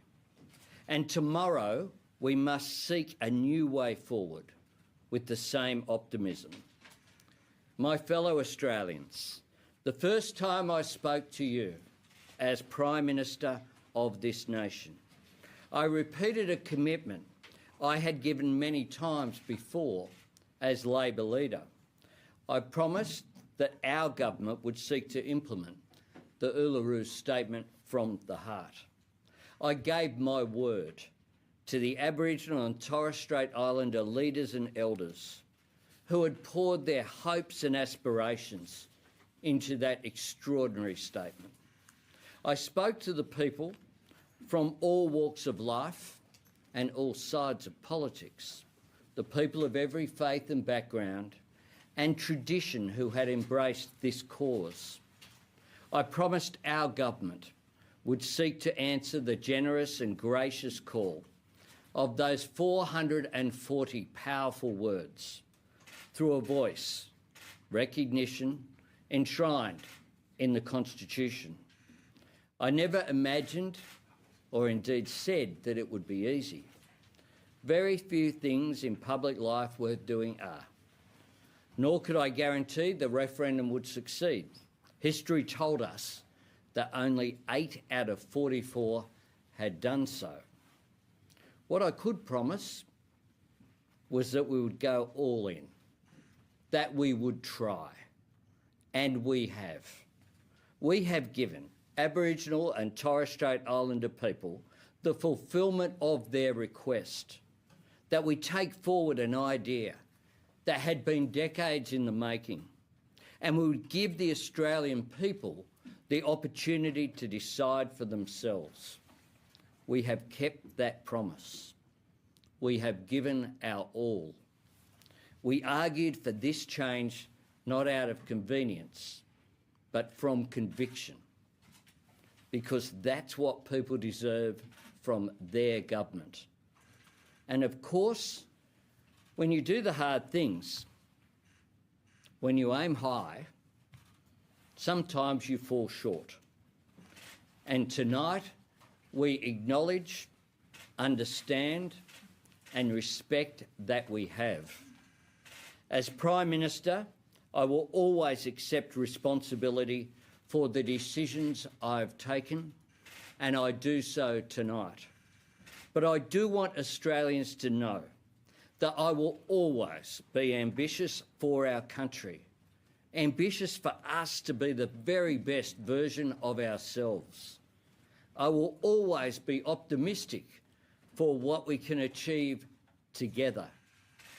In that spirit, just as I offered many times to cooperate with people from across the political spectrum on the next steps in the event of a yes victory, I renew that offer of cooperation tonight, because this moment of disagreement does not define us, and it will not divide us. We are not yes voters or no voters. We are all Australians. And it is as Australians, together, that we must take our country beyond this debate without forgetting why we had it in the first place. Because too often in the life of our nation and in the political conversation, the disadvantage confronting Aboriginal and Torres Strait Islander people has been relegated to the margins. This referendum and my government has put it right at the centre. All of us have been asked to imagine what it would be like to walk in someone else's shoes. And we've been challenged to examine decades of failure from both sides of politics, despite all of the good intentions in the world. Indeed, those arguing against a change to the Constitution were not arguing for the status quo, because no one could say that more of the same is good enough for Australia. Let us hold on to that truth, because a great nation like ours can and must do better for the first Australians. And while there has been talk in recent times about division, let us now cooperate to address the real division. The real division is one of disadvantage. The division that is the gap between Indigenous and non-Indigenous Australians in life expectancy, in educational opportunity, in rates of suicide and disease. The gap which separates Indigenous Australians from the right to make a good life for themselves. I supported recognition through a voice because this was the vehicle that Indigenous Australians believed could change this. This was the change they asked for at the First Nations Constitutional Convention at Uluru in 2017, after a process that involved hundreds of meetings and thousands of people. And I want to make it clear, I believed it was the right thing to do, and I will always stand up for my beliefs. It's now up to all of us to come together and find a different way to the same reconciled destination. I'm optimistic that we can, and indeed that we must.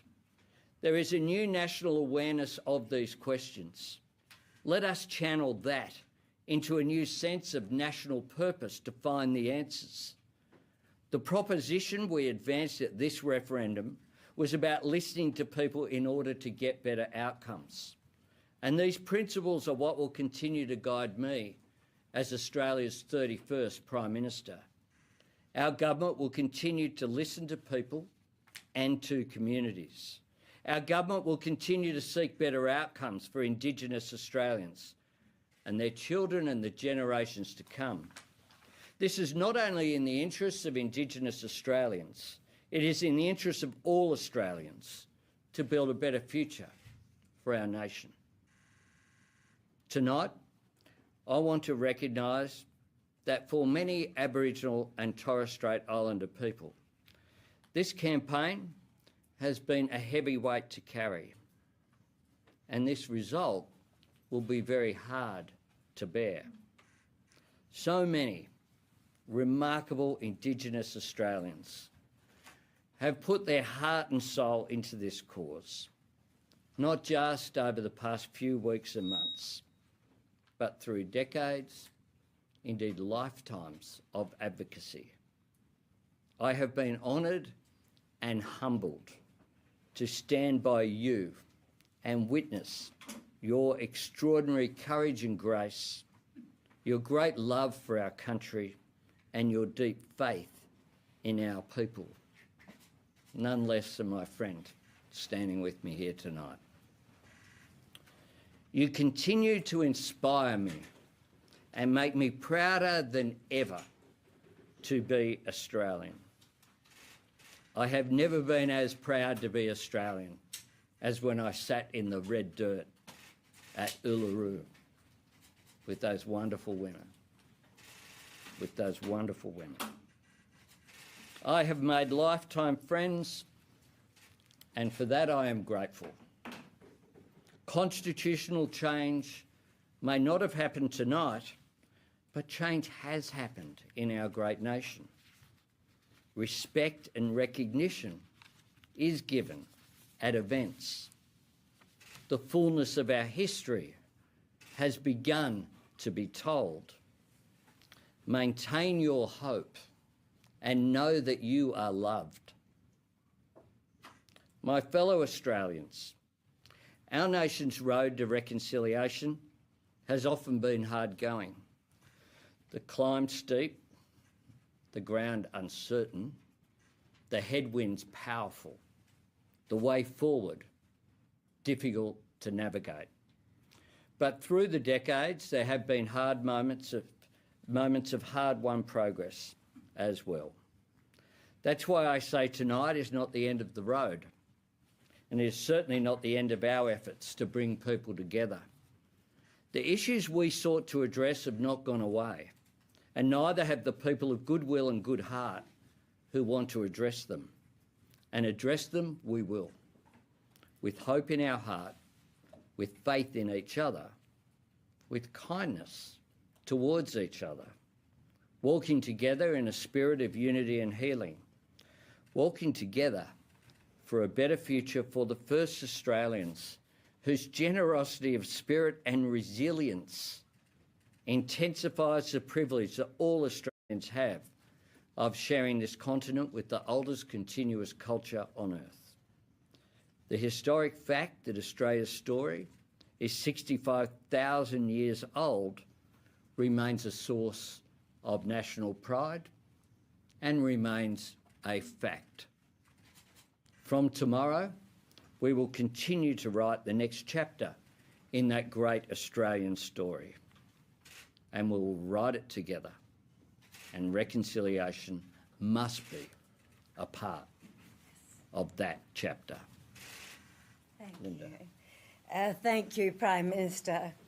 For many, today is a day of sadness. This result is not what we hoped for. The Australian people have had their say, and a clear majority have voted against the proposed change to the Constitution. We, of course, accept the decision of the Australian people. Tonight, I am reminded of a special couple, Auntie Gloria and Uncle Clive. Their story tells us so much about our country. They are 90 and 93 years of age. Gloria is Aboriginal, Clive is non-Aboriginal. They married in 1953 at a time in our history when their union was not accepted. They've seen a lot in life, the ups and downs, the best and the worst. They've experienced the joy of a shared life and raising a family. And they've experienced discrimination and the awful scourge of racism. But they always got through it with an open heart, with their strength of their family and community. Their lives show us how far we've come and how far we will still have to go in this country. That there is a common bond, that we are stronger together. Gloria and Clive voted yes in this referendum because they want to see a better future for their children and grandchildren. Gloria and Clive won't give up on a better future, and neither will we.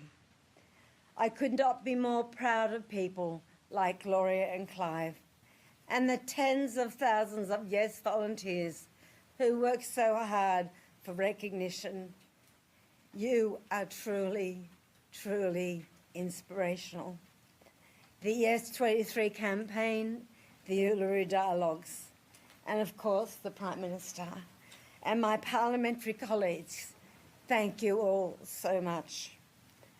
I will never forget that day in September when some 200,000 Australians walked together for yes right across this country.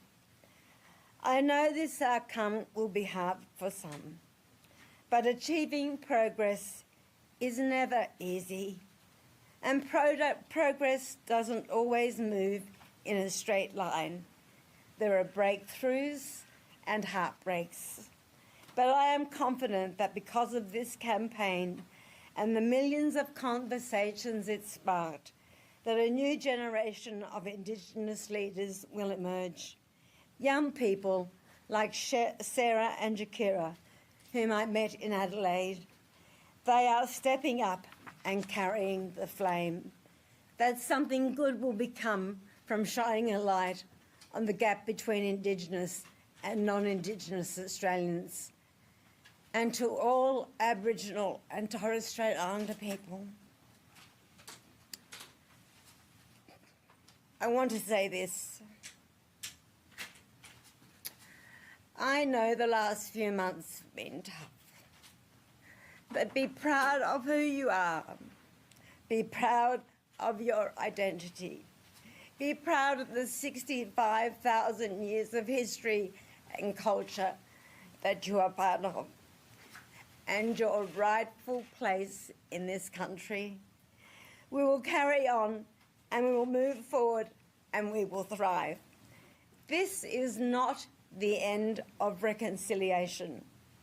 And in the months ahead, I will have more to say about our government's renewed commitment to closing the gap, because we all agree we need better outcomes for First Nations people. We need to keep listening to Indigenous Australians about what works and what can make practical difference for the next generation. Because we all want what's best for our children. We all want our children and grandchildren to have a better future. Happy to take questions. Prime Minister, why do you think Australians voted no? Well, the analysis will go on for some time, no doubt.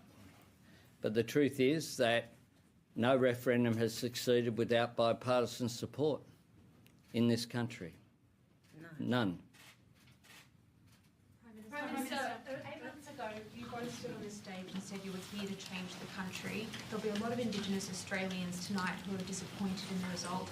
What immediate ideas do you have to improve or achieve those better outcomes in the short term, and how will you ensure that reconciliation isn't set back given some of the comments from the Yes camp? Well, I'll tell you, the first thing we'll do is listen, continue to listen. We'll continue to listen, and we will engage with those Indigenous Australians, treating them with respect. Tonight will be a very difficult night for many Indigenous Australians. Overwhelmingly, if you look at the Indigenous-dominated booths in places like Palm Island and Mornington Island and Lockhart River and Gaduga, the mobile polling booths aren't yet in from the Northern Territory. Overwhelmingly, they have voted yes in this referendum. We will. Tonight isn't a time to say, oh, well, we'll just move on and have here's the next agenda. The agenda will be guided by the principles that I've put forward consistently: engagement, consultation, listening, progress to close the gap. In light of what you've just said, the first words out of your mouth as Prime Minister was a commitment to the Uluru Statement from the Heart in full. Is that still Labor's commitment? We just had a referendum. And the referendum wasn't successful. I respect the outcome of that referendum. So can that not progress? Prime Minister, you said, because Australians are a fair, compassionate and courageous people, I believe we're ready to take this step together. Does tonight's result tell you otherwise, that we are not a fair, compassionate and courageous people? Yeah, I think Australians are fair and compassionate. I think during this campaign, we have had a very clear proposition of just two things: recognition and a non-binding advisory committee. But we've had, including in outlets represented in this room, discussions about a whole range of things that were nothing to do with what was on the ballot paper tonight. You all know that that has occurred. Debates about, debates about the length of the Uluru Statement from the Heart, that no one in this room. Is there anyone in this room thinks it was more than what it was? But we had pages and pages and weeks donated, which those issues were portrayed. So for many people, it became an issue in which they were receiving a range of information. The Reserve Bank can rest easy now that they won't be getting advice on interest rates before the next meeting. That was some of the things that were discussed. So there's a range of reasons, but changing the Constitution is hard. Yes. I said when I announced it, I stood here and said it's hard. There are no guarantees of success. We knew that that was the case. But we also knew this, that Prime Minister John Howard promised to have a referendum on recognition, that Scott Morrison prior to 2019 promised to have a referendum on recognition. I was there in 2019 at Gama with Ken Wyatt, who I have total respect for, who stood there and gave, just as I did after the 2022 election. After the 2019 election, there was a speech at Garma saying we would advance this. We promised to accept the graceful invitation of First Australians to put this to the Australian people. We did that. We campaigned for it. We did so with integrity and principle, but we were not successful, and we respect that outcome. Phil. Prime Minister, you Phil, said... and then... You came to office proposing other referenda, the Republic, something you've, not this term, but you've mooted, you might look at that next term, you have a Minister for the Republic. What does this defeat do for plans you may have for other referendum, especially given your observation that without bipartisan support you can't get referendum up? Is this basically the end of referenda unless there's support from the opposition and the government for any other proposal as well? Well, I made it very clear that this was the only referendum that I was proposing in this term. I mean, I made no commitments about any further referendums. One of the things I did on election night, I spoke about this today, I spoke about it yesterday as well, was I went through the range of commitments that I'd made: cheaper childcare, housing, national reconstruction and new industry, our climate policy, and this. We've gone through and fulfilled all of them. I'm someone who believes that we need to restore faith in politics. And one of the ways that we do that is by saying what we'll do and then doing what we've said we would do. That is what we have done tonight. And I make no apologies for that. Just referendums are about unity and deciding as a country what the best route is moving forward. As Prime Minister, how do you reconcile with the fact that your personal views and the views of most of your party aren't aligned with the majority of Australians? Look, we accept the result. Yeah. We accept the outcome. We had a referendum that we put forward. We know that this arose from a request made in 2017 through the Uluru Statement from the Heart. I wasn't Prime Minister in 2017, but we had waited, Indigenous Australians had waited for a long period of time for the government, for a government to have the conviction to put this to the Australian people. My predecessor was promised support from the Labor Party if the Morrison government fulfilled that and took it forward to a referendum. They chose not to do so, as is their right. We chose to do so, and there wasn't, during the campaign as well, there isn't a single occasion in which of all of the Indigenous people who I've spent time with, who it's been my honour to spend time with, not once at Garma, not once at Uluru, not once anywhere else did people go, hang on a tick here, can we just kick this can down the road further?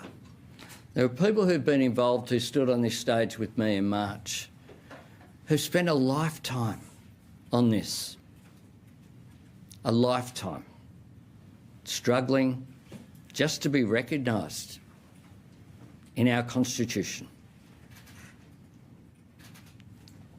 I had a duty as a conviction politician to put that to the Australian people. And I'm reminded of one of my favourite Churchill quotes. There's quite a few good ones. Success is not final, failure is not fatal, it is the courage to continue that counts. We intend as a government to continue to do what we can close the gap, to do what we can to advance reconciliation, to do what we can to listen to the first Australians. Thanks very much. Thank you.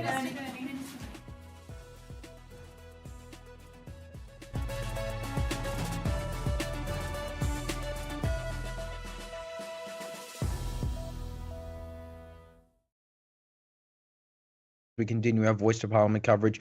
You just heard from Prime Minister Anthony Albanese there, along with Indigenous Australians Minister Linda Burney, and both of them speaking after the Voice to Parliament was defeated. It will not pass. And we know the opposition leader, Peter Dutton, who'll be speaking in just a moment. But I just want to bring in political editor Roman McKinnon. Roman, what did you make of that? The Prime Minister sounded really defeated there. I mean, he probably is. There was that one quote where he said, the truth is no referendum has passed without bipartisan support. None. He just sounded so defeated there. What did you make of what he said? Yeah, absolutely. As you mentioned, really defeated from Prime Minister Anthony Albanese. You can't really hide those emotions when pretty much the whole country knows how he would be feeling getting up there in front of that big press pack and speaking to the nation. It must be really, really defeating for him to go up there and confront it. But you know, he's trained. That's why he's up there, right? But yeah, really defeated for him. I could tell Linda Burney was struggling up there. She would look like it was like really painful and looked like she was struggling to come to terms with it. As well, we could see Indigenous ministers, Indigenous senior executives go into meetings to look at the next steps. Prime Minister Anthony Albanese mentioned the Uluru Statement from the Heart quite a few times. So really, really defeating, a defeating tone in Prime Minister Anthony Albanese's voice. Here's something significant. The ABC, and I think we'll call it as well, projecting Victoria will vote no. That is every state bar WA, and WA polls only just closed, and WA is going to vote no, let's be honest. So it's going to be 0 out of 6 and one territory. And one territory is also no. Stuart, what do you make of that? It has gone down as we've started to get early voting, but yep, that's every state bar WA, and I'm very happy to call it right now that I don't think WA is going to vote yes. I'm checking early WA figures, and they're coming in at a higher no rate than Queensland did. Early figures in Queensland had it around 89%. It does since drop down, obviously, to around 2/3 no. First figures we got from Western Australia were 92% no. So I'm expecting similar results. That puts most states at around 60% plus in terms of final figures. If I just confirm those details now, I believe Tasmania is sitting at around 60%.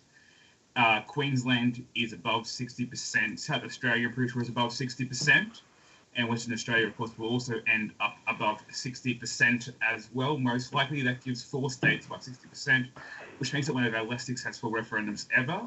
Under the current figures, which don't account for Western Australia, is the 12th least popular referendum based on national vote figures. Of course, 3 of those referendums that were ranked lower than carried at least one state.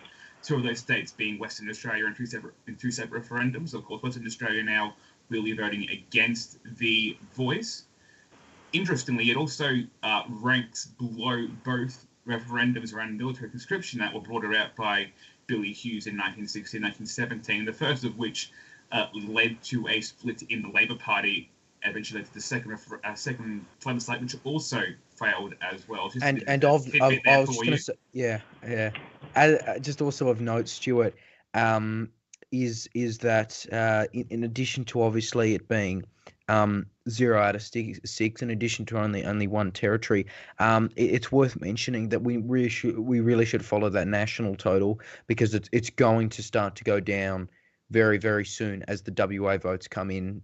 It's going to go down. Now, again, WA obviously less population than New South Wales and Victoria, but I can just imagine with the WA no vote probably being really, really high, maybe the highest in the nation, as you just said there, it could really drag down National to the point where we could be seeing, low 30s, maybe a bit like what News Poll said last night, which was 37. That wouldn't surprise me. Exactly, and early figures we have for South Australia again. Knows ABC has undeclared both seats, so that it had called for. Yes, it had called both Boothby and Adelaide. Again, they've undeclared it again. Times. No, they haven't. Those haven't been called again. So Adelaide, based on the current figures we have, Adelaide is the only electorate that will vote yes. Every other South Australian electorate votes no. In South Australia, that is, for those who just joined us, just to be clear. Queensland electorates. The division of Lily looks like it will go yes, but it hasn't been finalised yet, so that gives them 5 in Queensland. Northern Territory, of course, votes no. Western Australia, I'm not going to give Labor or the Yes campaign more than 2 seats there, maybe 3 to stretch. Yeah, max. Tasmania, again, Franklin has not yet been called. The ABC uncalled it, has not called it again.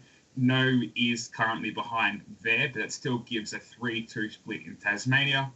Victoria, being called for the no vote there. New South Wales already called. Even Labor seats like Reid, it looks like they'll go to no in New South Wales, which is definitely going to set a few alarm bells ringing for Labor governments all throughout the country, and might be reassuring to Liberals about the confidence vote in Tasmania, although, of course, the Tasmanian Liberal government, a minority government, did support the voice, so we can't really estimate the full results there based on that, as whether or not there'll be popular support for a potential new Labor government, or popular support if the Liberal government maintains power there. We won't know about that yet. We could even see an early election based on this result and the fact that Parliament is basically a hung Parliament in Tasmania right now. I also noted during Prime Minister Anthony Albanese's speech there that he mentioned doing what he can for Aboriginal people, although there wasn't any details provided about that. And as we've said, legislation, in terms of what he can do with legislation right now, is pretty limited. Without a voice, it makes it much harder for the government to listen to Aboriginal people based on what they've said is needed to listen to them. So that definitely kind of hamstrings the government in that sense, which is why I still think we're going to see some sort of Aboriginal advisory body done by legislation, despite what the Prime Minister says. Given the Yes campaign's suggestion that that is what is needed to appropriately listen to Aboriginal people and to bring about the correct change and close the gap, I won't be surprised if we see some sort of body, not the voice, but some sort of advisory body. Remember, we've had a few of these throughout the last 50 years or so, usually disbanded, but they've been popping up and now and again, especially under Labor governments. Like the 1980s and early 1990s, for example, Aboriginal bodies then advised the government, and we've got to remember, of course, that there are at least 2 states looking at voices. There's already one in Victoria. South Australia is going to implement their own one, which will be interesting, actually, considering that the state is voting no here as to whether or not there is support for the Labor government's proposal in South Australia. So definitely some interesting repercussions. Which I know they also postponed. I think it was to avoid confusion with the federal voice. There won't be a federal voice unless they legislate, and they might not legislate, but we'll see. So yeah, that'll be interesting. I think, Stuart and Roman, that this referendum was probably doomed the moment that the federal Liberals opposed it. Not so much the federal Nationals, but as Anthony Albanese said, and correctly, no referendum was passed without that bipartisan support. There was no bipartisan support. He did go ahead with it as promised, even despite that. And again, the polls show Australia was prepared to vote yes. And then starting in April, which is around the time the Liberals opposed it, it consistently trended down. And so, I mean, what do you think? Do you think it was doomed from the moment that opposition came through, that it was confirmed there was no bipartisan? I think, given these figures, definitely. Of course, given the current trend in Western Australia, which has sitting in the 70s right now, again, that's going to drop as we get some more votes coming in. These are still early figures. Given that, I expect the referendum to fall in the bottom 10%, or bottom 10 referendums in Australia. Again, no states, one territory, voting each way. Only the ACT is supporting the voice. I think if anything, it's going to reinforce the idea of the Canberra bubble being there, because only the ACT, of course, is voting for the voice. So definitely some interesting repercussions within Canberra and with regards to attitudes from rural Australians towards Canberra being emphasised, but it's considering that almost every rural seat in the country is voting no, not just in Queensland and obviously in Western Australia, but also South Australia, Victoria, looking even at Eastern Victoria and New South Wales, lots and lots of seats falling for no. So definitely, I think there's going to be some division between the government and the public over this.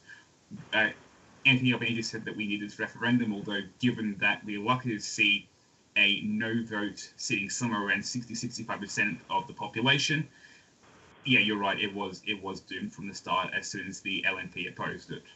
What do you think, Roman? Because you're in Peter Dutton's seat of Dixon, and that's of course a seat that has been coalition for a while, but still isn't exactly, rocked solid for coalition. It can trend. What do you think about needing that Liberal support for it to go through? Like as Anthony Albanese said, every other referendum needed some kind of bipartisan support. Yeah, well, the traditional sort of makeup of politics is one side and one side. Obviously, it's totally different now when you've got all of these minor parties, but they're the two sort of majorities. You've got the coalition and you've got Labor. So the coalition, first it was the Nationals and then it was the Liberals. So there was a few things once Labor announced the voice, there was lots of support behind it. Once the Liberals came out with their campaign, with their no campaign, saying, where's the information? Anthony Albanese is not giving us information. Then I think that started to turn some Australians' heads and think, where is this information? And even till weeks ago, to a few days ago, even last night and this morning, what is this even about? The sort of cover up, as some would put it, from Anthony Albanese, not giving enough information, which it's hard to debate sometimes. But if he gave that a bit more information, say as soon as the coalition wanted it, basically. So in April, when the coalition officially opposed the voice, then I think it would have maybe affected the result a little bit more, but successful, and I think that's good for our. Yeah, we'll never know. We'll never know, will we? Yeah. Here's Peter Dutton speaking. Jacinta, to Warren Mundine, to Karen Little, no one is owed more gratitude than each of these individuals. They've led the no case. They've suffered through deeply personal and offensive attacks for it. I want to say thank you very much to David Littleproud and to all of my coalition colleagues. The no campaign was led by Fair Australia's Matt Sheehan and Steve Doyle and our volunteers. I want to thank them sincerely. Tonight, while the majority of Australians will be pleased with the outcome, there of course will be Australians who will be disappointed as well. But what matters tomorrow is that this result doesn't divide us as a people. What matters is that we all accept the result in this great spirit of our democracy. All of us know people who voted yes and people who voted no. But to those of you who voted yes, let me say these few words. As a leader of the coalition who has supported the no campaign, while I disagree with your position, I respect your decision to have voted yes. At all times in this debate, I've levelled my criticism at what I consider to have been a bad idea, to divide Australians based on their heritage or the time at which they came to our country. The coalition, like all Australians, wants to see Indigenous disadvantage addressed. We just disagree on the voice being the solution. And while yes and no voters may hold differences of opinion, these opinions of difference do not diminish our love for our country or our regard for each other. This is the referendum that Australia did not need to have. The proposal and the process should have been designed to unite Australians, not to divide us. And what we've seen tonight is Australians, literally in their millions, reject the Prime Minister's divisive referendum. The Prime Minister clearly was not across the detail and he refused to explain or answer reasonable questions from Australians. I wrote to the Prime Minister in January of this year asking 15 basic questions, still no answers. So people from all sides of this debate are rightly and understandably disappointed with the Prime Minister. He's held the pen of this divisive chapter in our nation's history, and if he has any strength in his leadership, he must take responsibility for it. I also want to speak tonight specifically to Indigenous Australians. Like all Australians, some of you will have voted yes, and some of you will have voted no. Those of you who voted yes will be hurting. To Indigenous Australians contending with difficulty and disadvantage, I will do my utmost to lead with courage and to do what is right to implement the practical solutions required to improve outcomes and close the gap.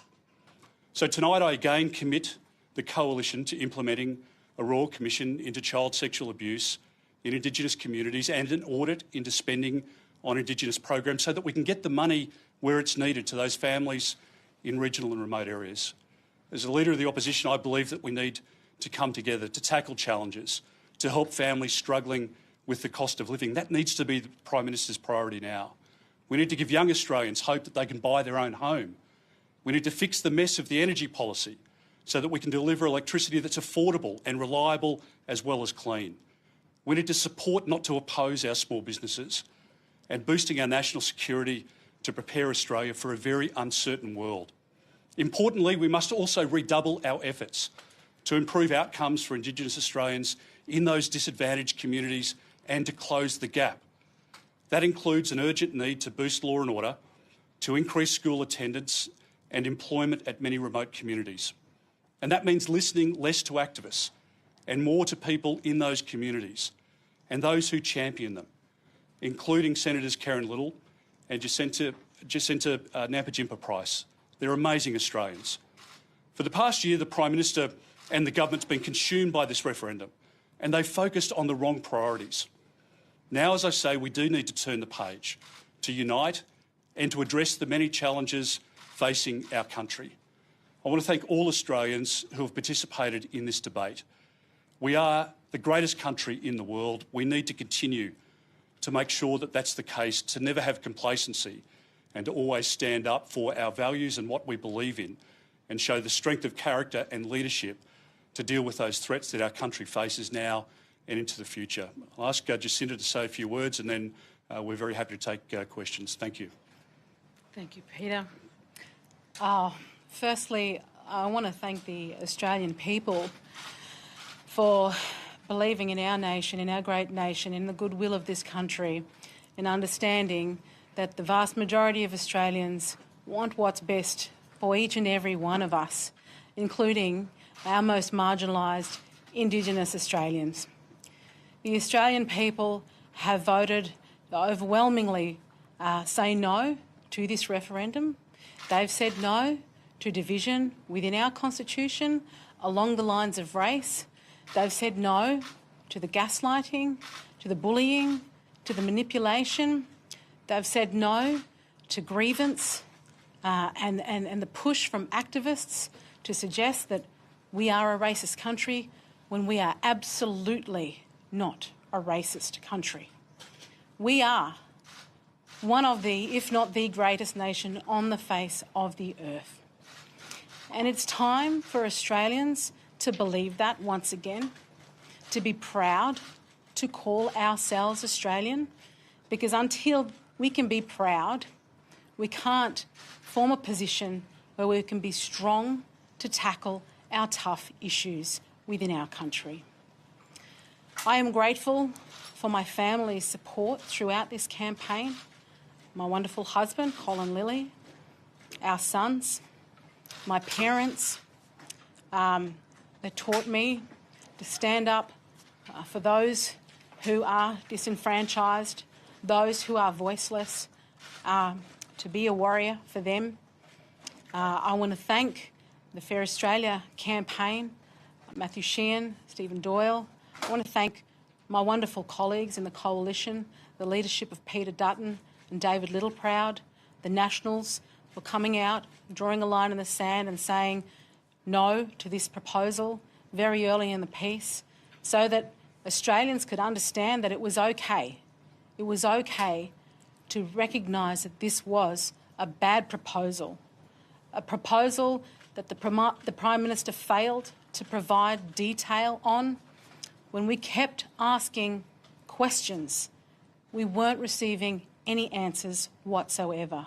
We could not be shown with any clarity, or it could not be demonstrated how this proposal was supposed to support our most marginalised Indigenous Australians, those who belong to some of my close family members. For me, my family experienced 3 funerals yesterday. For me, my family are still sitting in communities where largely they have been exploited for the purpose of somebody else's agenda. This referendum has yet been another one of those agendas where it was suggested that 80% of Indigenous Australians supported this proposal when we knew that was not the case. When I knew, having spoken to people throughout the Northern Territory, to Indigenous people from the Northern Territory and right across the country, particularly in my role as the Shadow Minister for Indigenous Australians, that a vast group of Indigenous Australians did not support this proposal. And it has been a shame that throughout the campaign that we have been accused of misleading this country through disinformation and misinformation when it was a campaign of no information whatsoever. And that we called out where the Australian people were being misled, whether it was the claim that 80% of Indigenous Australians supposedly supported this when we know that they didn't, when it was the claim that this was just a simple advisory body when the words advice, advise or advisory didn't even appear in the question nor the proposed chapter. The Australian people were misled and the Australian people saw this for themselves. And that is why the Australian people decided to vote no to this proposal. I look forward to the future. I realise that much work has to be done for us to be brought together as a country because it has been such a challenging and heart-wrenching time for many Australians.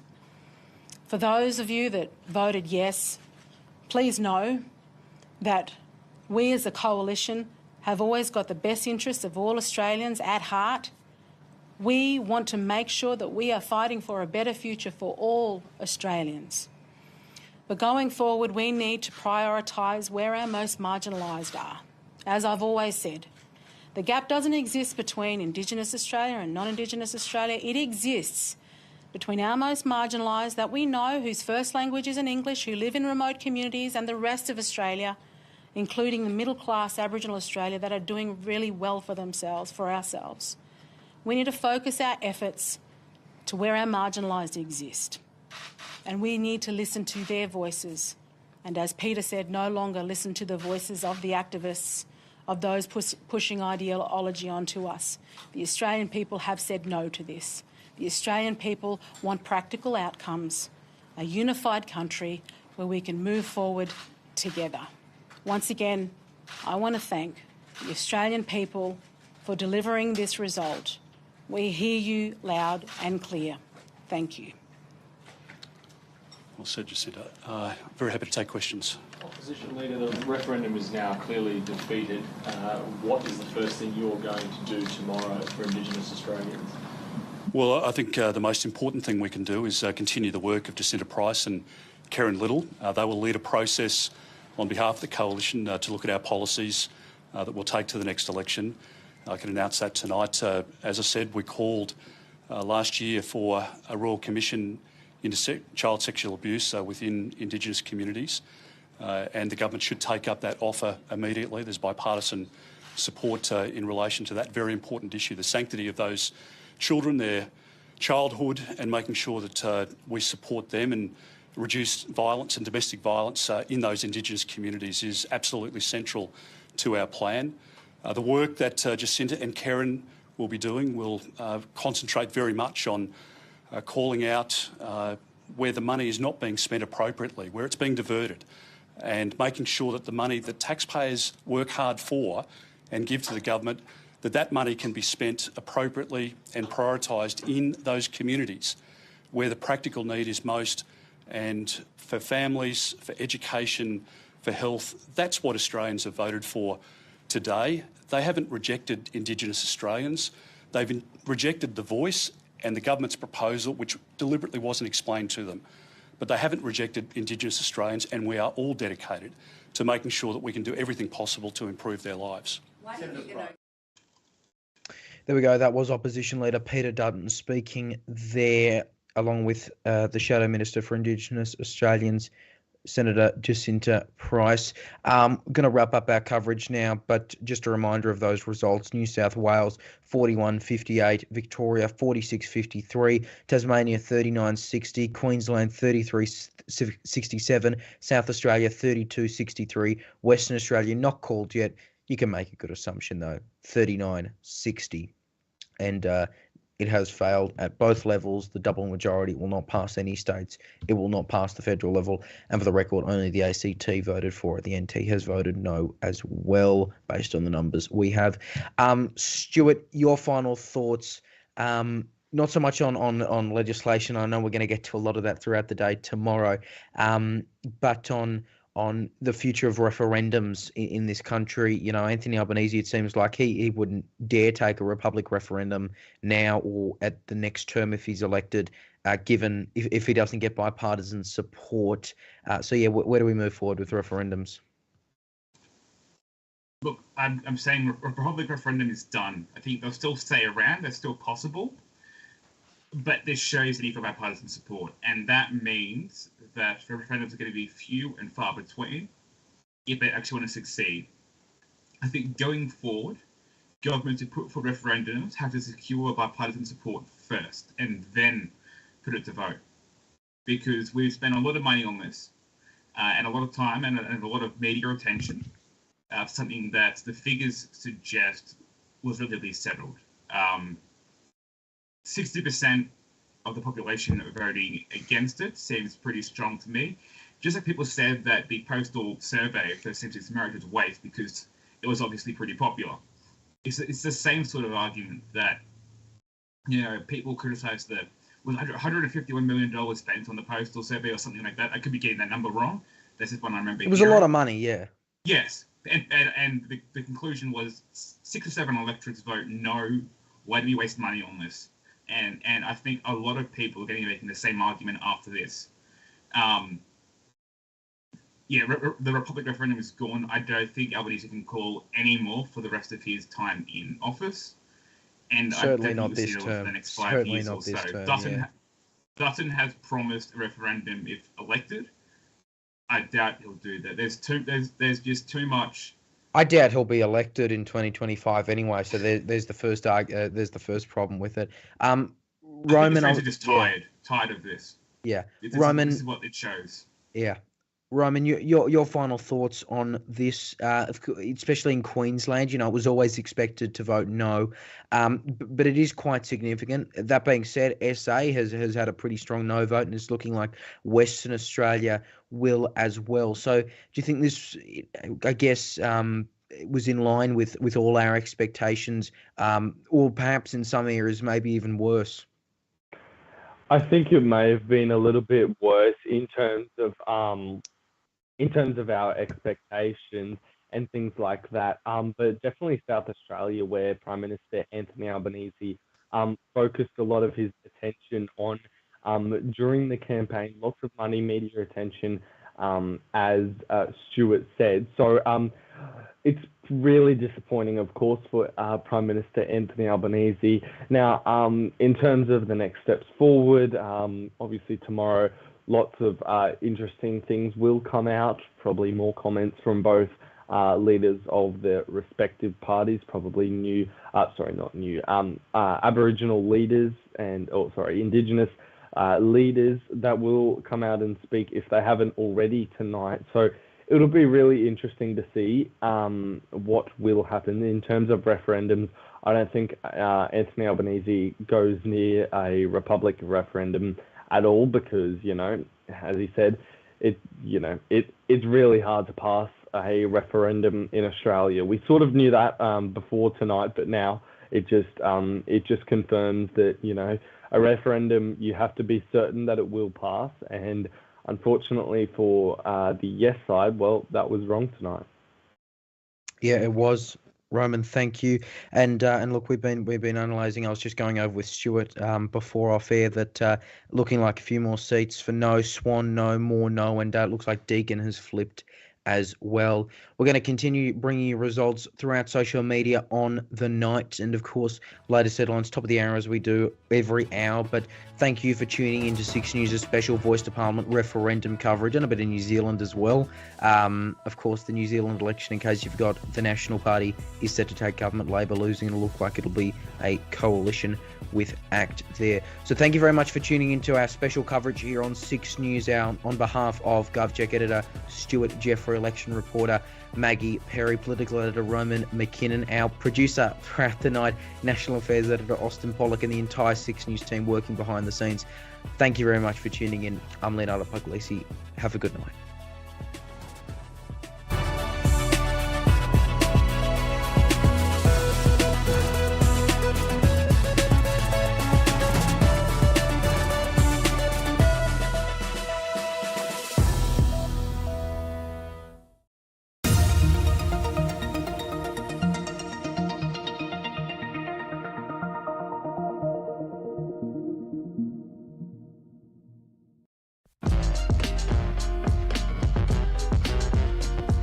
Chief Anchor and Managing Director at 6 News, Leonardo Puglisi.